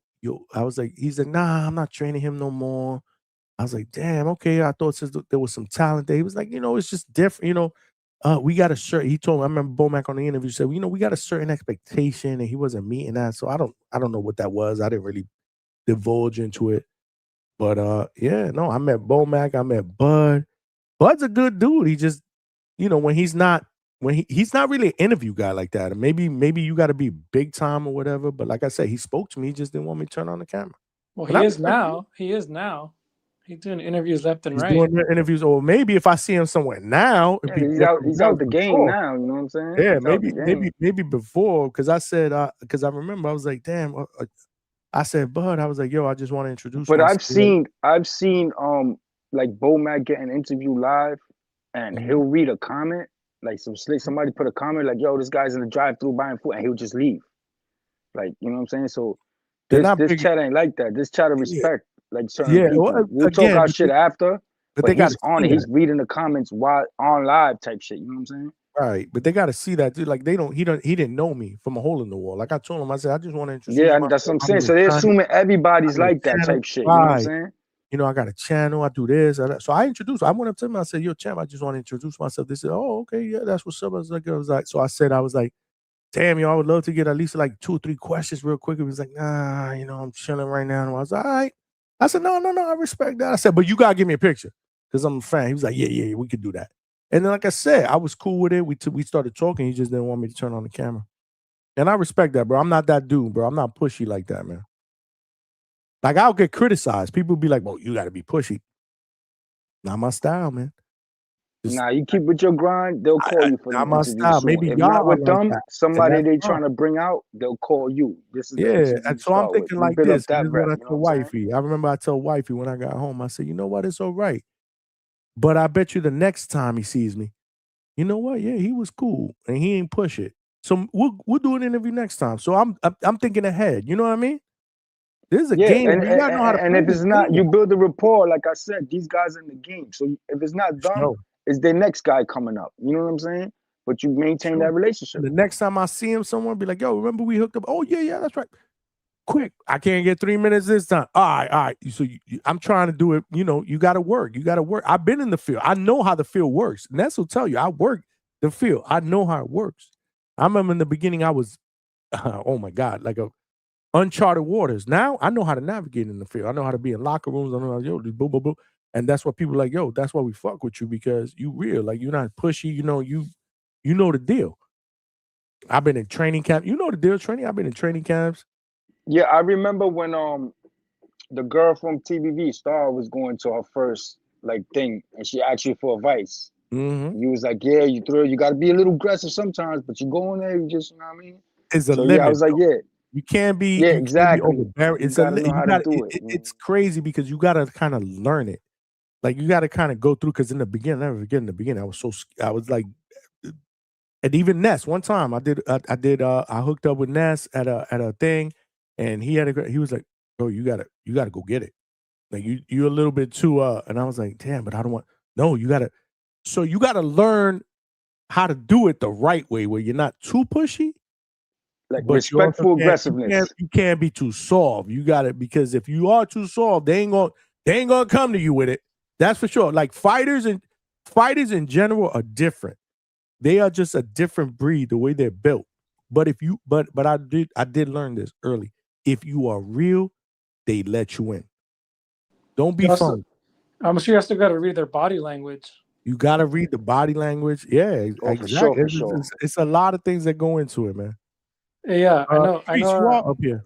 Just before Tricia topped on, go Pack, go Pack, go. I'm rooting for the Packers this weekend. Johnny is you rooting for the Packers? Oh yeah, because they're the lowest seed.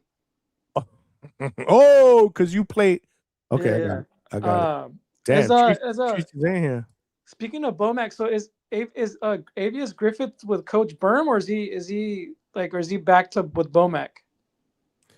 So I think I asked Coach that, I want to say 2 weeks ago, and Coach said, we'll see. Okay. So that'll be I'll be asking him that again the next time on the panel. Yes. Sorry, I know this is we talked about the award shows and Coach of the Year, but I guess like what makes a coach? Is it like the quality of their stable, the quantity of their stable, both, or if that one coach just has that one fighter that won the mega fight that made history? Well, that's a good question, because normally it would be a little bit of what you said, right? But my coach of the year, which was Bomac, and honestly, it's not just Bud Crawford, right? Yeah, you got the coach. My thing is like this, right? And I think somebody said that. I forgot who it was, right? So if you pick Bud Crawford as fighter of the year, it's only fitting that you pick the coach that he did it with, right? So it's almost like well, the NFL team of the year and the head coach, right? But Bomac has other fighters. Goes ahead, you got to look at that show, and I broke it down. I don't remember exactly how I broke it down, and I may be wrong. You know, people were picking Robert But Garcia. it's kind of just like, you know, like Keyshawn left. I mean, Keyshawn was a champ under he his got a lot of tutelage. points from Leicester's growth. He got a lot of points from that. Leicester's growth. You're also talking about even though Keyshawn left, Keyshawn became a champion under Bomac. That's true. Now he left. So those were the things that I talked about. So you got to look at that piece on the show, because I don't remember exactly word for word how I put it. Chop it up, but that was my Garcia had a big year. The impact that Bozy had on Catterall, like the impact, the way you seen Bozy in Catterall was big too. To Trini's point, there were so I think it was Malcolm and somebody else. Was it Treese? Treese, who you picked for? I picked trainer of the year? Freddie Fundora. I picked Freddie Oh, I Fundora. remember that. Oh, yeah. Right, He picked Fundora. Yeah, that's another right. You were different, which again, I'm not hating on that. But I mean, there were some people that picked Bozy, a few people Bomac, a bunch of people Robert Garcia, based on his stable. So again, it all depends on how you kind of how that translate into your criteria. I explain how it translated into mine, but it could be different, and you could disagree, and it's okay. Y'all know the deal. We could disagree here. Yeah, Treese brought something different. I remember we were like, I remember when he said that, I was like, oh shit, nobody brought that up. But that's but cool. then you think that. on it. He got the mountains. He got them up there with the mountains. He got the wild dogs up there behind him. He got the young little daughter looking like she hitting that bag too. They're about their business up there. I wasn't hating on it. Listen, I be hating on some of Treese's shit and matchmaking, but I wasn't hating on that. Do I be hating on all your shit, Treese? Most of the shit you be hating on, but you lying, but most of the shit I don't hate. Shit. No, but I fuck with I be agreeing with most of it. Sometimes, once in a while, I'm like, you gotta knock it off, man. but a lot of most of the time, I actually agree with Treese because he's creative, and I like that. He's being creative, and he brings a lot of energy, bro. I love that shit. But sometimes he be capping, bro. Lord have mercy. And speaking of capping, that motherfucker Shakur ducking and dodging my fighter. And this gonna be fighter of the year. But that ain't what you right. That ain't what I'm here for. You're accurate. Shout out to you. Hold on. Treat, in your words, you doing that again. Yeah, man. We doing that. Yeah, we doing it. You see the interview I did with Coach ER? Treat? I was just that's literally what I called in to chime in about. I ain't bullshit. I literally called in to say that your man Eric, he's a smart individual. I like that interview. That was a dope ass conversation. Talking that Khalil Coach shit, I'm with that. I'm like, I ain't gonna lie, that surprised me because I'm hearing you say he had Berlanga, he didn't have Hitchens, he didn't have guys, you feel me? And for him to say that Khalil Coe is the most talented, you feel me, prospect or prodigy that he even had under his wing, I'm amped up. And considering the fact that we got Khalil Coe January 24, I'm excited. I want to see what. Yes, indeed. I want to see what the fuck what he gonna do against Mr. Hart. That's a wily vet. You feel me? That's a name that reverberates in the boxing game. Motherfuckers know who Jesse Hardy is. Motherfuckers can play crazy. If you've been watching boxing, you know who the fuck that guy is. You feel me? So that's a big name. That's a big name. Khalil Coe. I'm intrigued to see what we can put together. You feel me? So I'm fucking with that the long way. But on this Xander Zayas, is he the next Miguel Cotto? I've been in and out. And I was listening to the interview, so I'm baffled. What the fuck is we doing, man? Xander is what y'all trying to tell me, man? What y'all trying to sell me, man? But that's what I'm saying. If you in and out, then why are you trying to troll? What do you mean? I ain't trying to troll. I'm trying to get to the bottom of some shit, man. I'm trying to figure out. So ask your question. What do you want clarification on? Because so the whole thing was, right, we can he be, if all turns out well, the next face of Puerto Rican boxing? If you look at it, Treese, and I brought up numbers before Coach ER came on. If you look at where they are, where Xander is at 22, 23 years old, and where Miguel Cotto was 22, 23 years old, very, very similar.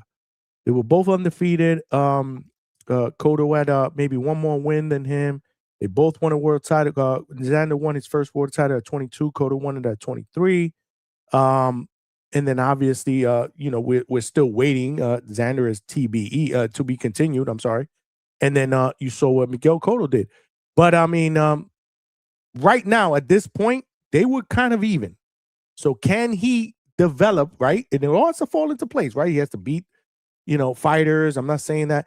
Can he be the next face of Puerto Rican boxing like Miguel Cotto was? That's all I said. That's basically I'm not saying he is or he should be or no. That's I'm all fucking with that. No, I'm fucking with that. I can agree with that. I could actually get behind that on some real shit. And then when I'm thinking about it, it's like Xander Zayas, because on the trajectory that he on, if he Miguel Cotto, Devin Haney, Floyd Mayweather, and I could see them two locking horns in the future.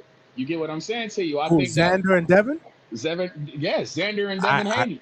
I could definitely see that fight. I could definitely see that fight. And that's the type of the type of fight that Xander Zayas. And I would love it.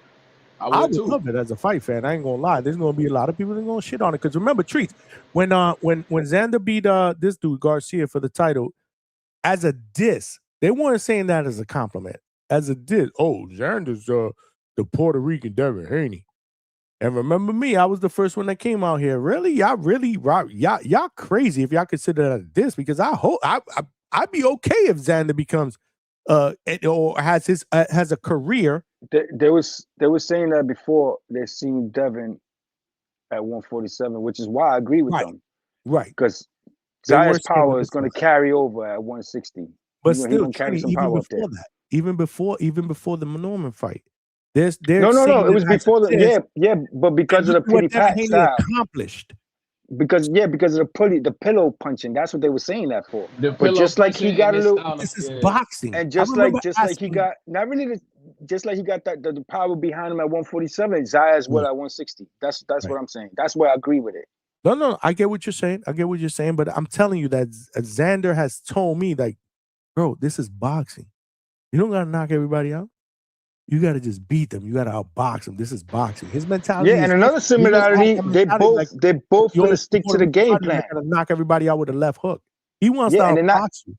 And just like Haney, you're not going to frustrate him out of that style. He's going to come in and stay focused in the ring, just like the last fight. Yeah, he coasted a little. Yeah, he could have went at it, but he's sticking to the plan. Right, and there's nothing wrong with that. But people, they were saying that as a diss. Go ahead, Treese. I'm sorry. No, you good. I'm rocking with you. I'm with it though. It all makes sense though. I think Xander, I think he definitely could. He on the trajectory. It's only right. And when I'm on some when I'm looking on some real shit, no offense, is he Puerto Rico? Is he gonna be the face of Puerto Rico by default? Because when I'm looking, gang, y'all thin around this motherfucker with the Puerto Ricans on the boxing shit. I'm just you ain't lying. But helps on the way. Your man helps on the way. Treese helps on the way, and your man Cole gonna help us once we get him under our belt. Najee Lopez, here we come. Hold on. You're right. That was a good one, Trini. But I'm very disappointed in Treese. Right? He ain't lying when he said that. But how could you not acknowledge? And you are a guy that I respect for fucking with the lower weight classes. How could you not acknowledge Oscar Collazo, bro? Hey man, I know he there. That's just nasty work that you wouldn't. You be like, yo, y'all kind of thin. Did you hear that part in the interview where Coach Roman said, I think we got to face a Puerto Rican boxer, but nobody knows him because he fights at the lower weight classes? I ain't hear that part. See, that's what I was. I was still listening. He had an interview. He cooked. Bro, he had his apron on. He cooked. Okay, hey, I like Collazo. I think I ain't say he's a bum or he's a, you feel me? He's a hobo because I know he can't. No, but you didn't acknowledge him. That's why I'm disappointed. That's why I'm disappointed that Treese didn't acknowledge. You'd be like, yo, man, y'all gotta whoa, but Oscar Collazo. I fuck with him, Johnny, but y'all still thin as my. That's still only 3 guys. That still gives me Xander, Matias, and Collazo. No argument there. No argument there. Yeah, but the future looking bright, man. Keith Colon, Valle brothers, Najee Lopez. It's looking bright, brother. We're looking bright. Hey, I want y'all guys to. I want you guys to have what y'all want in abundance, man. That's the word. That's my word of the year is abundance, man. I want all my niggas to have what they want in abundance, man. I'm fucking with my guys. It's just like I say. I don't know if this shit is by default, and I need because Xander, he ain't no Cotto and he ain't no Trinidad when we talking like swinging No. and banging. And when we talking He action doesn't pack, fall into that prototypical Puerto Rican fighter that has that left hook. Yeah, he's not. He's more of a boxer and a mover. but that's my thing though. Do you think that he could become face of boxing or like not even face of boxing, face of Puerto Rican? I didn't say Puerto that. Rican. I know that's what, that's why I backtrack. Face of Puerto Rican boxing, if his style, because even Amanda Serrano is swing and bang, crash and bash. You feel me? That's why they fuck with her. Like I'm saying, give Miguel Cotto swing and bang. He might not. He boxing. He boxing to make the shit look good out there. But it's like Xander, he not swinging and banging. He not crashing and bashing. I don't know how many action-packed bouts I get from Gang. And then if he's talking about going up to 160, it's like putting him in the ring with guys like Troy Isley. That shit don't tickle my fancy. Him in the ring with a motherfucking Vito Milanek. That shit don't tickle my fancy. He beats Vito though. I believe he will too. I'm just saying, it's like he's got that shit not. But when Ortiz goes up there, Ortiz Xander's at 160 is a big money fight, you know. Word. I can see that.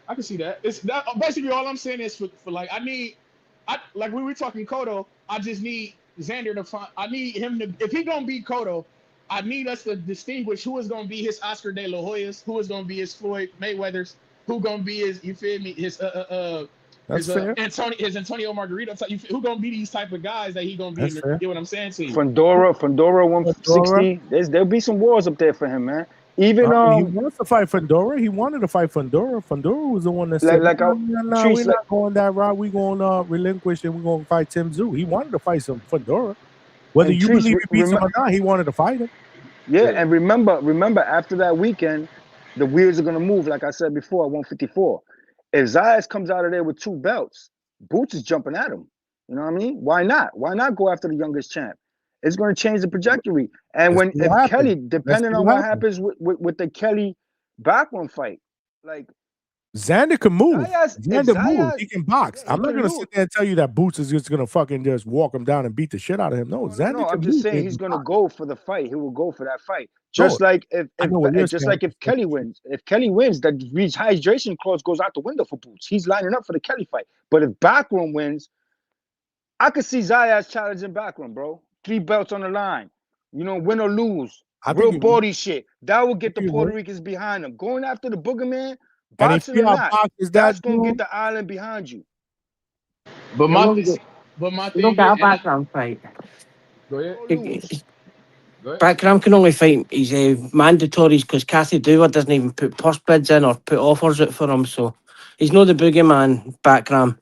You'll not get a unification because Kathy Dewar just doesn't put offers out for him or accept offers.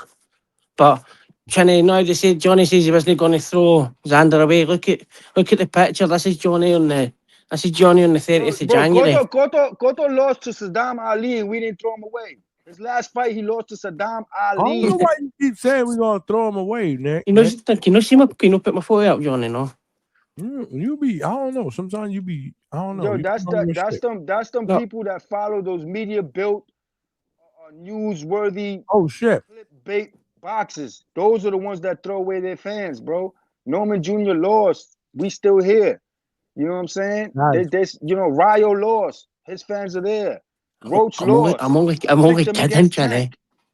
I'm only kidding for the photo I've got of Johnny in my display picture. This is Johnny on the 30th, ready the night before.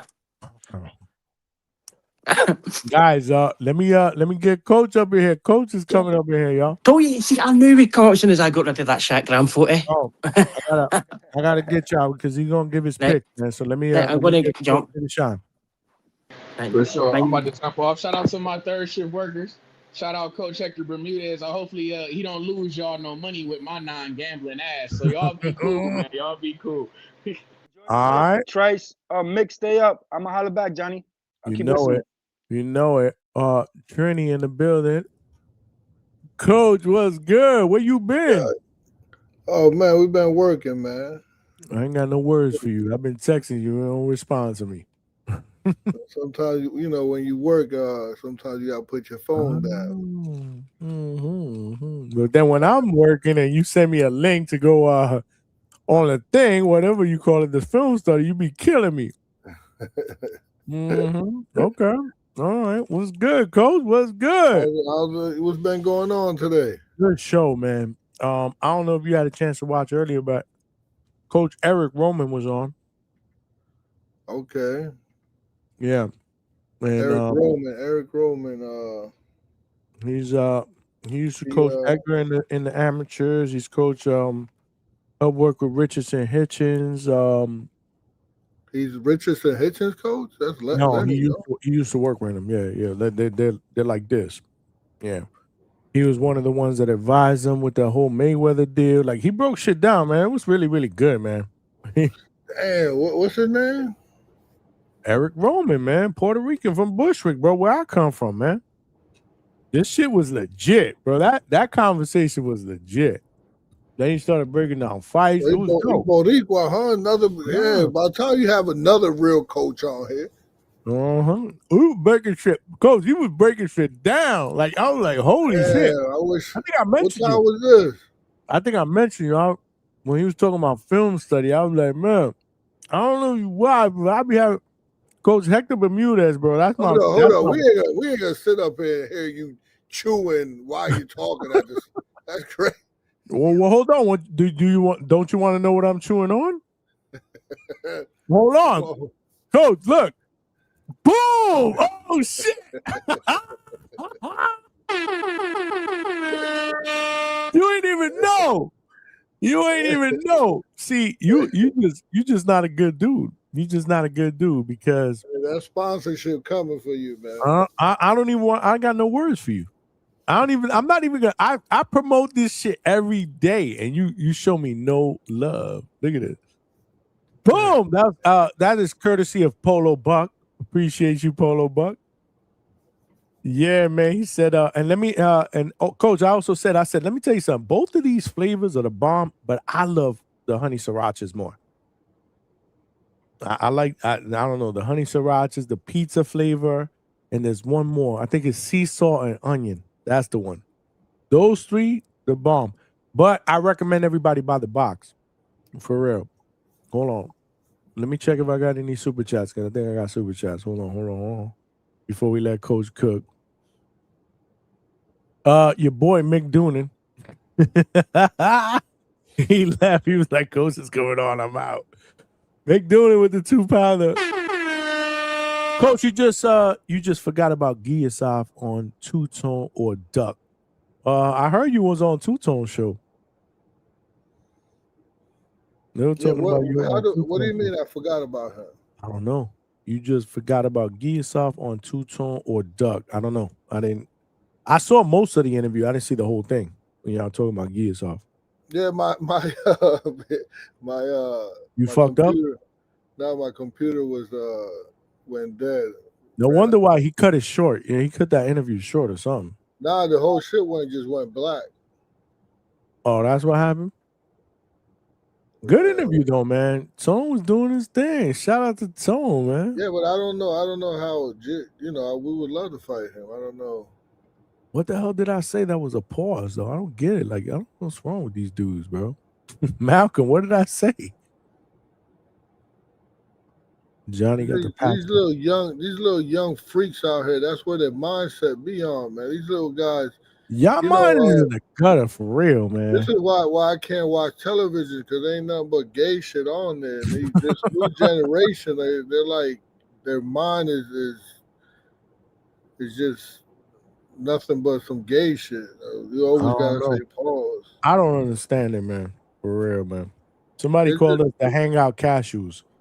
The Hangout Cashews. Either way, we got code. But yeah, definitely, Coach. I think you should check out that interview. It was really, really good. We talked about Edgar, because he used to work with Edgar in the amateurs. I know Hitch. I don't know him. I don't because Hitchison. If you see him by face, would you know him? Yeah, because I know Hitchison's trainer, and then I know before his trainer Lenny, it was Lenny. What's my man name? The Mexican dude from New York, Sosa. And Sosa had him since he was a kid. So I don't know that. I don't know. You talking about Hitchens? Yeah, Hitchison. Yeah, No, but Hitchison. he's Hitchens has worked with him in that gym. He got a gym in Astoria, Queens. Now he had a gym in Bushwick. That's awesome. He Boricua too. From Bushwick, man. Like literally, like maybe like I want to say like 7, 8 blocks away from where I grew up at. Yeah, And, man, that sucks. I don't know. I don't recall. check out the interview. It was a good interview, man. Good energy, man. He broke down some fights, man. I enjoyed it, man. I think he was on for a minute too. He was on for at least about an hour and change, easily. Maybe about an hour and a half, something like that. That's That was good, good. man. You gotta have coaches on here, man, because you know Yeah. these guys that you be having on here, you guys don't know shit about boxing, man. They be out here just watch a fight and come on here want to break it down, and that should make my ears bleed. You talking about callers? Vega was on here earlier. Vega was kicking shit. Vega's one of them, man. He be out here just hating. He wasn't really hating today, to be honest with you. He went back and forth with a good back and forth debate. It wasn't crazy. With Fight Sport Talk. They had a good little debate. Fight Sports Talk. That's no, that's From, round one. I keep. Fight Sport Talk is the one you went after one time. Oh, I don't go after nobody. What do you mean I went after? Yeah, you do. You go after a bunch of the. I only go after people that be on here drunk. Fight Sport Talk you went after one time. Hold on. He said check DM. What's that mean? Yeah. Check my DM or? You talking about me? Polo Buck with the $2. He said check DM, show coach. Hold on. Let me check my DM. He sent me something. Stand by. How we been on here cooking and yet we still don't have 100 likes. That's nasty. Coach, let them know. They need to smash that like button. What's going on, man? Yeah, man. Because sometimes I see a lot of I see a lot of grays. You know. What do you mean by that? Be specific.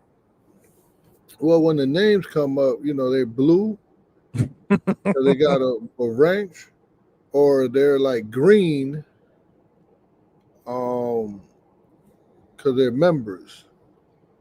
And then you don't have a ranch or you're not green. People just on here, they call them freeloaders.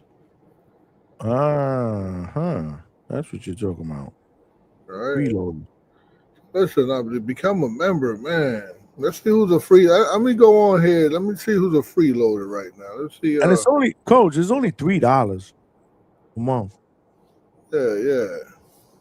If you go to McDonald's, let me see who freeloader. Exit to Red, my guy. Exit to Red is my guy, man. Coach, he's been asking for you for like the last 2 hours. That's my guy. You can become him. You on here all the time. That's my guy, man. You gotta be at least a member. He's not a member? Nah, he's great. How the hell you figured that out? You figured that out before I did. Come on, Exit. What is it? $3? Hold on. I gotta put this. And you want me to do bets, make people money, and people's not members. You don't got no super chats. Coach, it's funny. Here? Somebody put in the Discord earlier. Hold on, I gotta read that because it was about the bets. I think it was at Consejero, if I'm not mistaken. Hold on, but wait, I want to show you something real quick before I say that. I want to show you something. Hold on. Paula Bucket. Smash that like button, y'all. I still see we need 7 more likes, man, to get to our 100 goal. This is what Polo Bug sent me.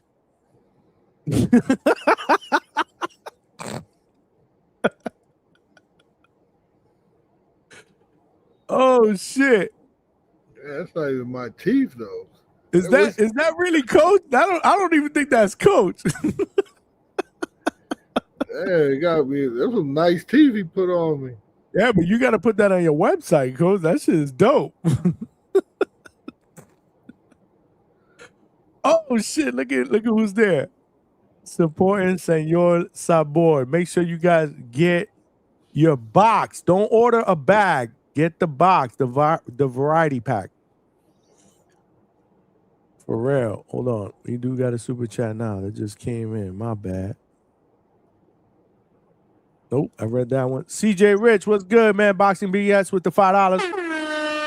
Damn, only one super chat so far. Y'all prefer the crash outs like last night, huh? Yeah, man. This is what it is, bro. You do crash outs and people love it, bro. You do a regular show. We haven't had no crash outs. Good boxing talk, regular debates, nobody yelling, screaming, good takes, and nobody cares. That's what it is, coach. That's what it is. Appreciate you, CJ Rich, Boxing and BS. Let me see that. Let me see if I can find that. When he was like, oh, you need to wait till they have 100 likes. I don't know. Hold on. Before you do the bets. Man, there's mad pictures up in here. Look, somebody put it. Oh, Lord. These dudes are out of control. They put a picture of me sleeping with the Senor Sabor bags. I'm dreaming about it. Unreal. Unreal. I got to download it. Exit to red is scaring me a little bit. Why? He been calling out for you. Where is it? I can't fucking find it now. Damn it. Damn it. There's just so many other fucking chats in here. Anyway, I'll find it. But yeah, coach, I don't know. Do you want to do your bets? Do you not want to do your bets? Exit to red is scary. He's saying how tall am I? You want to know how tall am I? I look tall? Then he want to know he's saying that's a great picture. What type of time he on?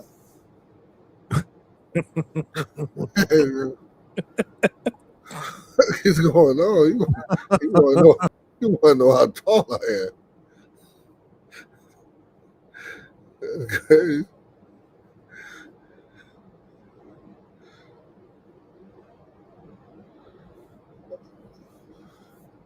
Oops, that's my fault. That's a glitch, man. I don't know what the hell is going on, man. If you go too fast on the thing, it boots you out of here. That's crazy.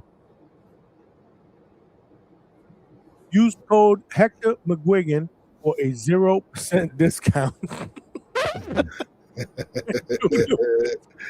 That's my guy from Scotland, right?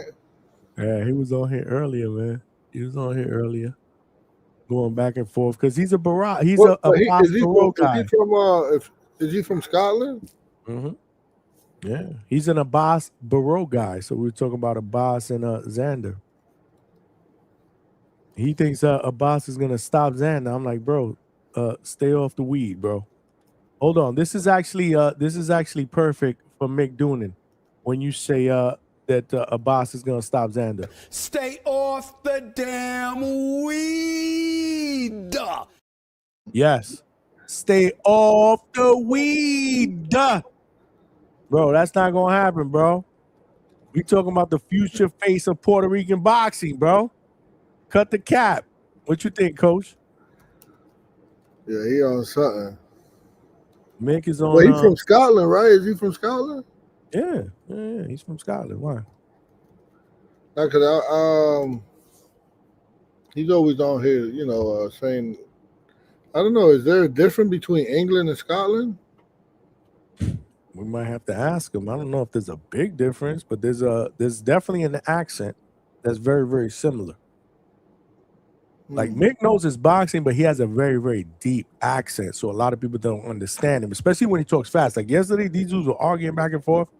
And Mick, I ain't gonna lie, like I've learned to understand you, but yesterday when you were going back and forth, I couldn't understand it. Well, nothing you were saying. No, he was on that red cup. He was on that snack shit. For sure. But what's good, coach? What's good? Talk to me.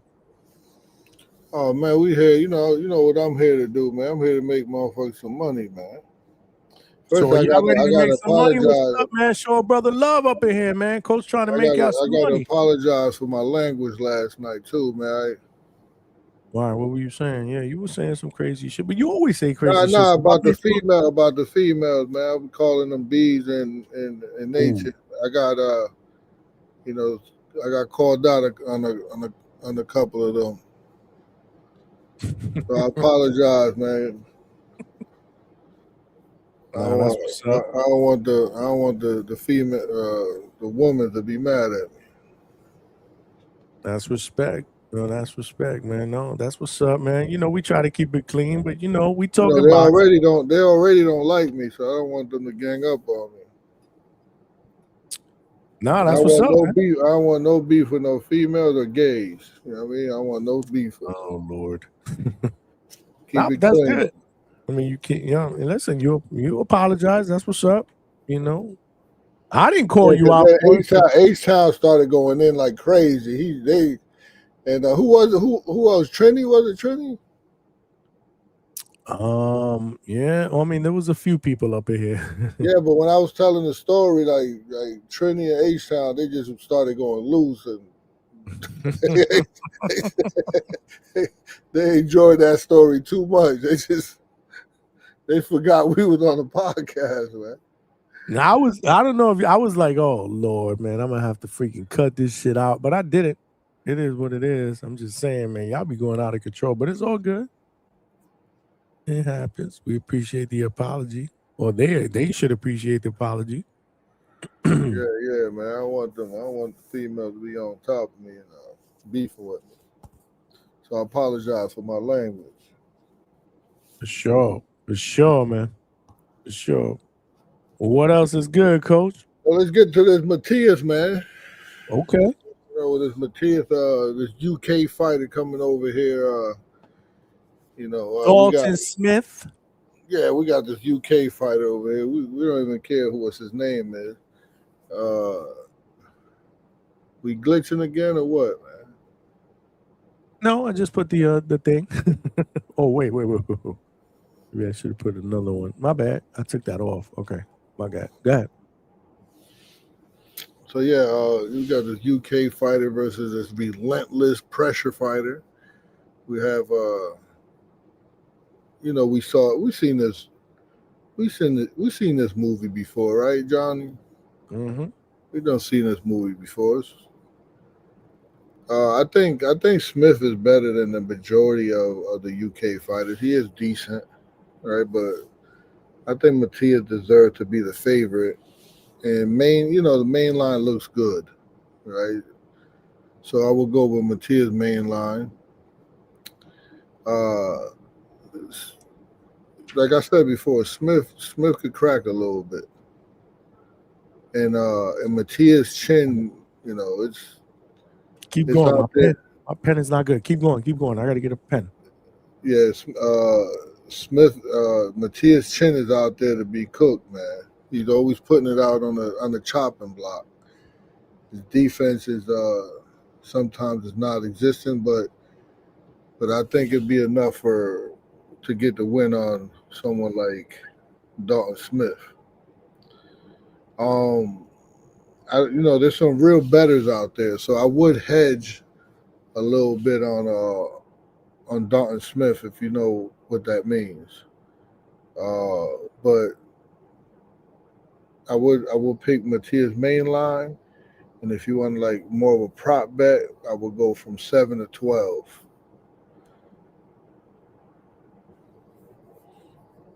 You going Matias stoppage between 7 and 12? You said.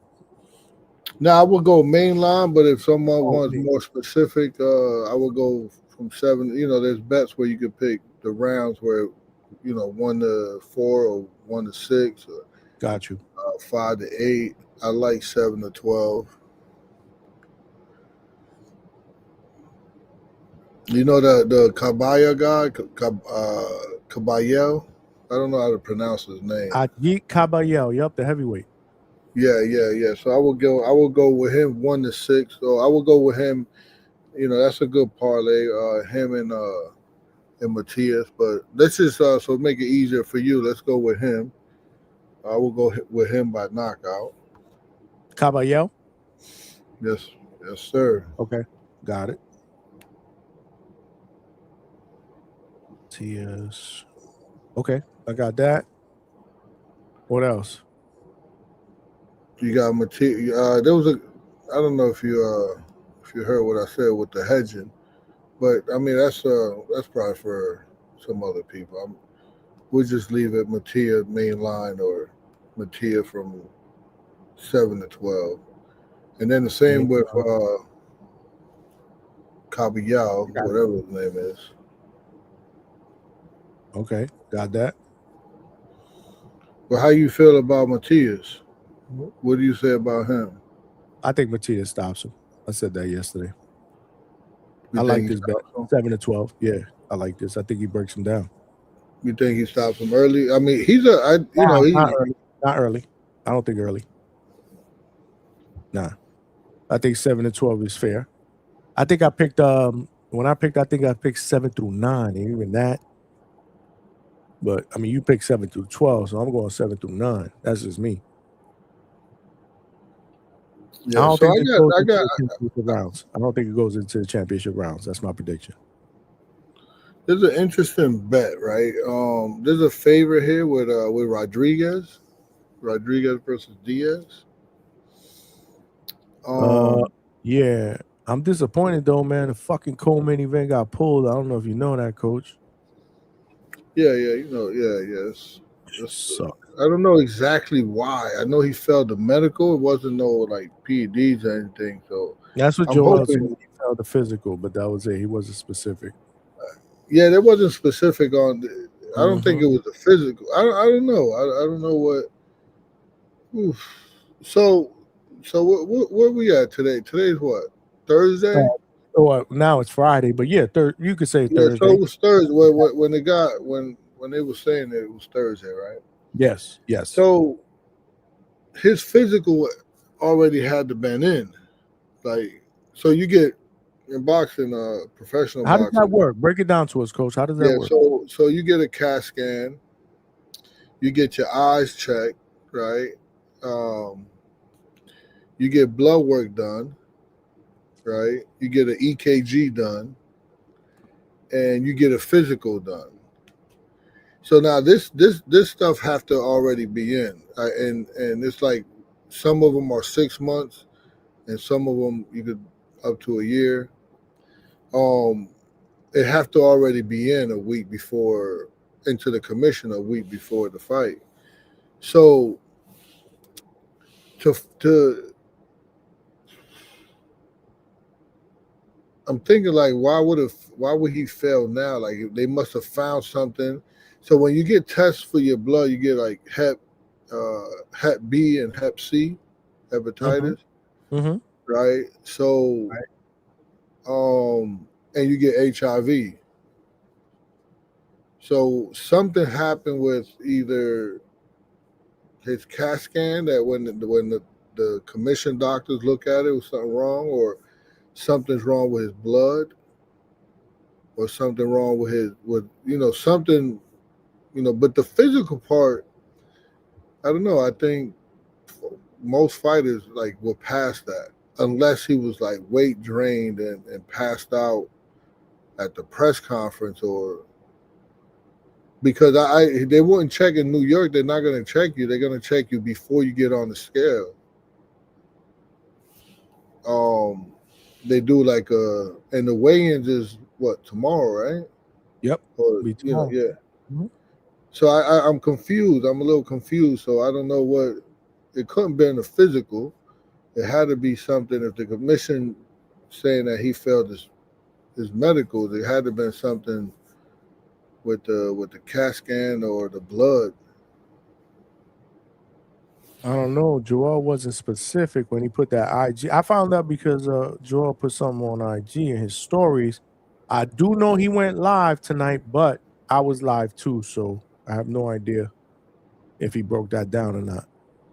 So, and I did. I sent him a message, and he told me the same thing he told you. He just failed his physical. So I said, well, in what capacity? But he hasn't responded. Yeah. So I don't think no one knows, because then again, that's against the law to be just putting a business out there. So he wouldn't even know. Oh no, I don't think. I think he knows what everybody else knows, that the fight is canceled because of medical. Got you. That makes sense. That makes perfect sense. Mick Doonan, what's good with the 2 pound? He said Frank Bay about to come on and blame Victor Conti. Don't start that whole fucking Victor Conte shit, please. Too late for that, man. They want to start arguing about that shit. You got to see them in the Discord today, bro, going back and forth. Lord have mercy. My man, Cam said, why they doing CT scans? CT scan and checking for HIV and hepatitis? I mean, why not? Yeah, because I mean, you're talking about guys that could potentially draw blood in a fight. Yeah. I don't know. maybe CAT scan is blood work for HIV and hepatitis that are what is it? You can transport that through transmission of yeah. No, that's normal. That is normal. And I would expect that to be normal.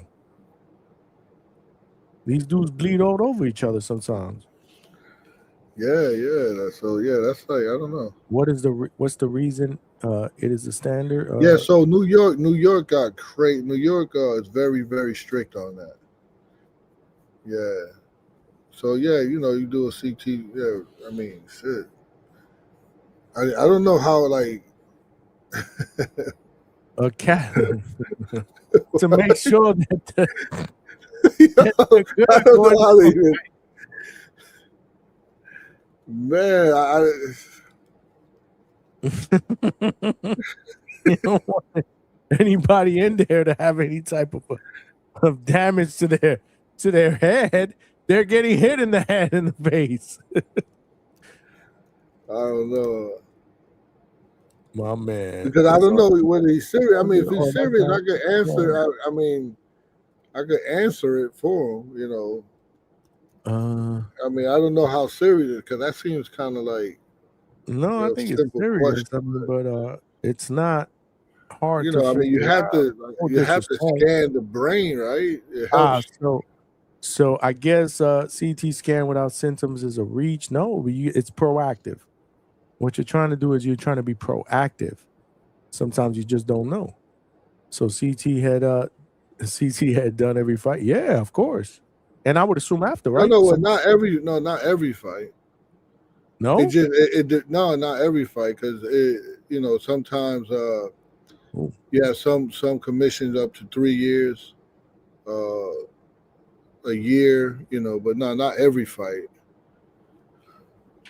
But how often do you fight, right? But I think I mean to for a second, because I can't, me being a coach, I take all questions serious. So just the commission can detect some dangerous conditions, right, that could make so sometimes people could come in with skull fractured or brain swelling or bleeds, right? So they just want to make sure that everything's good, because they could, with all this stuff, this stuff is good because you could identify pre-existing conditions, right? Yeah, no, for sure. It's proactive. I mean, you got to be proactive. You just never know going into a fight. I thought that was every fight, though, Coach. I would expect something like this to happen for every single fight. No, I think the eyes are like every 6 months. You got to get your eyes done, or a year. I forgot what it is. I'm always like, I got a couple of relationships around here that I'm always in and out there. You just never know. I'm thinking it's every fight, because you just never know what type of damage, like to Polo Buck's point, somebody's going to take in sparring. These guys go hard in sparring. They go a lot of rounds in sparring. Coach, do they have to? Is it mandatory after the fight that they get one, or just based on the amount of punishment? Sometimes when someone get knocked out, you see on BoxRec it says suspended. Right. And then if you fight for another commission, that commission will call, let's say, New York, and find out why he's suspended, and New York have to lift that suspension before the fighter can fight again. Got you. Yeah.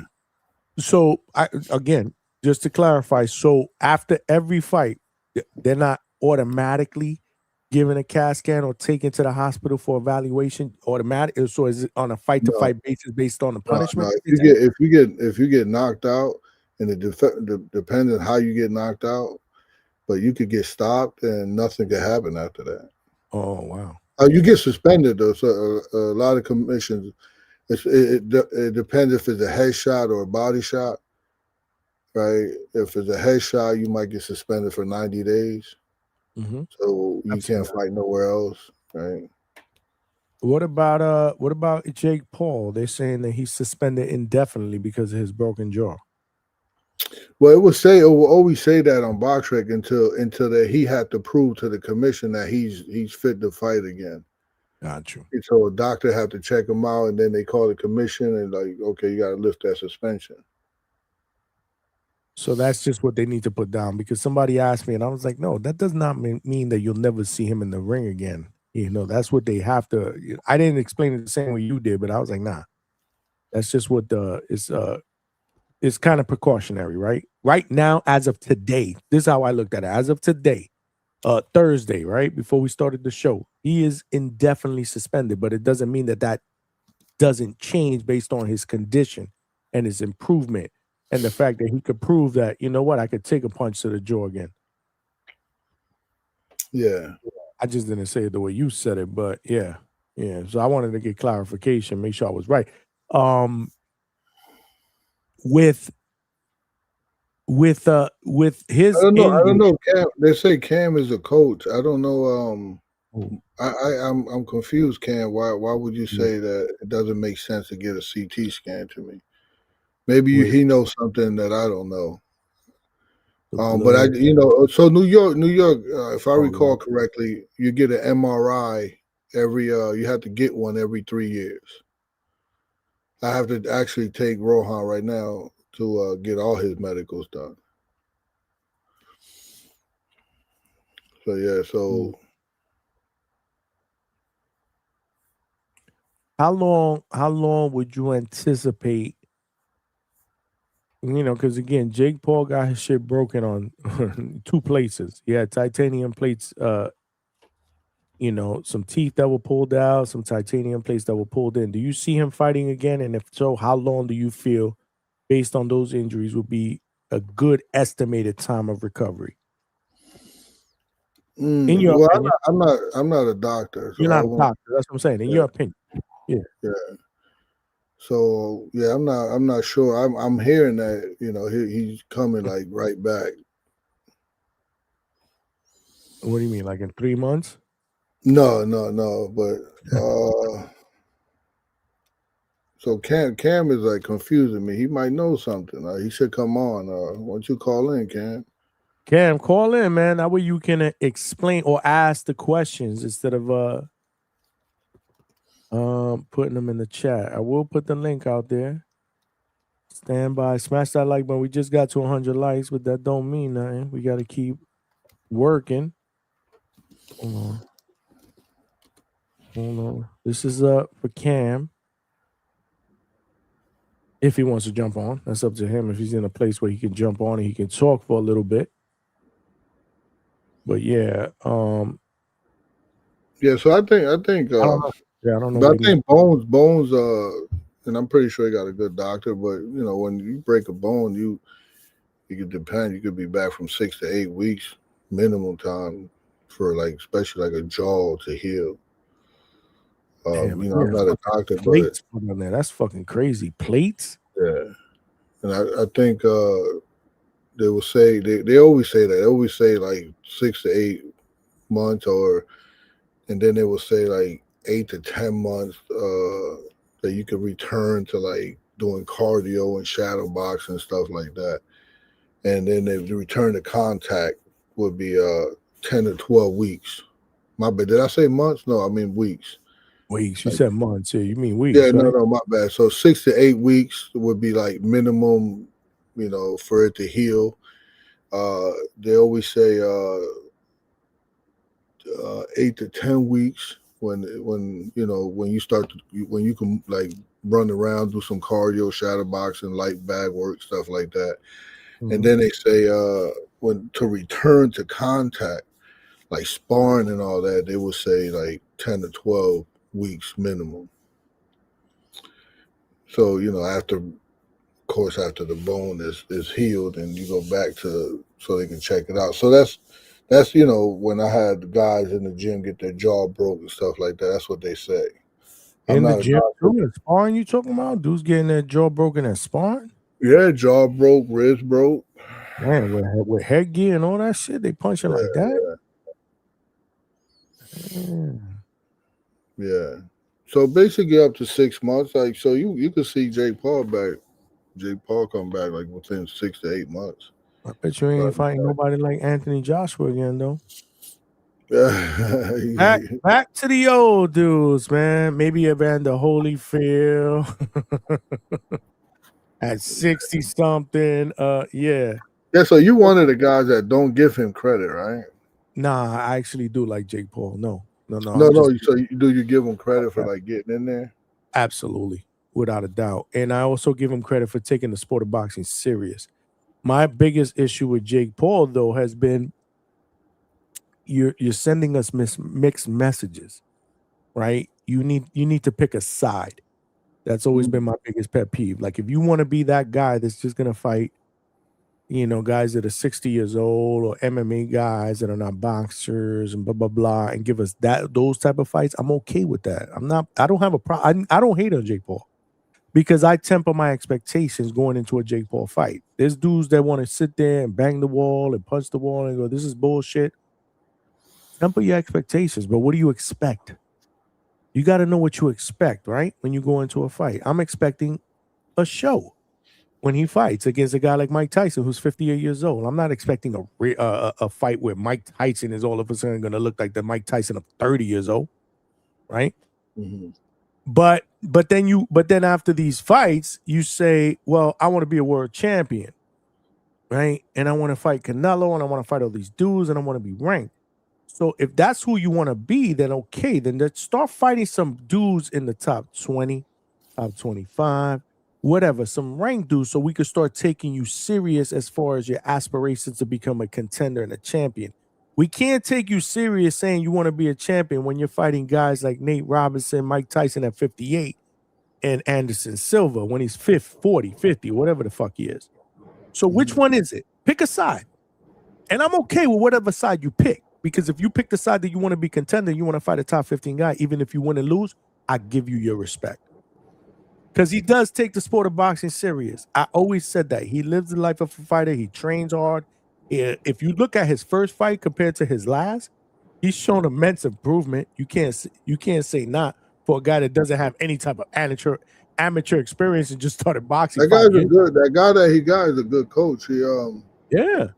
No, I don't hate on him. Not Jay Leon. I ain't talking about him. I'm talking about you're not talking about Jay Leon. You're talking about the other dude. Yeah. I know who you're talking about. Jay Leon is an assistant. Yeah. Jay Leon loves an assistant. So again, that's my biggest thing with him. Pick a side. Which one is it? You want to be a contender, or you want to be a guy that just gives us shows?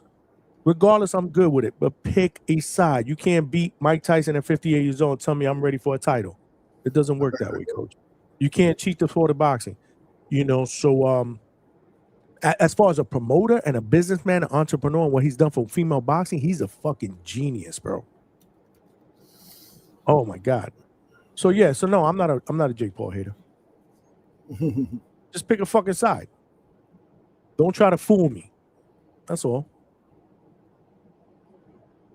But there are some people that are happy that he got his jaw broken. Like, we'll never see him again. I don't have a problem with him in boxing. I really don't. He doesn't bother me because I know what to expect. Right? Huh? I know what to expect. He doesn't bother me. Because a lot of people say he never fought nobody, right? He's fought professional fighters now. You can't say that no more. He did challenge Tank. When he challenged Tank, supposed to be a fight with Tank. Yeah, people were saying, "Oh, he's fighting somebody," but we know what they said. He's fighting somebody, but he's bigger than, he's bigger than Tank. He's picking on the little guy, the small guy, and that's what people said. They didn't say nothing about money, right? Then he signs this fight Anthony Joshua, and then he signed this.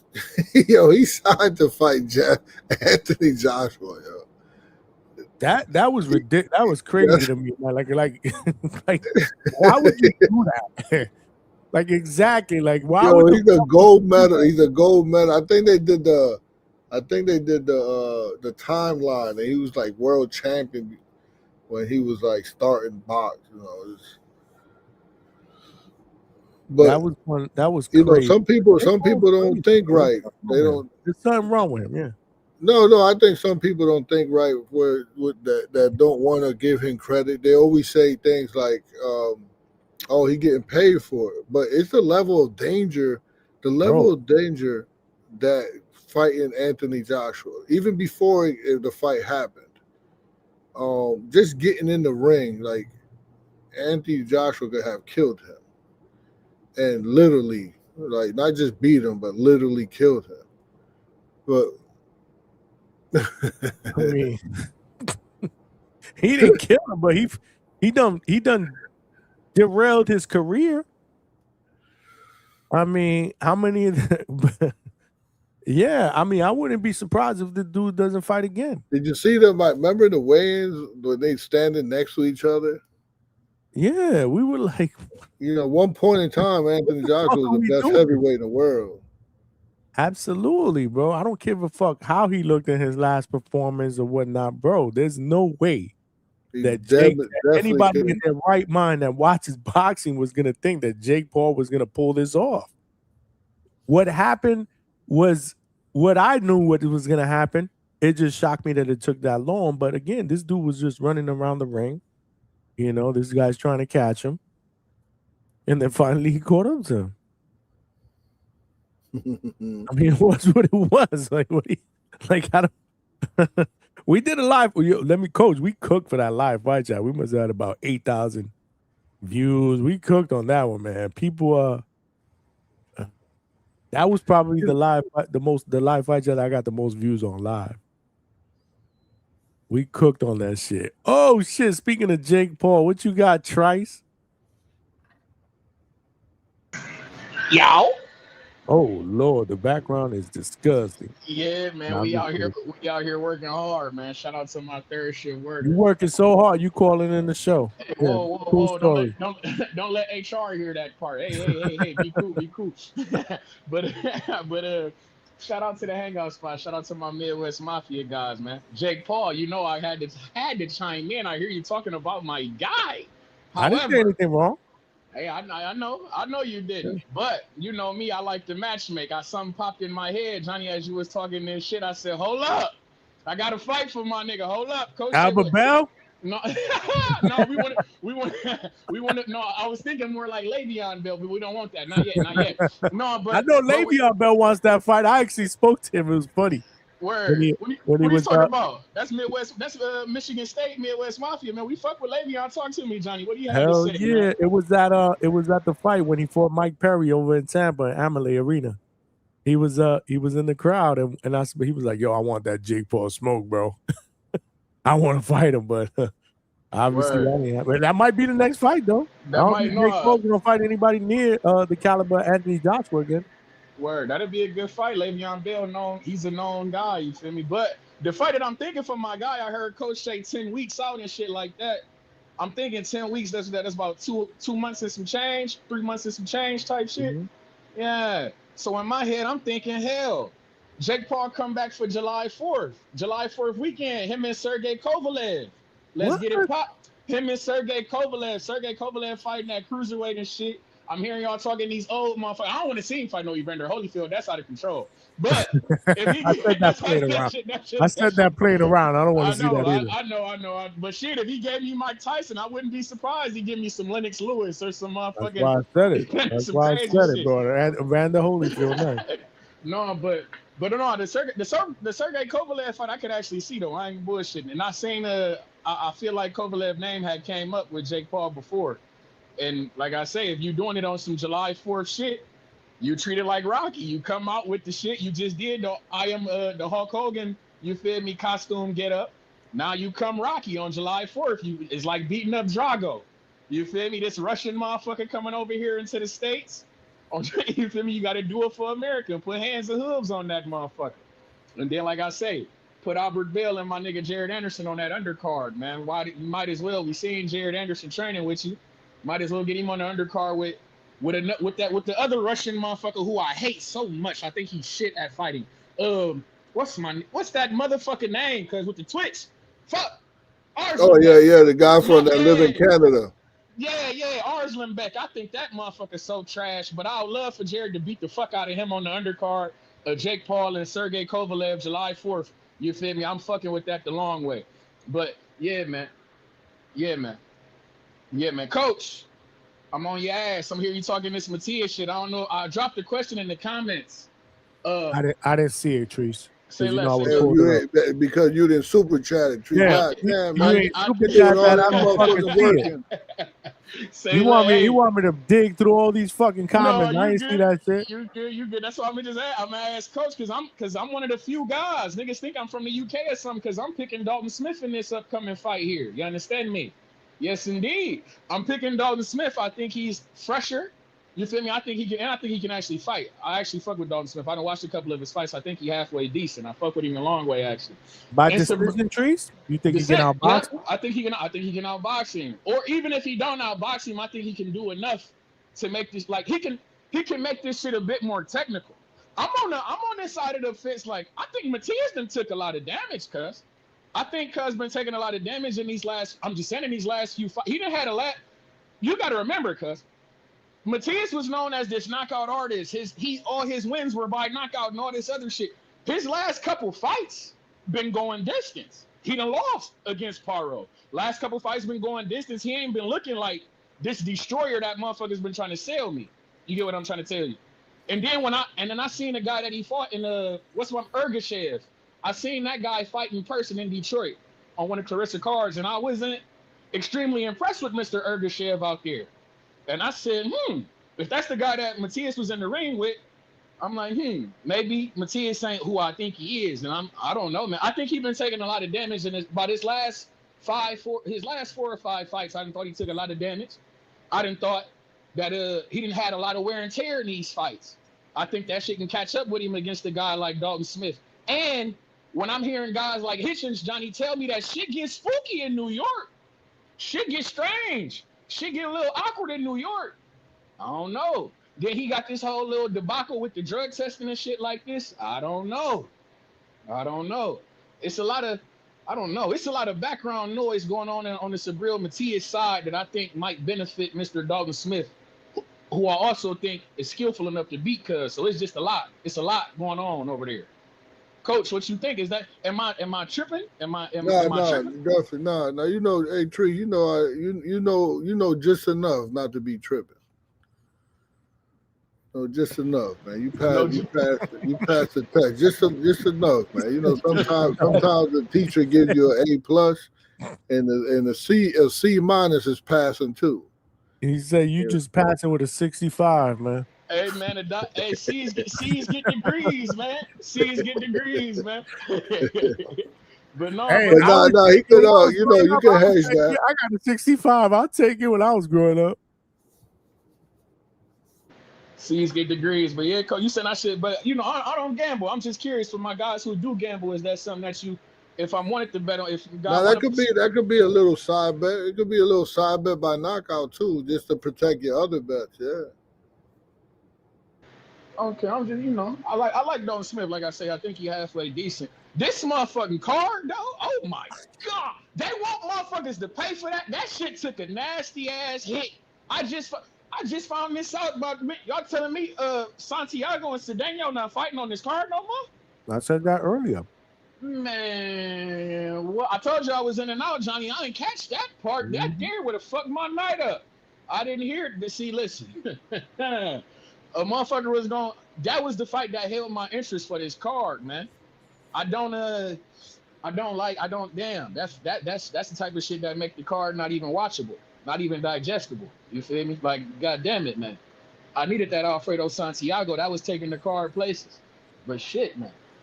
Yeah, that was definitely one of the fights that people was looking. I was actually going to, that's one of the main reasons I was going. Yeah, I like Santiago. Not going no more? Yeah, I think I'm gonna go because I was gonna meet up with a couple of people down there, that a couple of boxing managers. So yeah, I might still go, but I'm not too enthused anymore like I was. It It's a all light makes card, sense. man. It's a light card. It is, man. Yeah. We While looked you there, earlier, coach. coach, Go ahead. I'm sorry, Trees. Go ahead. I was gonna say that while you there, coach in New York, you need to go ahead and fuck with that Hill Gates boxing gym. See what they got going on over there. The You what see, boxing gym? Hillgate Boxing Gym. I just found out about it. You feel Coach me? I ER, the one that I interviewed earlier, coach. He got a boxing gym in Astoria. Oh yeah, who he got there? Well, he didn't say who he got there now, but he's trained a lot of different people there. Yeah, he said he got guys coming in and out, getting work and shit like that. Yeah. So what fighters he training now? You said? He's basically training the youth right now. He like trying to save the young bulls, get them out the projects, take them to the amateurs and shit like that. You know, A couple of young guys that he said or whatever, but you got to look at the playback or whatever. But he's You keep trying to get me to. I'm not going back and looking at this interview, John. You keep throwing that out there. Damn. So who you told Trice? You just told me to go over there with who he got. Why won't you go back and watch the interview though? It ain't. It's just about coach. I know you a fan You do of fucking boxing, film coach. study all the time. You can't film study my interview and give me a view. I guess I should go back because I don't know who. I want to know who he is, especially if he Boricua. You know what I mean? Don't tell him shit then, Trees. Let him go back and watch that shit. Say less, man. Go ahead and take a little look see, man. But It's no, good. man. You won't be disappointed. It's a good interview. No, it was a good interview. It's some shit that you could fuck with in there. I'm sure you've heard worse interviews. I'm sure, so you would be able to appreciate it. But yeah, though, like I said, I know, and coach, you're just the boxing guy. I'm sure you'll just appreciate seeing the next up and comer, seeing what they working on, shit like that. I definitely. I learned. I love to get different coaches' outlooks on things. It's always awesome. Yeah. But yeah, man, I just wanted to chime in and talk a little bullshit. Like I say, my dog Jake Paul, y'all was talking about. Oh, but shit, I lied. Two more things before I go, real quick. I know these things are off the topic and off subject, but that Raymond Mortatalia and Andy Cruz card, I'm intrigued. I'm fucking with them fights, coach. Are you fucking with Andy Cruz and Mortatalia fight? Do you like that fight? I think you asked him that on the last show, didn't you? I don't believe I did. I believe I did. Somebody did. I thought maybe somebody did. Well, listen, we need some super chats in here for. I got some more picks, man. We need some super chats in here. And Alberto, you got a good question. Super chat that shit, man. What's wrong with you? You got some cheap motherfuckers on here today, man. He about to lose y'all some money today, man. He trying to get y'all these picks, man. He trying to hey, they're trying to conserve them super chats because they gotta sprinkle some on these bets, man. But Johnny, my man Johnny got to buy some more of them Senor Sabor snacks, man. We need that discount code too, man. We tell you, man. You're not a good guy. Why don't you give me a discount code? You see me like this. Look. How you know I didn't buy another box without a discount code? How you know that? Shit, if you buy the box, you're getting a discount code. That's bullshit. I'm buying the box at regular price. The discount code is for me, Johnny. I need that motherfucker. And when I buy the box, I want it to be a little sticker or something in that motherfucker. Buy one, get one free in that motherfucker. A coupon in that motherfucker. Look at Coach Bermudez with the perfect teeth. You see that shit, Trees? I need that. He look like a fucking fly guy there. Look at that. Look at this motherfucker. Look. Motherfucker look real George Foreman like selling grills and Damn, shit. Bro. Get that man a commercial, man. Get him a commercial. Holy smoke. We need to put this shit during ladies' night, bro. He got a nice smile. Damn, who is this guy? That's not Coach Bermudez. Who the hell is that guy? Get that man a commercial, man. He looks way nicer on that than in person. That's what they gonna say. I've never seen that guy. They say I'm catfishing. Look at this one. Look at this one. Oh man, that's me in about another fucking 15 minutes. That's gonna be me during the Shakur and Teofimo fight, motherfucker. Oh man, that's disgusting. You know I called you out today though, right? Oops, my bad. What I do, I man? What said, happened? you know what? Shout out to my man Treese, even though I didn't agree with him that he had to use the Shakur and Tio fight to crap on to make his point. But we got to start talking about this unification fight on the 31st in Puerto Rico. This is a fact. That's what I'm That's gonna be how I locked opened in. it up, man. You know, we got to show some love because we've been talking about Tio and Shakur card. What about the January 31st card that features Xander, Abass, and Rohan Polanco, man? Yeah, man.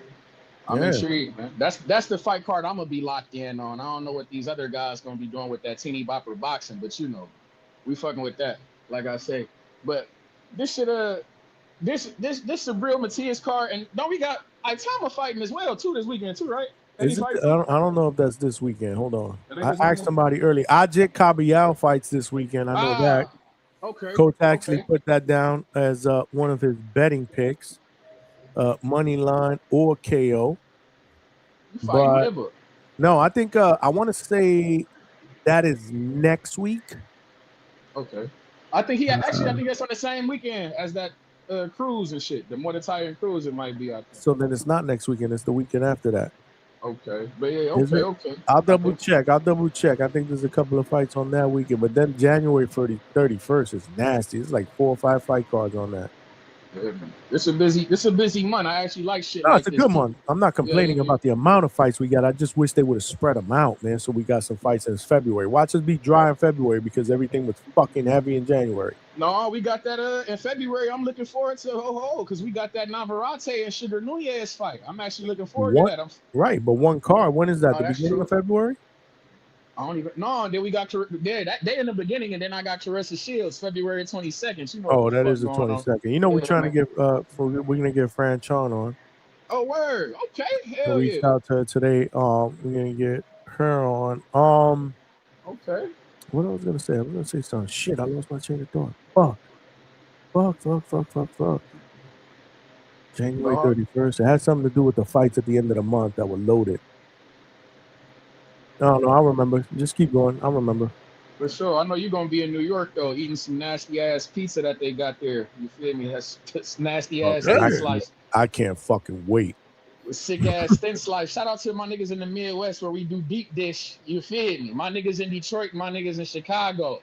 Yeah, real food, not that thin slice shit that y'all got in New York. But you know, that's neither here nor there. That's neither here nor there. Gotta be crispy in the bottom, man.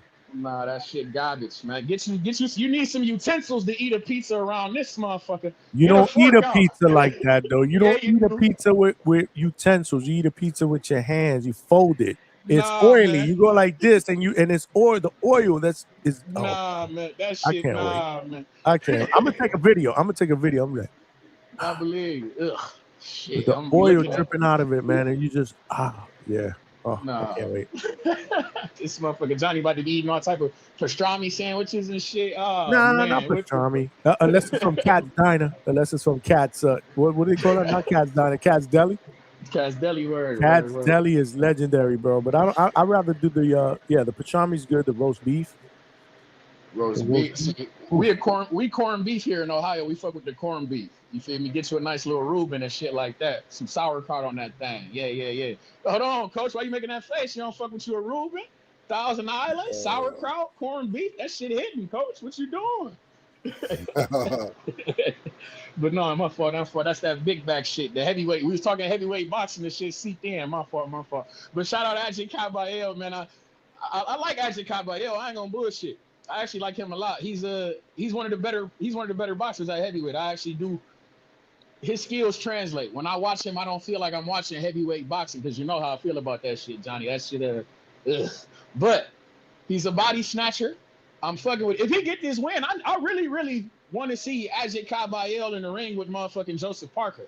I think that's a good fight, man. I really think that's a good fight. They about the same, you feel me, size, dimensions, and shit like that. And they both boxing ass heavyweights. I want to see them two guys in the ring with each other. Good scrap. I'd fuck with that. But that's neither here nor there. January 17th, my dog, Midwest Mafia shit, Jamel Herring making that bare knuckle debut. You fucking hear me.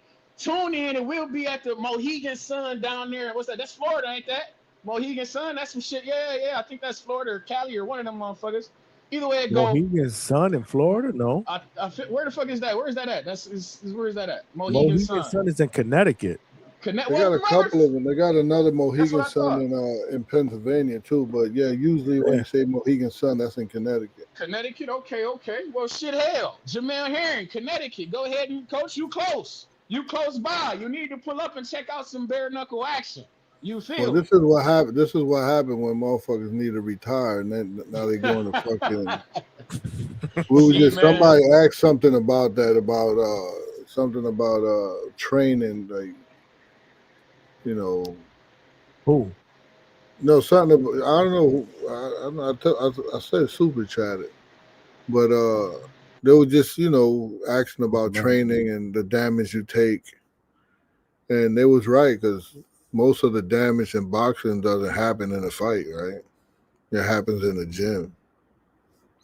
And I don't think that's an opinion anymore. It's supported by like these long-term researches, and so like what science and experience agree on is that concussive blows, them type of shots still cause little micro damage to brain tissue. So that's why you need the CT scan and stuff like that, and slowed reaction throughout time. And I think your boy need to retire, man. But I think in bare knuckle, I think it's a bit safer. That's what I'm trying to tell you. A lot That's of injury. That's what they say. I'm sure because it's true. It's true. The science behind, like he to talk science and research. Is science behind it. And bare knuckle, a lot of the injuries are cosmetic. You feel me? Look, you get your cuts, you gonna see some blood and shit like that. But when it come to like head trauma and things of that nature, is less prevalent in bare knuckle fighting. Like I say, the gloves is there to protect motherfuckers' hands. It ain't there to protect people's head or brain. You get what I'm saying? So yeah, and guys, you can't you're not able to do shit in bare knuckle that you're able to do in regular boxing. I fuck with it. To me, this is all out technique, man. It's different. The defense is different. You can't do shit with gloves on that you can do. You feel me? In bare knuckle, I fuck with it. We getting down to the nitty gritty. Jamel Herring, I hope you put on the show, man. I fuck with you. I hope you become an Austin Trout type, win a belt in this motherfucking and turn up. Hopefully they bring Regis Progress, you feel me, over there for you, and you get that fight with Regis, Jamel Herring. I'm fucking with that. You and Regis bare knuckle scrap. I like to see it. Real combat consultant shit, real gladiator shit. But shout out to the Hangout spot. Shout out to the Midwest. There is more much higher risk of like getting fractured and hand injuries and cuts and bare knuckle than it is in boxing. Oh yeah, but boxing you have more head trauma. Yeah, but I'd rather fuck my hand up than my head, coach. That's what I'm saying. I'd rather break but you act like it's still you act like it's all the way safe. No, it ain't. No, I mean, it's safer. It's safer, but that doesn't mean that. That's what we saying, coach. It's combat sports. It's inherent risk. But you feel me? You getting punched in the face no matter what. You feel me? It's combat sports. This shit never gonna be completely safe. But like you said, it's safer. And I'm all about mitigating risk to my fighter. You feel me? And if they want to fuck with that bare knuckle shit, I'm not opposed to it, man. Go ahead and get in there and scrap, man. You can work on shit in bare knuckle as well, man. So I like to see it, man. I just like gladiator shit, real combat shit. Jamel Herring, I hope you put on. And like I said, you and Regis Progress in bare knuckle, I'll be the first one to get a ticket, goddammit. I'm into it. But shout out to the Hangout spot, man. Shout out to the Midwest Mafia. And shout out to my HR for being cool, man. Y'all be easy. He act like HR knows what the fuck he's doing right now. If they knew, he'd be fucking fired. Amen. You said that, not me. But y'all be cool, man. Trace, man, salute to you, man, and salute to Oli on the chat. Coach, what do you got bet wise? Because I'm about to wrap it up. I got to get up super early in the morning. So I mean, what we have left? I have Javier Cintron. We could go mainline on him, and of course Keith Colon. You could go mainline on him. But the or you could parlay all of that.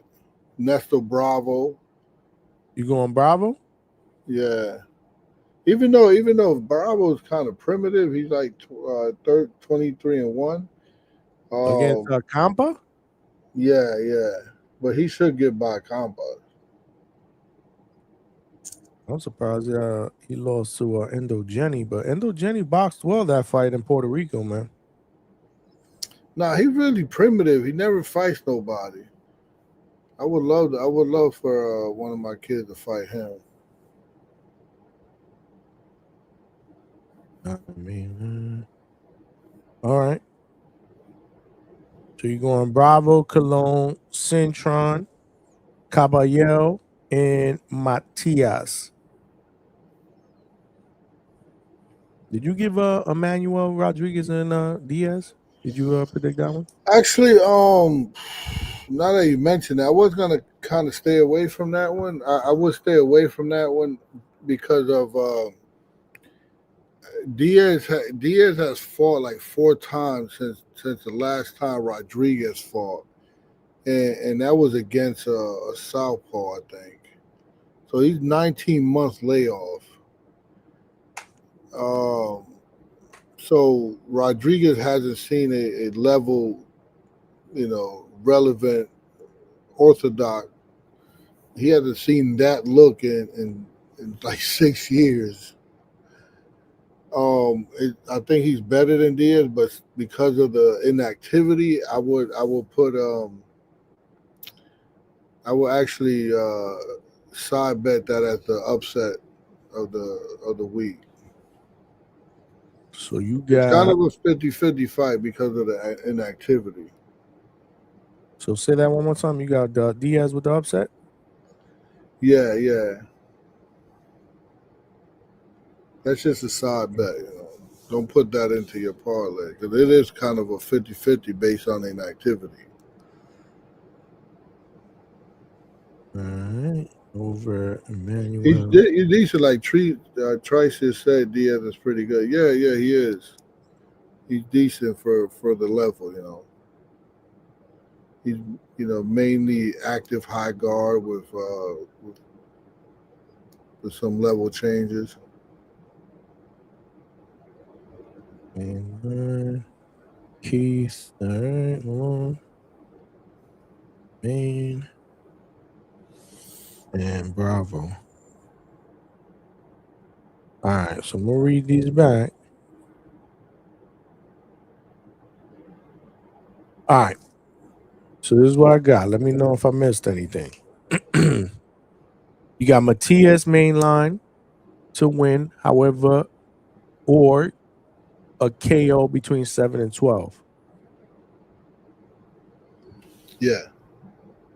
And you got Caballero mainline or a KO between But 1 and 6. but you guys have to know how to bet these things because I'm giving you different mix. You don't have to. You could mix. You could mix and match them. Right. You don't have to go right down the line, or you could if you want. Right.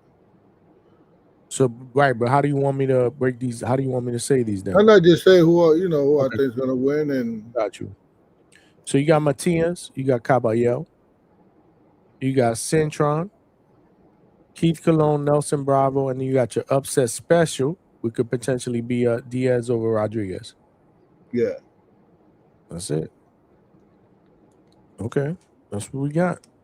You got 1, 2, 3, 4, 5, 6. 6 bets. 5 bets and an upset special.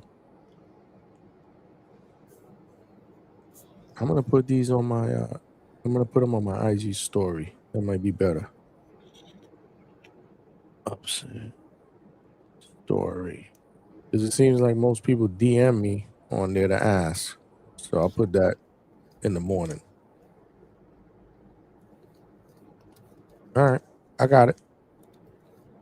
Did you guys catch that on the live? Or I need to put it in the chat? Because I did not use my computer for this. I actually wrote this one down. See, let me put it in the chat.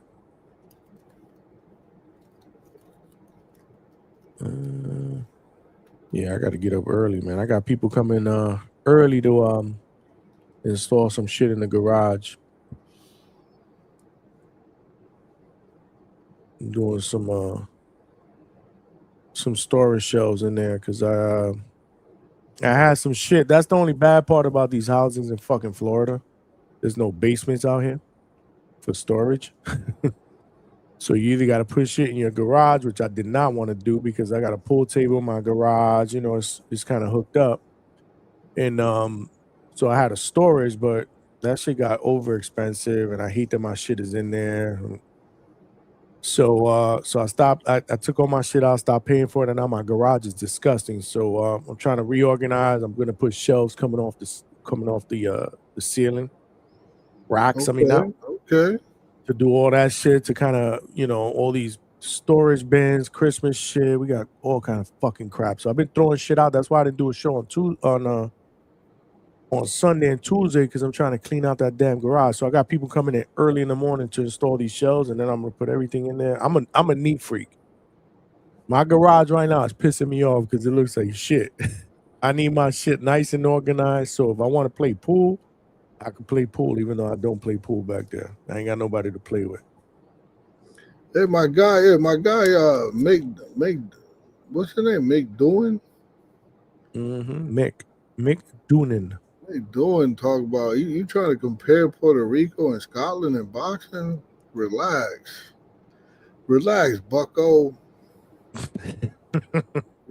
He's rooting for Abass Baraou, man. He gonna get smashed, bro. Nah, but Scotland got a very small footprint. Stop this shit, bro. Mick know what time it is. He actually bet Trini $50, bro. He bet Trini $50, bro, on the Xander fight. They haven't produced nearly as many world champions or high win. The only one that really of any recognition is Josh Taylor, right? Ricky Burns, I think, is from out there.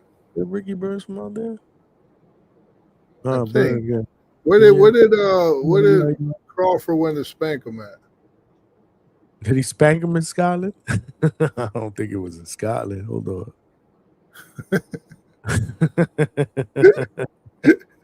Hey, yo, Scotland is Bacoli from out there? I don't think Bacoli was from out there. No, Bacoli's not from out there. Bacoli's like African. He's just out there. Unless low key, and they must be talking about something else. Because there's about 5 different conversations going on in the chat. That's what I'm talking about. I don't know what the hell. Who's talking about what? You got a wealth of knowledge about. He said, Buchanan made your go Ortiz say no mas. Damn, he going deep. Make no. He gotta go. He know his gotta boxing. go deep. He know his boxing. I ain't gonna lie. He know his boxing. He be getting it. But when he gets excited, bro, he starts talking fast. I can't understand him, man. You gotta. Just when we thought we were making progress with Mick, yesterday he took a step in the wrong direction, bro. But nah, today he was good. Today he was on the paddle for a minute. I had no issues, man. When he jumped on for a little while, man. It was a good show. Definitely, Coach. I definitely wanted you to check out some of that interview, though. It was really, really good. It was more of a conversation, man. Really good stuff. Really good stuff. H-Town is in the back. H-Town, you got to make it quick, brother, because I'm about to wrap up, man. For real. I got to get a mad. Yo. Can you hear me, Jeff? Yeah, I got you. Go ahead, man. Yeah. No, it ain't gonna be long. Yeah. You know, about the whole Jake Paul and the fake fight stuff, man. That's the dumbest narrative ever. One of the parts that I hate is when these idiots online get out here. There's something in the contract that he don't let you fight to the last round. Did you see the Chavez fight? He didn't start fighting. Dude, have you ever seen Chavez Jr. fight? That motherfucker never fights to the last 2-3 rounds. The one thing that they've ever said is he don't let his hands go. I remember his dad yelling at him in the corner to fucking try to engage, you know, when he was at the prime of his career. These guys are just dumb, man. I'm like, do y'all even watch boxing? They're like, well, he fights nobody. Bro, your favorite fighter fought nobody for the first 10, 15 fights of his career. You know? And they're like, well, they were actual boxers. No, they weren't. They're cab drivers, waiters, dudes that go get knocked out just for the weekend and make $1,000 because they got to feed their family. I mean, look at these guys that go to Mexico and build their career, like, you know, especially since we got a lot of Devin Haney fans that hate Jake Paul. Who do you think Devin was fighting the first 15, 20 fights in his career in Mexico. You think he's fighting contenders over there? No, man, he's fighting the local dudes selling paletas.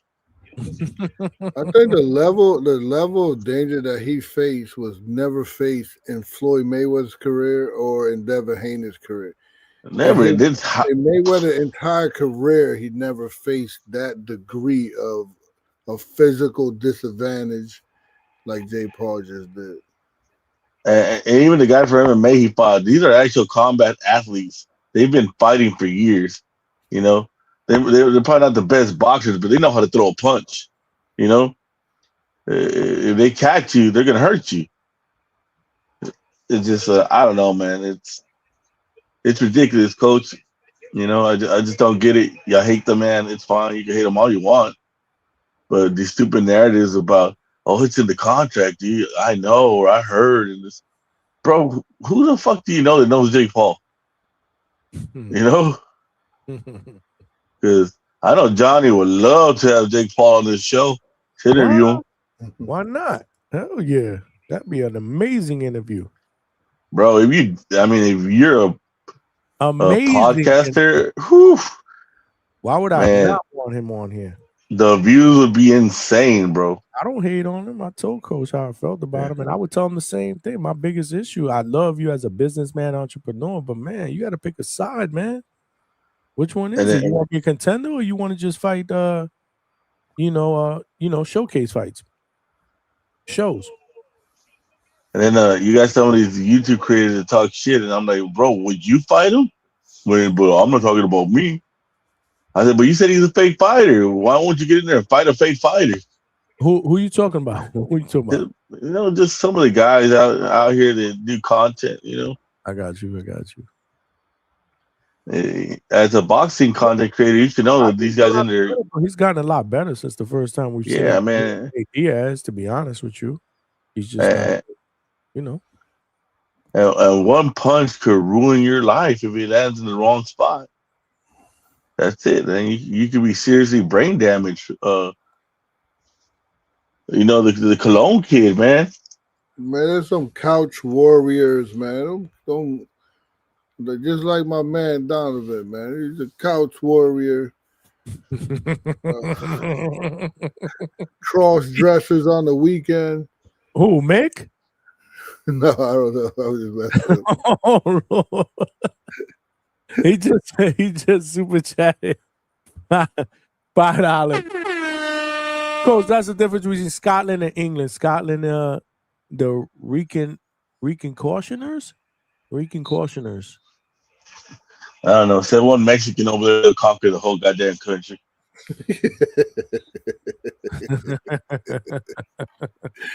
Hey yo, there was this guy. What was this guy named? Paul Weir. Paul Weir was undefeated when he fought an opponent from Puerto Rico, and the Puerto Rican whooped on him. You probably don't know about that one, right? Mick Donnan. The Puerto Rican beat the shit out of that boy, and he came in as an opponent. Coach, I figured out why a lot of these European fans support a lot of American black boxers so much.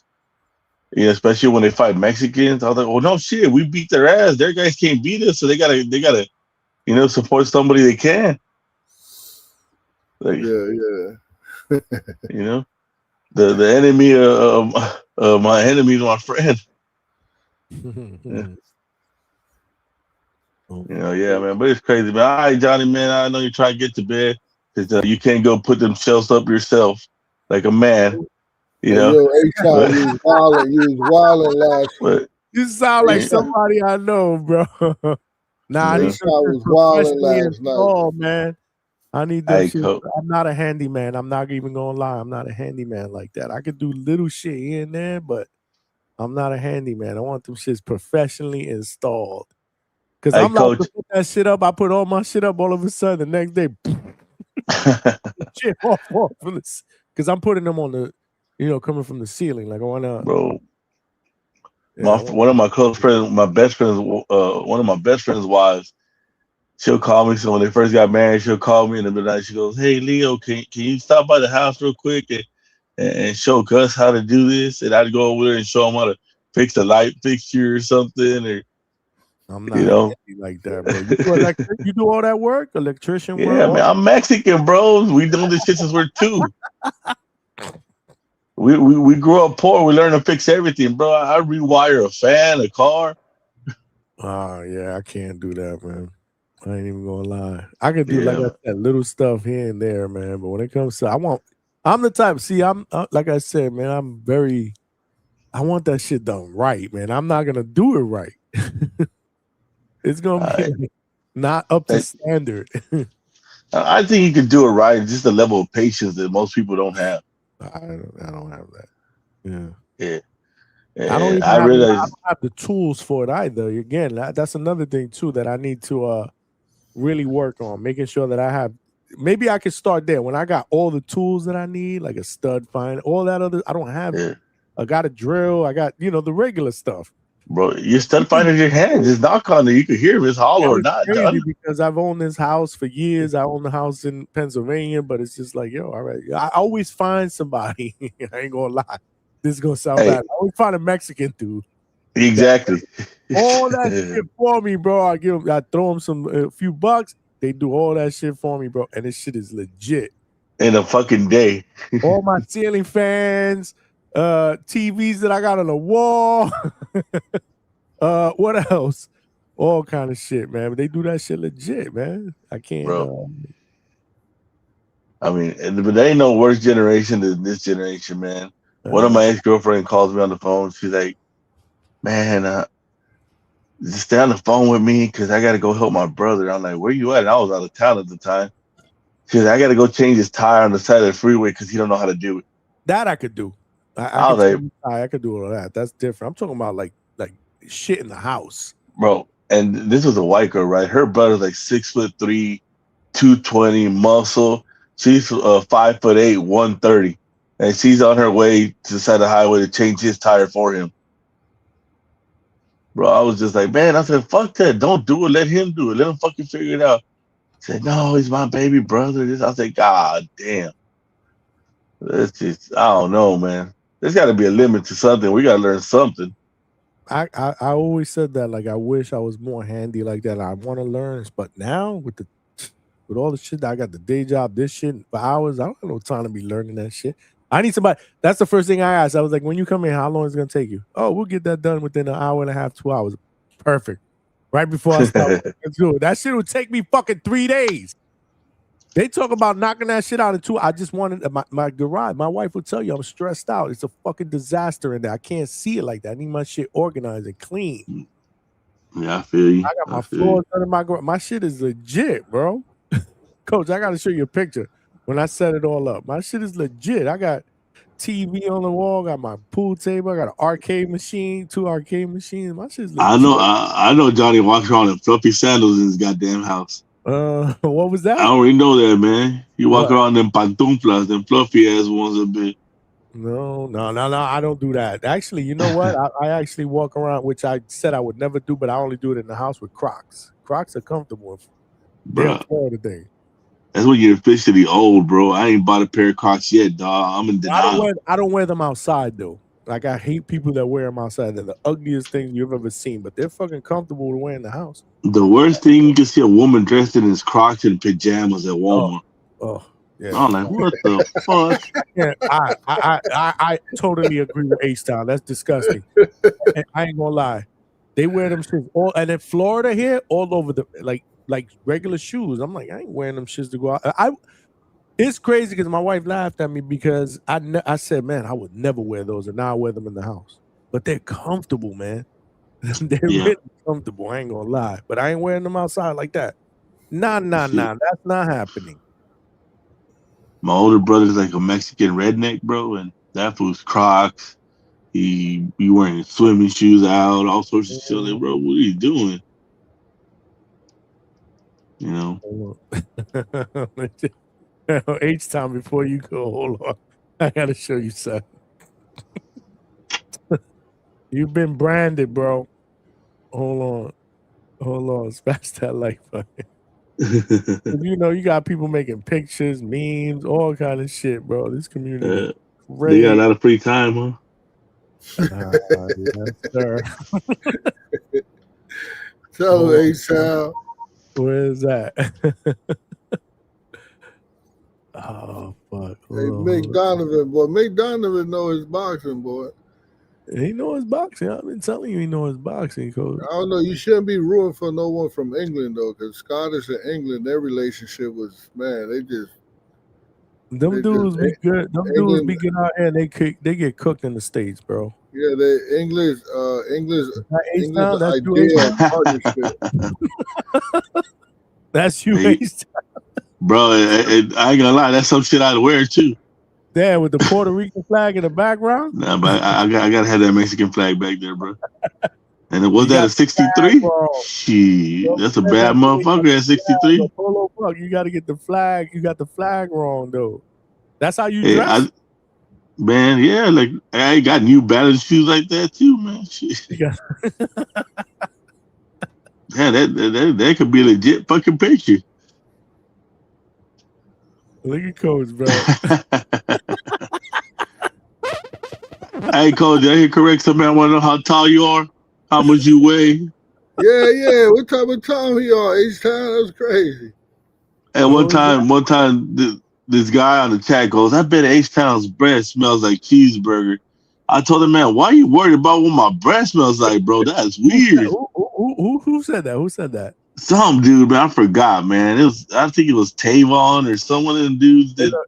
What, in this chat or TBV? No, the TBV chat. You know, I got I got like 4 or 5 haters that as soon as I say something, they start. You got more than 4 or 5 haters over there. Oh yeah, you know, I like to be modest, Johnny.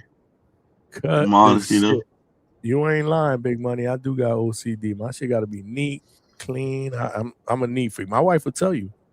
My wife will tell you, man. I'm bad like that. She's like, really? I'm like, it's got to be neat. I'm a neat freak. I get it from my mom. I ain't gonna lie. I think I get that shit from between my mom. me and Vega, and I ain't seen Joker on it forever, but if it was between me, Vega, and Joker, I don't know who got the most haters. Yes. Well, yeah. Did I put a poll up on how many people hate you up in here? Nah. I did it with Vega. There was like 75% people that voted. It was like 100 and something people said they hate Vega. Yeah, it's just. I do want to hate stuff. But Yeah, put it up for me, dog. We can't. We strive on that hate, coach. We got to do that one early. We got to do that one early so we get and then maybe we'll do no. Everybody likes Coach. I think everybody likes Coach. Some people hate Coach. They like Coach. Most people like. People don't like H-Town. They don't like Vega. Hey, Coach, you know why they don't like you, right? Because they never grew up with no male friends. They don't know how when they clown on you, that you just being cool. They're always making fun of me. Fuck him. Yeah, man, these guys are really sensitive, man. Call you a freeloader. They say, no, I'm a member, man. What are you talking about? I'm a member. Who's we gonna have to start pulling cards like no, this is my other good job noticing that, Mick. But this is my other, I don't know which YouTube I be on. If I'm on my phone, it's one, and if I'm on the computer, it's another one. But my phone has the one that I'm a member to the Hangout spot. Nah, Coach is a member. Yeah, but Mick caught that. Mick Oh, what he didn't. What do you mean? He said I'm a freeloader because I guess I'm on the other one because it came up gray. Yeah, but how? I don't understand where you guys are finding that. Where you finding that? So if you're a member, it comes up green. If you got the branch, it's blue, and then if you're nothing, it's just gray. Oh, I didn't know that. That I didn't know. Yeah. I didn't know that, but where do you see that at? Because I'm working off the StreamYard screen, and they don't give me those colors. Oh no, it's got to be on the YouTube. Oh, I did not know that. Okay. Oh, so if you're gray, say that again, Coach. If you're gray, you're a freeloader. That's what it is. Oh, so right now I'm looking. You're a freeloader. Yeah, What's because What's blue? Blue, you got the wrench, yo. Yeah, most of the time when you're a wrench, you're a moderator, and you be the guys that super chat to the show. Green? What's The green? green means you're a member. Then like you pay the $3 a month. Yeah, but some of the wrench people are members. That I know. Yeah. But they'll still show up blue. No, I think they should show up as the wrench. Is Malcolm a member? Malcolm was the first member. Nice. first And he got member. the wrench. Hey, And he got Malcolm, the you ever wrench. time somebody out? Probably. And Malcolm actually was the guinea pig because there was issues with the membership. So I had to figure out, and I used inadvertently, he was the guinea pig. So you can't press the link off an iPhone for the membership, because if you do it directly, like you hit the link and it takes you to the thing to member, it's gonna charge you $3.99. And that is an Apple fee. That's a surcharge that Apple does. So you can't do it off an iPhone. You have to copy and paste into a browser, and then it'll charge you $2.99. Laptops, Androids, anything, $2.99. It's just an Apple iPhone feature. I had to figure that shit So out. fucking iPhone is taxing you automatically? That's crazy. It charges $1. So it took me like 2 days to figure that shit out. Going back and forth, Google this, calling this, support. I'm like, they were like, oh, well, maybe it's because of where they're it took me like 2 days to figure out. What the hell? I'm hearing my voice in the background. What you watching? No. Yeah, I just put you on the TV to check that shit. Yeah, so no, it's do it off an iPhone and you'll see what I'm talking about. Hey, so Anyway. yeah, so if you got the guys with the wrench, if they got the S after that wrench, they're a member. So Big Money got the wrench, but Big Money boy, you're not a member. Oh, so the people in the gray are the ones I gotta watch out for. So Toledo Trice, you freeloader. He's a freeloader. He's a freeloader. You out here getting free entertainment. Hey, he just sent me a cash app though. So salute to Treese, man, for showing love, man. Salute to you, Treese. Treese. You look better, man. It looks better green on you, man. You gotta get that S. Salute to you, Treese. I appreciate. He said, "I'm fire stick in the comments." Y'all nasty, bro. All of them. Y'all disgusting, bro. But yeah, guys, I gotta wrap it up because I gotta get up in 4 hours. All right, man. You have a good night, man. To get back on, you be out tomorrow? I don't know about tomorrow. Yeah, tonight. Well, tonight you mean Friday? Nah, I'm going out with the wife. Probably Saturday. Oh shit, tomorrow is Friday. Do this live fight chat. I don't know yet. Might do the live fight chat. Mm. And then I'll do the Sunday show too. So yeah, I don't know. I'm contemplating that. We'll see. We'll play it by Q. That taking off that co-main event killed me though. Taking off that co-main event really, really broke my heart, to be honest with you. Man, let's just hope that Teal card and all that stays together, man. So far, so good, man. Knock on wood. Don't say anything. The Oh, card is man. solid. The card is solid. Did you see Matias Two-Tone? I think Two-Tone was saying he was weight drained. Yeah, Two-Tone was saying that. Anyway. How would he be weight drained? The weigh-in is today. I got no idea. I don't know. Maybe Two-Tone has some kind of inside information. He's looking at his facial features, right? Yeah, I mean, every cheekbone is sticking out like crazy. Coach, you're an expert. Do you think that he looked weight drained? I don't think he did. Did you? He definitely was licking his lips a lot because it was ashy. So that's a sign of dehydration. But yeah, remember he was. Remember Tio was messing with him because he was really big, and that was just like 6 weeks ago or 2. Yeah, it was around there. He was pretty big. So I mean, does it matter? No, everybody's gonna be a little bit dehydrated at this point. The weigh-ins went today, right? Today, yeah. Mm-hmm. Man, you know, I don't know how they make ready Xander. Xander looks horrible, man, in fight week. He started looking like that goddamn skeleton from the cartoon, that that came out for kids. The one with the guitar. I don't know, was it cartoon? It was one of those Pixar movies. They came out recently about the Day of the Dead. Almost started looking. He started looking like that. Hey man, his cheekbones. I mean, I'm telling you, man, it looks horrible. The kid looks horrible when he's cutting weight. He'd be at 154 after this fight. He'll be at you mean 160 after this 160, yeah, 160. Mm-hmm. Yeah. See. We'll see. All right, y'all. I'm about to head out. All right, man. Appreciate Let me to Treese, right? Treese need to hear this, man, because in boxing, or Trice, what's his name? Trice or Treese? Trice. It's Trice. Yeah. Trice. It's definitely Trice. Big money, you provide entertainment. Yeah, man. Become a member at $3, man. $2, right? $2. He got a wrench. What are you talking about? He got a wrench. Yeah, but he don't got the S after the wrench, though. Well, You got to have the S on it. You see Trini. You see Trini with the S on his name. Trini BX. He's a member. I don't see Nick no Donovan. S. Oh, you mean it's not an S, it's an emoji. Or whatever that is. It's like an S with a circle. Oh, I know what you're talking. No, you're looking at it. Okay, I know.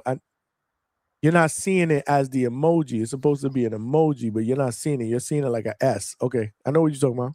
I know what you're talking about. Yeah, it looks like an S in a circle, right? Yeah. That's an emoji. Oh shit! Look.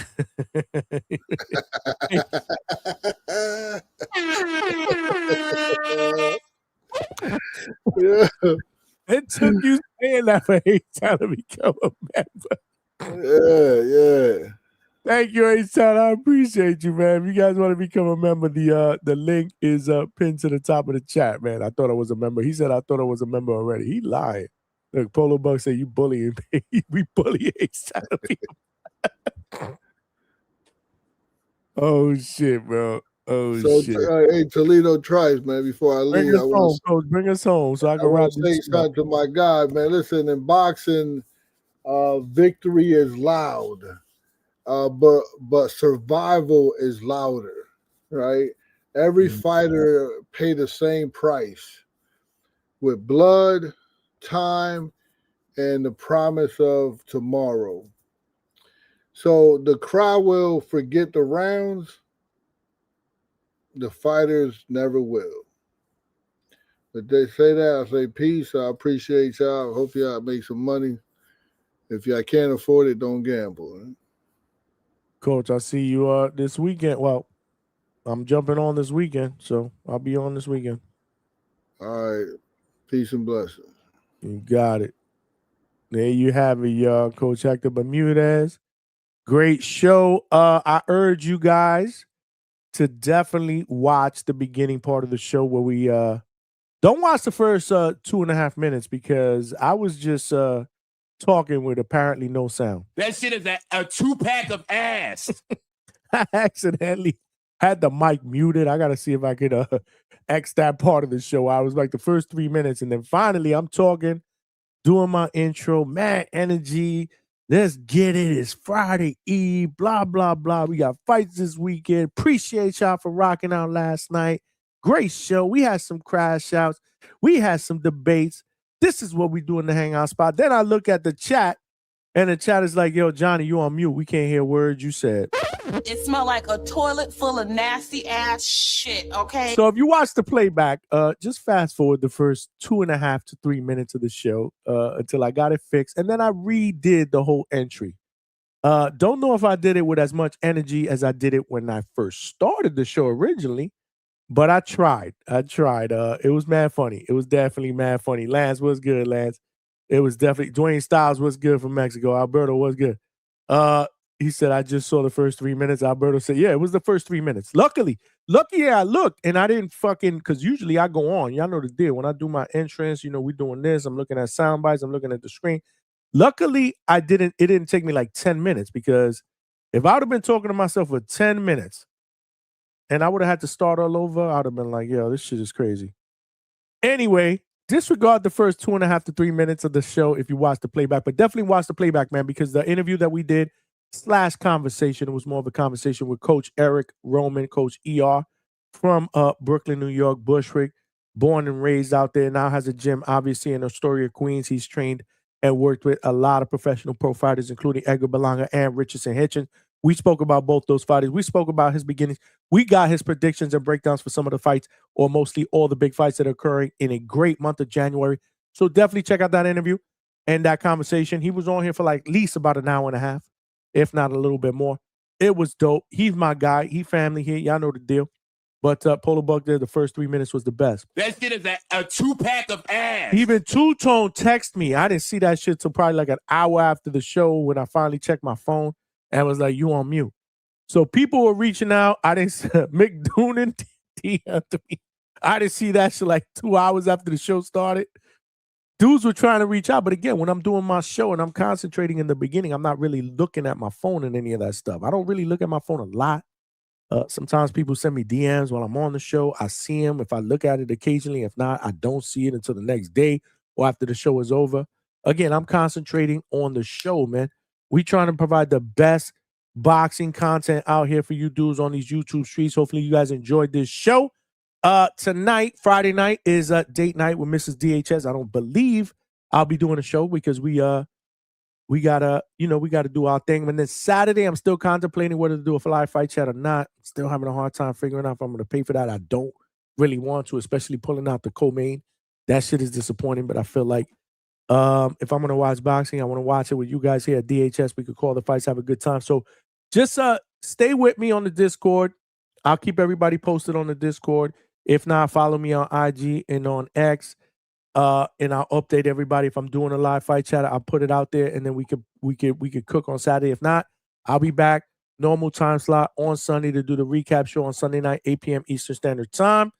But yeah, Saturday is football as well, so I might be out of the house. So again, let's play it by cue, man. Because I got a life too, man. But I love doing this shit. Appreciate all of y'all for rocking. I appreciate everybody for sending super chats. Shout out to Coach Hector Bermudez for getting his picks in. I'll try to put a post out there on IG as well, just in case you missed it. If not, it'll give you an excuse to come back and watch the replay.